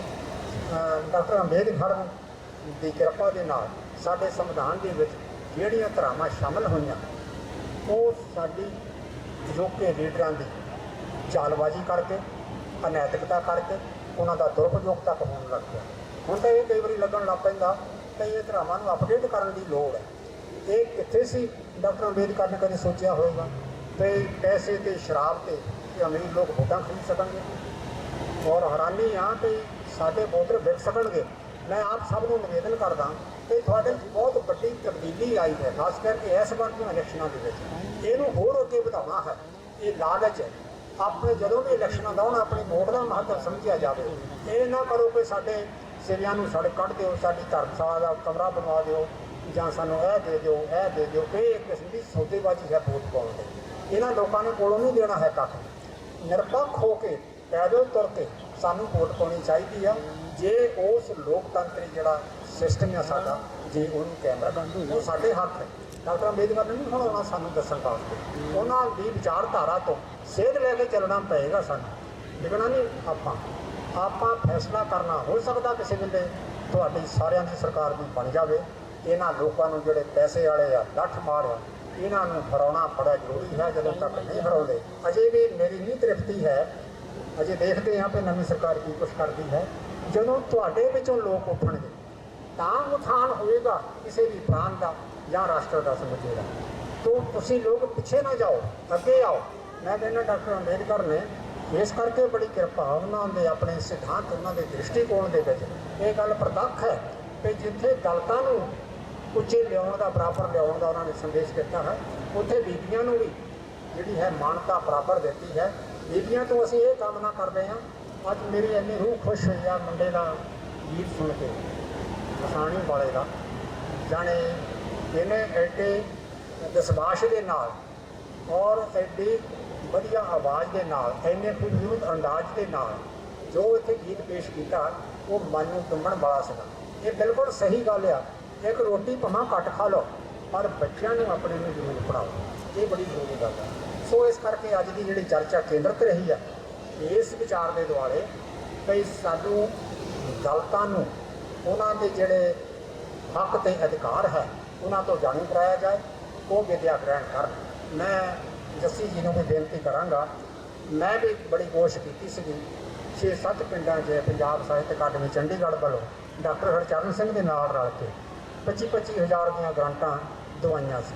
ਉਹ ਜਿਹੜੀਆਂ ਗ੍ਰਾਂਟਾਂ 25-25 ਹਜ਼ਾਰ ਦੀਆਂ ਦਿੱਤੀਆਂ, ਉਹ ਲੇਖਕਾਂ ਦੇ ਬੜੇ ਕਾਬਲ ਪੈਨਲ ਨੇ ਜਿਹੜੀਆਂ ਨਾ ਉਹ ਸਿਫਾਰਿਸ਼ ਕੀਤੀਆਂ ਕਿ 25-25 ਹਜ਼ਾਰ ਫਿਰ ਸੰਸਥਾਵਾਂ ਨੇ ਤਾਂ ਪੰਚਾਇਤਾਂ ਪਹਿਲਾਂ ਤਾਂ ਪੰਚਾਇਤਾਂ ਨੂੰ ਦੇਣ ਦਾ ਸੀ।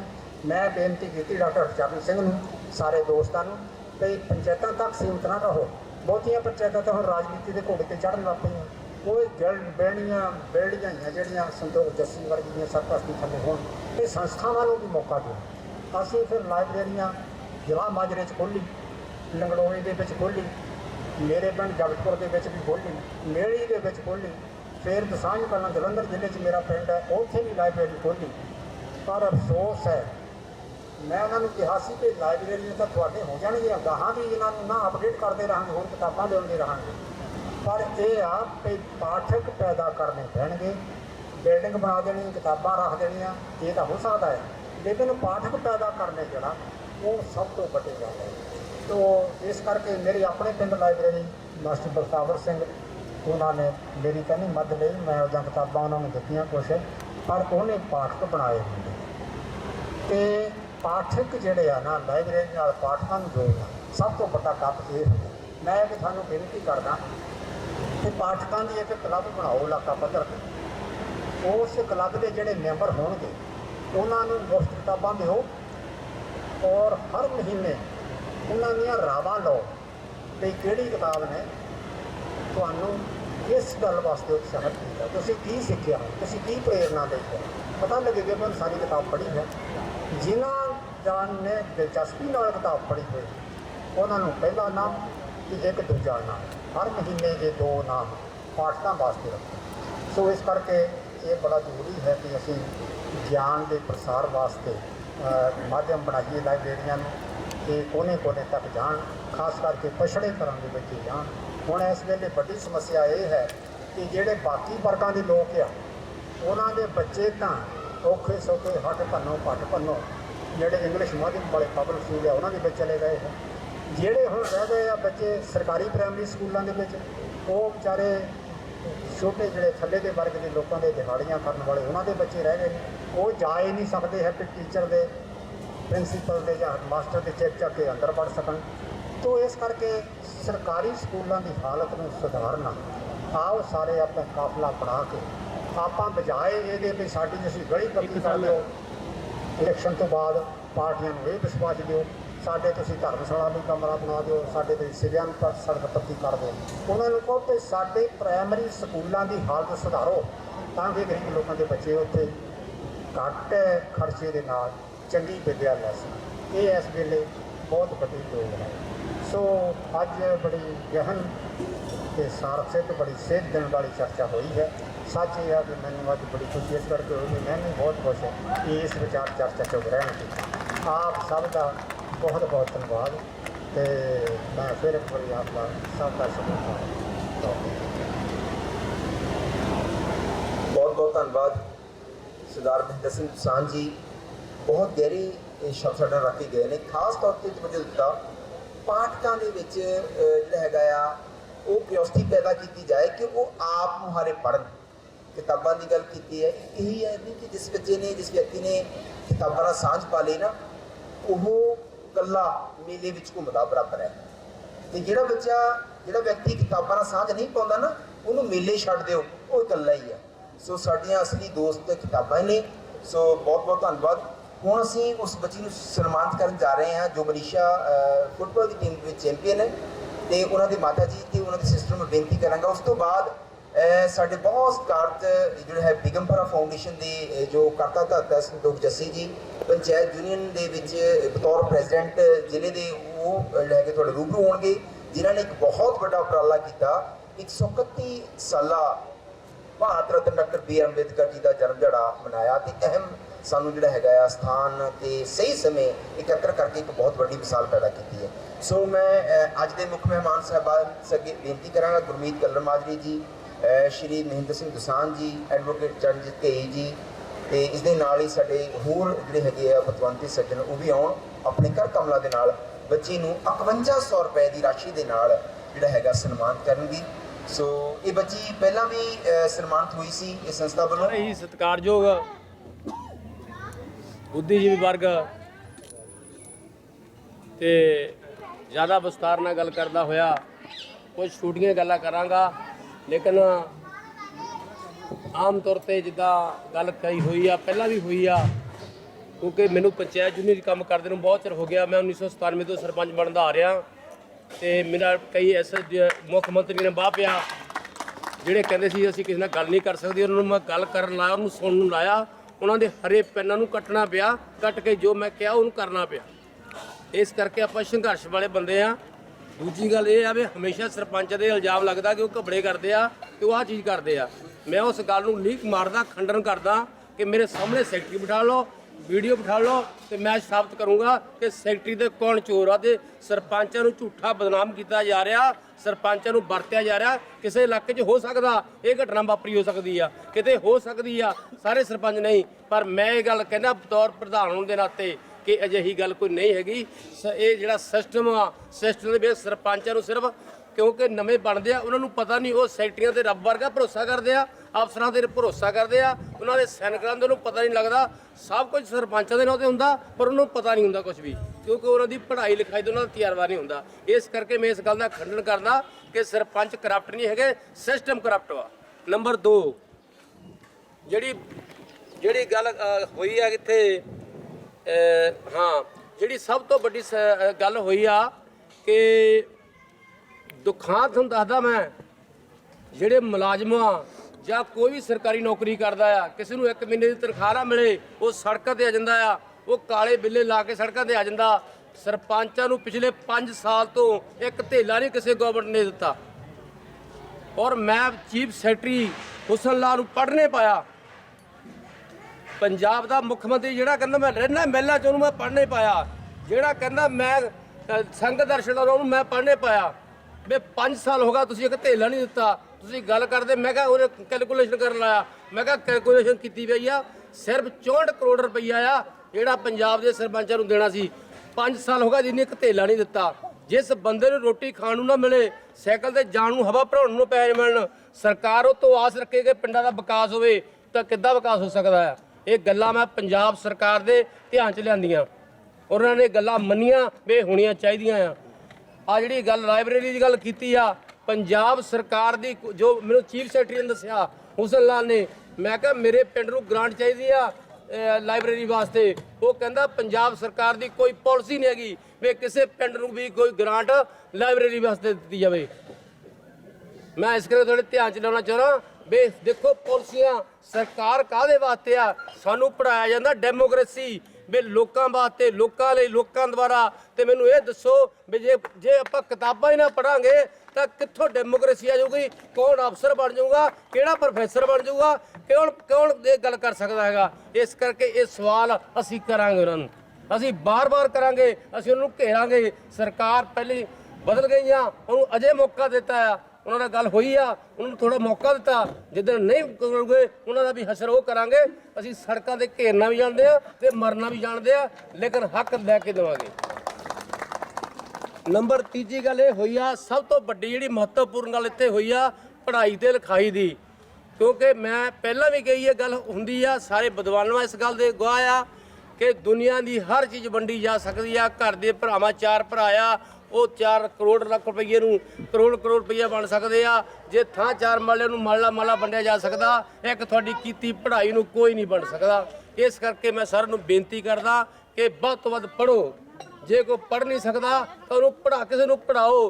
ਕੋਈ ਜ਼ਿੰਦਗੀ 'ਚ ਇੱਕ ਨਾ ਇੱਕ ਜ਼ਿੰਦਗੀ ਦੇ ਇੱਦਾਂ ਦਾ ਕੰਮ ਕਰ ਸਕੇ ਵੀ ਜਾਣ ਤੋਂ ਪਹਿਲਾਂ ਇਹ ਗੱਲ ਕਹਿ ਸਕੋ, ਆਪਣੇ ਆਤਮ ਅੰਦਰ ਨੂੰ ਝਾਤੀ ਮਾਰ ਸਕੋ ਕਿ ਮੈਂ ਯਾਰ ਜੇ ਨਹੀਂ ਪੜ੍ਹ ਸਕਿਆ ਜਾਂ ਘੱਟ ਪੜ੍ਹ ਸਕਿਆ ਤਾਂ ਮੈਂ ਕਿਸੇ ਨੂੰ ਪੜ੍ਹਾ ਤਾਂ ਦਿੱਤਾ। ਮੈਂ ਇਸਲਾਮ ਧਰਮ ਬਾਰੇ ਇੱਕ ਕੋਟੇਸ਼ਨ ਪੜ੍ਹੀ ਆ, ਕਹਿੰਦੇ ਤੁਹਾਡੇ ਰੱਜੇ ਹੋਏ ਦਾ ਕੋਈ ਫਾਇਦਾ ਨਹੀਂ ਹੈਗਾ ਜੇ ਤੁਹਾਡਾ ਗੁਆਂਢੀ ਭੁੱਖਾ ਆ। ਸਰਬੱਤ ਦੇ ਭਲੇ ਦੀ ਆਪਾਂ ਸਿੱਖ ਧਰਮ ਨੂੰ ਲਗਭਗ ਸਾਰੇ ਜ਼ਿਆਦਾਤਰ, ਕਿਉਂਕਿ ਪੰਜਾਬ ਸਿੱਖੀ ਦਾ ਗੜ੍ਹ ਵਾ, ਇੱਥੇ ਸਰਬੱਤ ਦਾ ਭਲਾ ਮੰਗਿਆ ਜਾਂਦਾ। ਇੱਥੇ ਕਿੰਨੇ ਭੁੱਖੇ ਰਹਿੰਦੇ ਆ? ਗੱਲ ਕੀ ਆ? ਧਰਮ ਦਾ ਮੋਕਟਾ ਪਾ ਕੇ ਧਰਮ ਦੀਆਂ ਗੱਲਾਂ ਜਿਹੜੀਆਂ ਸੱਚਾਈ ਨਾਲ ਸੰਬੰਧਿਤ ਵਾ। ਧਰਮ ਬਣਿਆ ਸੀ ਸੱਚਾਈ ਵਾਸਤੇ, ਪਰ ਅੱਜ ਕੀ ਹੋ ਗਿਆ? ਜੋ ਹਾਲਾਤ ਵਾ, ਇਸ ਕਰਕੇ ਆਪਾਂ ਨੂੰ ਕਿਹੜੀ ਤੇ ਕਰਨੀ ਵਿੱਚ ਜਿਹੜਾ ਹੈਗਾ ਆ ਉਹ ਚੀਜ਼ਾਂ ਲਿਆਉਣਾ ਕਿਹਦਾ ਵਰਗ ਵਾ? ਫਰਜ਼ ਵਾ ਚਿੰਤਕ ਵਰਗ ਦਾ। ਚਿੰਤਕ ਵਰਗ ਦਾ ਕਿਸੇ ਨਾ ਕਿਸੇ ਸਮੇਂ ਜਿੱਦਾਂ ਸਰਕਾਰਾਂ ਡੈਮੋਕ੍ਰੇਸੀ 'ਚ ਇੱਕ ਪ੍ਰੈਸ਼ਰ ਗਰੁੱਪ ਵਾ, ਇਹ ਕਿਸੇ ਨਾ ਕਿਸੇ ਤਰੀਕੇ ਇਹ ਥੋੜ੍ਹੇ ਜਿਹੜੇ ਯਤਨ ਵਾ, ਜਿਹੜੇ ਮਾਮੂਲੀ ਯਤਨ ਵਾ, ਇਹ ਜਿਹੜੀਆਂ ਮਾਮੂਲੀ ਮੀਟਿੰਗਾਂ ਕੀਤੀਆਂ ਆਪਾਂ, ਇਹਨਾਂ ਦੇ ਕੋਈ ਨਾ ਕੋਈ ਰਿਜ਼ਲਟ ਵਧੀਆ ਨਿਕਲਣ ਦੀ ਆਸ ਰੱਖਦੇ ਆ ਤੇ ਭਰੋਸਾ ਰੱਖਦੇ ਆ। ਔਰ ਮੈਂ ਬੇਗਮਪੁਰਾ ਫਾਊਂਡੇਸ਼ਨ ਵੱਲੋਂ ਆ ਮਨੀਸ਼ਾ ਲੜਕੀ ਦੀ ਗੱਲ ਵਾ, ਜਿੱਦਾਂ ਦੱਸਿਆ ਇਹਨਾਂ ਨੇ ਅੱਜ ਮੈਨੂੰ ਪਹਿਲੀ ਵਾਰੀ ਗੱਲ ਤਾਂ ਮੇਰੀ ਡਿਸਕਸ ਹੁੰਦੀ ਰਹਿੰਦੀ ਆ ਘਈ ਸਾਹਿਬ ਨਾਲ। ਅੱਜ ਮੈਨੂੰ ਪਹਿਲੀ ਵਾਰੀ ਪਤਾ ਲੱਗਾ ਸਾਡੇ ਉਹ ਆਪਣੇ ਬੰਗਿਆਂ ਤੋਂ ਕੀ ਸਰ ਨਾਮ ਸੀ ਉਹਨਾਂ ਦਾ? ਸਰਦਾਰ ਗਿਆਨ ਸਿੰਘ। ਉਹਨਾਂ ਨੂੰ ਮੈਂ ਮਿਲਿਆ ਸਾਡੇ ਬੰਗਿਆਂ ਤੋਂ, ਘਰ ਵੀ ਜਾ ਕੇ ਉਹਨਾਂ ਨੂੰ ਡੈਥ ਤੇ ਵੀ ਜਾ ਕੇ ਆਇਆ। ਮੈਂ ਡੈਥ ਤੇ ਵੀ ਜਾ ਕੇ ਆਇਆ ਉਹਨਾਂ ਦੇ। ਮੈਨੂੰ ਇਸ ਗੱਲ ਦੀ ਖੁਸ਼ੀ ਆ ਕਿ ਉਹਨਾਂ ਨੇ ਤੁਹਾਨੂੰ ਕਿਸੇ ਪਾਸੇ ਕੱਢ ਕੇ ਲੈਣ ਦੇ ਪਾਇਆ। ਜਦੋਂ ਮੈਂ ਇਸ ਲੜਕੀ ਦੇ ਘਰ ਜਾ ਕੇ ਆਇਆ ਮਨੀਸ਼ਾ ਦੇ, ਇਸ ਵੇਲੇ ਸ਼ਾਇਦ ਉੜੀਸਾ ਸਵਾ ਜਾਂ ਕਿਤੇ ਹੋਰ ਆ, ਮੇਰੀ ਬਾਹਰ ਜਦੋਂ ਬ੍ਰਾਜ਼ੀਲ ਸੀ ਉਦੋਂ ਮੇਰੀ ਗੱਲ ਹੁੰਦੀ ਰਹਿੰਦੀ ਆ। ਪਹਿਲਾਂ ਅਸੀਂ ਸੰਸਥਾ ਵੱਲੋਂ 21,000 ਰੁਪਏ ਭੇਟ ਕੀਤਾ, 21,000 ਰੁਪਏ ਦਿੱਤਾ। ਜਦੋਂ ਮੈਂ ਘਰ ਜਾ ਕੇ ਦੇਖਿਆ ਤਾਂ ਮੈਂ ਹਾਲਾਤ ਦੱਸ ਨਹੀਂ ਸਕਦਾ। ਜਿਹੜੇ ਕਹਿੰਦੇ ਭਾਰਤ ਜਿਹੜੇ ਸੁਪਰ ਕੰਟਰੀ ਬਣ ਗਿਆ, ਉਹ ਇਹਨਾਂ ਦਾ ਘਰੇ ਇੱਕ ਦੇਖ ਲੈਣ, ਉਹ ਦੇਖ ਲੈਣ ਵੀ ਸੁਪਰ ਕੰਟਰੀ ਆ ਜਾਂ ਡਿਜੀਟਲ ਇੰਡੀਆ ਜਾਂ ਕੀ ਚੀਜ਼ ਹੈਗੀ ਆ। ਇਸ ਕਰਕੇ ਦੁੱਖ ਲੱਗਦਾ। ਇੱਦਾਂ ਦੇ ਜਿਹੜੀ ਲੜਕੀਆਂ ਆ, ਇਹਨਾਂ ਦਾ ਕੁਝ ਕਰਨ ਦੀ ਲੋੜ ਵਾ। ਉਹ ਵਾਕਿਆ ਲੜਕੀ ਜਿਹੜੀ ਹੈਗੀ ਆ ਉਹ ਕਾਬਿਲ ਆ, ਉਹ ਵੀ ਓਲੰਪਿਕ ਵਿੱਚ ਜਾ ਸਕਦੀ ਆ। ਉਹ ਵੀ ਵੱਡੇ ਜਿਹੜੇ ਕੰਪੀਟੀਸ਼ਨ 2023 ਜਿਹੜਾ ਫੁੱਟਬਾਲ ਦਾ ਸਭ ਤੋਂ ਵੱਡਾ ਕੰਪੀਟੀਸ਼ਨ ਹੋ ਰਿਹਾ ਆ, ਉਹਦੇ ਜਾ ਸਕਦੀ ਆ। ਜੇ ਉਹਨੂੰ ਖੁਰਾਕ ਹੀ ਨਹੀਂ ਮਿਲੂਗੀ ਤਾਂ ਉਹ ਕਿੱਕ ਕਰਨਾ ਮਰੂਗੀ, ਫਿਰ ਉਹਦੀ ਲੱਤ ਜਾਣੇ ਨਹੀਂ ਹੋਊਗੀ। ਇਸ ਕਰਕੇ ਸਾਡਾ ਸਾਰਿਆਂ ਦਾ ਫਰਜ਼ ਬਣਦਾ ਕਿ ਅਸੀਂ ਕੁਝ ਅਜਿਹਾ ਕਰੀਏ ਕਿ ਸਮੂਹ ਤੌਰ ਤੇ ਰੁਪਈਆ ਪਾ ਕੇ ਕਰ ਲਈਏ। ਜ਼ਰੂਰੀ ਥੋੜ੍ਹਾ ਠੇਕਾ ਲਿਆ ਅਸੀਂ 50,000 ਕਰਨਾ, ਅਸੀਂ 5,000 ਦੇ ਦਈਏ ਯਾਰ। ਕਿਸੇ ਬੰਦੇ को जान ले चंडीगढ़ बंदा कहता जाके मेरे को 2,000 रुपया ले ला, मेरे वर्गे को 100 रुपया किराया लाने ना होगा। इस करके भरावो रुपया कर लो, 100 कर लो, 500 कर लो, कोई ना कोई राह बन सकता आ। कहते होंगे आ जरूरी नहीं है किसी की मदद करनी। एक गल वा किसी को रास्ते ही पा दिओ। आ रास्ते पे बैठे तुहाडे सामने मेरे भरा नूं इन्हां ने कमिश्नर दे वकील लंबड़दार बनाया, ये राह प्यो करके किसी को राह पाया। इस करके भरावो मेरी बेनती आ कि तुसीं सारे बुद्धिजीवी असीं सिखियार्थी आ, जिहदा जमंदर हो, जिहदा प्राइमरी प्री नर्सरी दे स्टूडेंट आ, अजें सिੱਖਣਾ बहुत कुछ आ तुहाडे ਵੱਲ देख के। लेकिन आपां किसी नूं रस्ते पाइए, कोई वधिया चीज़ बनाइए। बाकी गल की गया पाठकां दी गल, ਅਸੀਂ ਇਹ ਕੋਸ਼ਿਸ਼ ਕਰਾਂਗੇ ਜੋ ਤੁਹਾਡੇ ਸੁਝਾਅ ਆ ਇਹਨਾਂ ਨੂੰ ਅਸੀਂ ਗਰਾਊਂਡ ਲੈਵਲ ਤੇ ਲਾਗੂ ਕਰਨ ਦੀ ਕੋਸ਼ਿਸ਼ ਕਰਦੇ ਹਾਂ, ਕਿਉਂਕਿ ਅਸੀਂ ਆਮ ਲੋਕਾਂ 'ਚ ਵਿਚਰਦੇ ਹਾਂ, ਸਮੱਸਿਆ ਘਿਰਦੇ ਜਿਹੜੇ ਲੋਕ ਆ ਸਾਡੇ ਕੋਲ ਉਹੀ ਆਉਂਦੇ ਆ ਜਿਹਨਾਂ ਦਾ ਕੋਈ ਨਹੀਂ ਸੁਣਵਾਈ ਹੁੰਦੀ, ਦਫ਼ਤਰਾਂ 'ਚ ਧੱਕੇ ਖਾਂਦੇ ਆ। ਅਜੇ ਸੱਚਮੁੱਚ ਜਿਹੜਾ ਭਾਰਤ ਜਿਹੜੀ ਡੈਮੋਕ੍ਰੇਸੀ ਜਿਹੜੀ ਬਾਬਾ ਸਾਹਿਬ ਨੇ ਚਾਹੀ ਸੀ, ਜਿਹੜੀ ਗੁਰੂ ਰਵਿਦਾਸ ਨੇ ਚਾਹੀ ਸੀ, ਜਾਂ ਜਿਹੜੇ 10 ਮਹਾਂਪੁਰਸ਼ਾਂ ਨੇ ਚਾਹੀ ਸੀ, ਜਾਂ ਜਿੰਨੇ ਧਰਤੀ ਦੇ ਮਹਾਂਪੁਰਸ਼ਾਂ ਨੇ ਚਾਹੀ ਸੀ, ਅਜਿਹੀ ਹਜੇ ਤੱਕ ਨਹੀਂ ਹੋਇਆ। ਜੇ ਨਾ ਹੁੰਦਾ ਤਾਂ ਆ ਜਿਹੜੀ ਚੀਜ਼ ਆ ਜਿਹੜੀ ਚੀਜ਼ ਆ ਇਹ ਬਹੁਤ ਵਧੀਆ ਹੁੰਦੇ। ਜਦੋਂ ਅਸੀਂ ਬਾਕੀ ਦੇਸ਼ਾਂ ਦੇ ਪੜ੍ਹਦੇ ਹਾਂ, ਇਜ਼ਰਾਈਲ ਵਰਗੇ ਕੰਟਰੀਆਂ ਦਾ ਜਾਂ ਹੋਰ ਕੰਟਰੀਆਂ ਦਾ ਪੜ੍ਹਦੇ ਹਾਂ, ਜੋ ਦੇਖਦੇ ਆ ਦੁਨੀਆ ਕਿੱਥੇ ਤੋਂ ਕਿੱਥੇ ਤੱਕ ਪਹੁੰਚੀ ਆ, ਅਸੀਂ ਪਤਾ ਨਹੀਂ ਕਿਹੜੇ ਦੇਵੀ ਦੇਵਤੀ ਤੋਂ ਕਿਹੜੇ ਆਸ ਰੱਖ ਕੇ ਬੈਠੇ ਆ, ਕਿੰਨੀ ਕੁ ਅਸੀਂ ਪੂਜਾ ਪਾਠ ਕਰ ਰਹੇ। ਜੇ ਪੂਜਾ ਪਾਠ ਕਰਨੀ ਜਿੰਨੀ ਸਾਡੇ ਦੇਸ਼ 'ਚ ਹੁੰਦੀ ਆ ਉਹ ਕਿਤੇ ਵੀ ਨਹੀਂ ਹੁੰਦੀ, ਤਾਂ ਫਿਰ ਤਾਂ ਧਰਤੀ 'ਤੇ ਸਵਰਗ ਹੋਣਾ ਚਾਹੀਦਾ ਸੀ, ਪਰ ਸਾਨੂੰ ਤਾਂ ਲਾਗੇ ਛੱਗ ਵੀ ਨਹੀਂ ਕੁਛ ਦੀਦਾ। ਭਰਾਵੋ ਇਸ ਕਰਕੇ ਮਿਹਨਤ ਦਾ ਮੁੱਲ ਪੈਣਾ। ਮੈਂ ਜਦੋਂ ਮਹਿੰਦਰ ਸਿੰਘ ਦਸਾਂਝ ਵਰਗੇ ਬੰਦਿਆਂ ਨੂੰ ਦੇਖਦਾ ਤਾਂ ਮੇਰਾ ਸਿਰ ਜਿਹੜਾ ਸਤਿਕਾਰ ਨਾਲ ਝੁਕ ਜਾਂਦਾ। ਰਾਤੀ ਮੈਂ ਜਦੋਂ ਕੱਲ੍ਹ ਵੀ ਗਿਆ, ਮੇਰਾ ਮਨ, ਮੈਂ ਕਿਹਾ ਮਨਾ ਇਹ ਦੱਸਿਆ ਪਾਤਸ਼ਾਹ, ਜੇ ਰੱਬ, ਪਹਿਲੀ ਗੱਲ ਤਾਂ ਰੱਬ ਹੈ ਨਹੀਂਗਾ, ਜੇ ਰੱਬ ਹੈਗਾ ਤਾਂ ਇਹਨਾਂ ਬੰਦਿਆਂ 'ਚ ਜ਼ਰੂਰ ਆ ਜਿਨ੍ਹਾਂ ਨੇ 80-85 ਸਾਲ ਦੀ ਉਮਰ ਵਿੱਚ ਭੇਜ ਕੇ ਕਿ ਵੀ ਹਜੇ ਵੀ ਕਹੀ ਨਾ ਲੱਗੇ ਵਾ, ਜਦੋਂ ਕਹੀ ਛੱਡਦੇ ਆ ਪਹਿਲੇ ਕਰਮ ਚੱਕ ਲੈਂਦੇ ਆ। ਤੇ ਇਦਾਂ ਦੇ ਬੰਦਿਆਂ ਦੇ ਹੋ ਗਏ ਤਾਂ ਭਾਈ ਧਰਤੀ ਦੀ ਕਾਇਆ ਕਲਪ ਹੋਣੀ ਸੰਭਵ ਆ। ਇਸ ਕਰਕੇ ਆਪਾਂ ਛੋਟੇ ਯਤਨਾਂ ਨੂੰ ਕਰੀਏ। ਗੱਲ ਮੁੱਕਦੀ ਇੱਥੇ ਹੀ ਆ। ਕੋਈ ਚਿੜੀ ਦੀ ਉਦਾਹਰਨ ਮੈਂ ਬਹੁਤ ਪੁਰਾਣੀ ਪਿੰਡ ਵਾਲਿਆਂ ਨੂੰ ਪਤਾ ਆ ਕਿ ਇੱਕ ਪਾਸੇ ਉਹ ਸਾਰੇ ਨੇ ਪੜੀ ਆ ਵੀ ਜੰਗਲ ਨੂੰ ਅੱਗ ਲੱਗੀ ਸੀ, ਕਹਿੰਦੀ ਸੀ ਵੀ ਸਾਰੇ ਮਜ਼ਾਕ ਉਡਾਵੇ, ਸਾਰੇ ਕਹਿੰਦੇ ਅੱਗ ਤਾਂ ਬੁਝੂਗੀ, ਉਹ ਕਹਿੰਦੀ ਮੈਂ ਕਰੂੰਗੀ ਕੋਸ਼ਿਸ਼। ਉਹ ਸਾਰੇ ਦਾ ਮਜ਼ਾਕ ਉਡਾਇਆ ਸੀ ਵੀ ਇਦਾਂ ਹੋ ਨਹੀਂ ਸਕਦਾ, ਤੇਰੀ ਚੁੰਝ ਨਾਲ ਕਿੱਦਾਂ ਪਾਣੀ ਤੂੰ ਕਿੰਨਾ ਢੋਗੀ। ਉਹ ਕਹਿੰਦੀ ਜਦੋਂ ਇਹ ਮੈਨੂੰ ਵੀ ਪਤਾ ਕਿ ਮੇਰੀ ਚੁੰਝ ਦੇ ਪਾਣੀ ਦੇ ਨਾਲ ਜਿਹੜੀ ਇਹ ਜਿਹੜਾ ਹੈਗਾ ਜੰਗਲ ਦੀ ਅੱਗ ਨਹੀਂ ਬੁਝੂਗੀ, ਪਰ ਜਦੋਂ ਇਤਿਹਾਸ ਲਿਖਿਆ ਜਾਊਗਾ, ਇਤਿਹਾਸ ਵਿੱਚ ਆਊਗਾ ਕਿ ਚਿੜੀ ਨੇ ਯਤਨ ਕੀਤਾ। ਸੋ ਜੇ ਅਜਿਹੇ ਯਤਨ ਕਰਦੇ ਰਹਾਂਗੇ ਤਾਂ ਇੱਕ ਦਿਨ ਆਹ ਜਿਹੜੇ 4 ਬੰਦੇ 8 ਹੋਣਗੇ, 8 ਤੋਂ ਗਾਹਾਂ ਦੇ ਵੱਧ ਇੱਕ ਕਾਫਲਾ ਬਣ ਸਕਦਾ। ਬਸ ਇੰਨੀ ਬੇਨਤੀ ਕਰਦਾ ਹੋਇਆ ਇਹ ਮੈਂ ਕਹੂੰਗਾ ਕਿ ਆਓ ਆਪਾਂ ਕੱਲਾ ਇਕੱਠੇ ਹੋ ਕੇ ਮੋਢੇ ਨਾਲ ਮੋਢਾ ਜੋੜ ਕੇ ਇਸ ਸਮਾਜ ਦੀ ਇਸ ਆਪਾਂ ਸਰਬੱਤ ਦੇ ਭਲੇ ਦੀ ਸੱਚਮੁੱਚ ਕਾਮਨਾ ਕਰਦੇ, ਕੱਲੀ ਕਾਮਨਾ ਨਾ ਕਰੀਏ, ਉਹਦੇ ਵਾਸਤੇ ਕੋਈ ਗਰਾਊਂਡ ਤੇ ਵੀ ਕਰੀਏ। ਜਿਹੜੀਆਂ ਘਾਟਾਂ ਸਮਾਜ ਰਹਿ ਗਈਆਂ ਉਹਨਾਂ ਨੂੰ ਲੈ ਕੇ ਹੌਲੀ ਆਪਾਂ ਵਧੀਏ। ਪਰਮਾਤਮਾ ਨੇ ਕਹ ਲਓ, ਕੁਦਰਤ ਨੇ ਪਤਾ ਕਹਿ ਲਓ ਕਦੋਂ ਹੱਕ ਵੱਜ ਜਾਣੀ ਆ, ਪਰ ਕੁਛ ਕਰਕੇ ਜਾਈਏ। ਕਹਿੰਦੇ ਅਸੀਂ ਇਹਨੂੰ ਗੁਰਦਾਸ ਆਲਮ ਦੀਆਂ ਲਾਈਨਾਂ ਚਿੱਤੇ ਆ, ਕਹਿੰਦਾ ਅਸੀਂ ਮੇਲਾ ਵੇਖਣ ਆਏ ਹਾਂ, ਕੋਈ ਚੀਜ਼ ਅਨੋਖੀ ਲੈ ਚੱਲੀਏ, ਸੱਜਣਾ ਨੇ ਸਾਥੋਂ ਮੰਗਣੀਆਂ, ਹਿੱਸੇ ਕੋਈ ਸ਼ੈ ਲੈ ਚੱਲੀਏ। ਇੰਨੀ ਕੁ ਉਮਰ ਦੇ ਵਿੱਚ ਮੈਂ ਇੱਕ ਗੱਲ ਲਾਸਟ ਵਿੱਚ ਕਹਿਣਾ ਚਾਹੁੰਦਾ, ਕਿਉਂਕਿ ਮੇਰਾ ਜਿਹੜਾ ਮਨ ਪਾਉਂਦਾ ਆ, ਮੈਂ ਹਰ ਗੱਲ ਦਾ ਜਵਾਬ ਜਿਹੜਾ ਕਿਸੇ ਸ਼ੇਰ ਤੇ ਕਿਸੇ ਕਵਿਤਾ ਵਿੱਚ ਦੇਣੀ ਹੁੰਦੀ ਆ, ਤੇ ਮੈਂ ਐਂਡ ਇਹ ਕਿਤਾਬ ਦੇ ਵਿੱਚ ਵੀ ਇਹੀ ਚੀਜ਼ ਵਾ ਕਿ ਹਾਲੇ ਤਾਂ ਸ਼ੁਰੂਆਤਾਂ ਮਿੱਤਰਾ ਰੱਬ ਦੀ ਬਾਗ ਦੀ ਬਖਸ਼ੀ ਦਾਤਨੀਆਂ, ਬੜੀਆਂ ਲੰਮੀਆਂ ਬਾਟਾਂ ਨੇ ਸਤਿੰਦਰ ਤੋਂ ਸਰਤਾਜ ਦੀਆਂ। ਇੰਨੀ ਗੱਲ ਕਹਿੰਦਾ ਹੋ ਰਿਹਾ ਲੈਣਾ। ਜੈ ਭੀਮ, ਜੈ ਭਾਰਤ। ਭੀਮ, ਜੈ ਭਾਰਤ।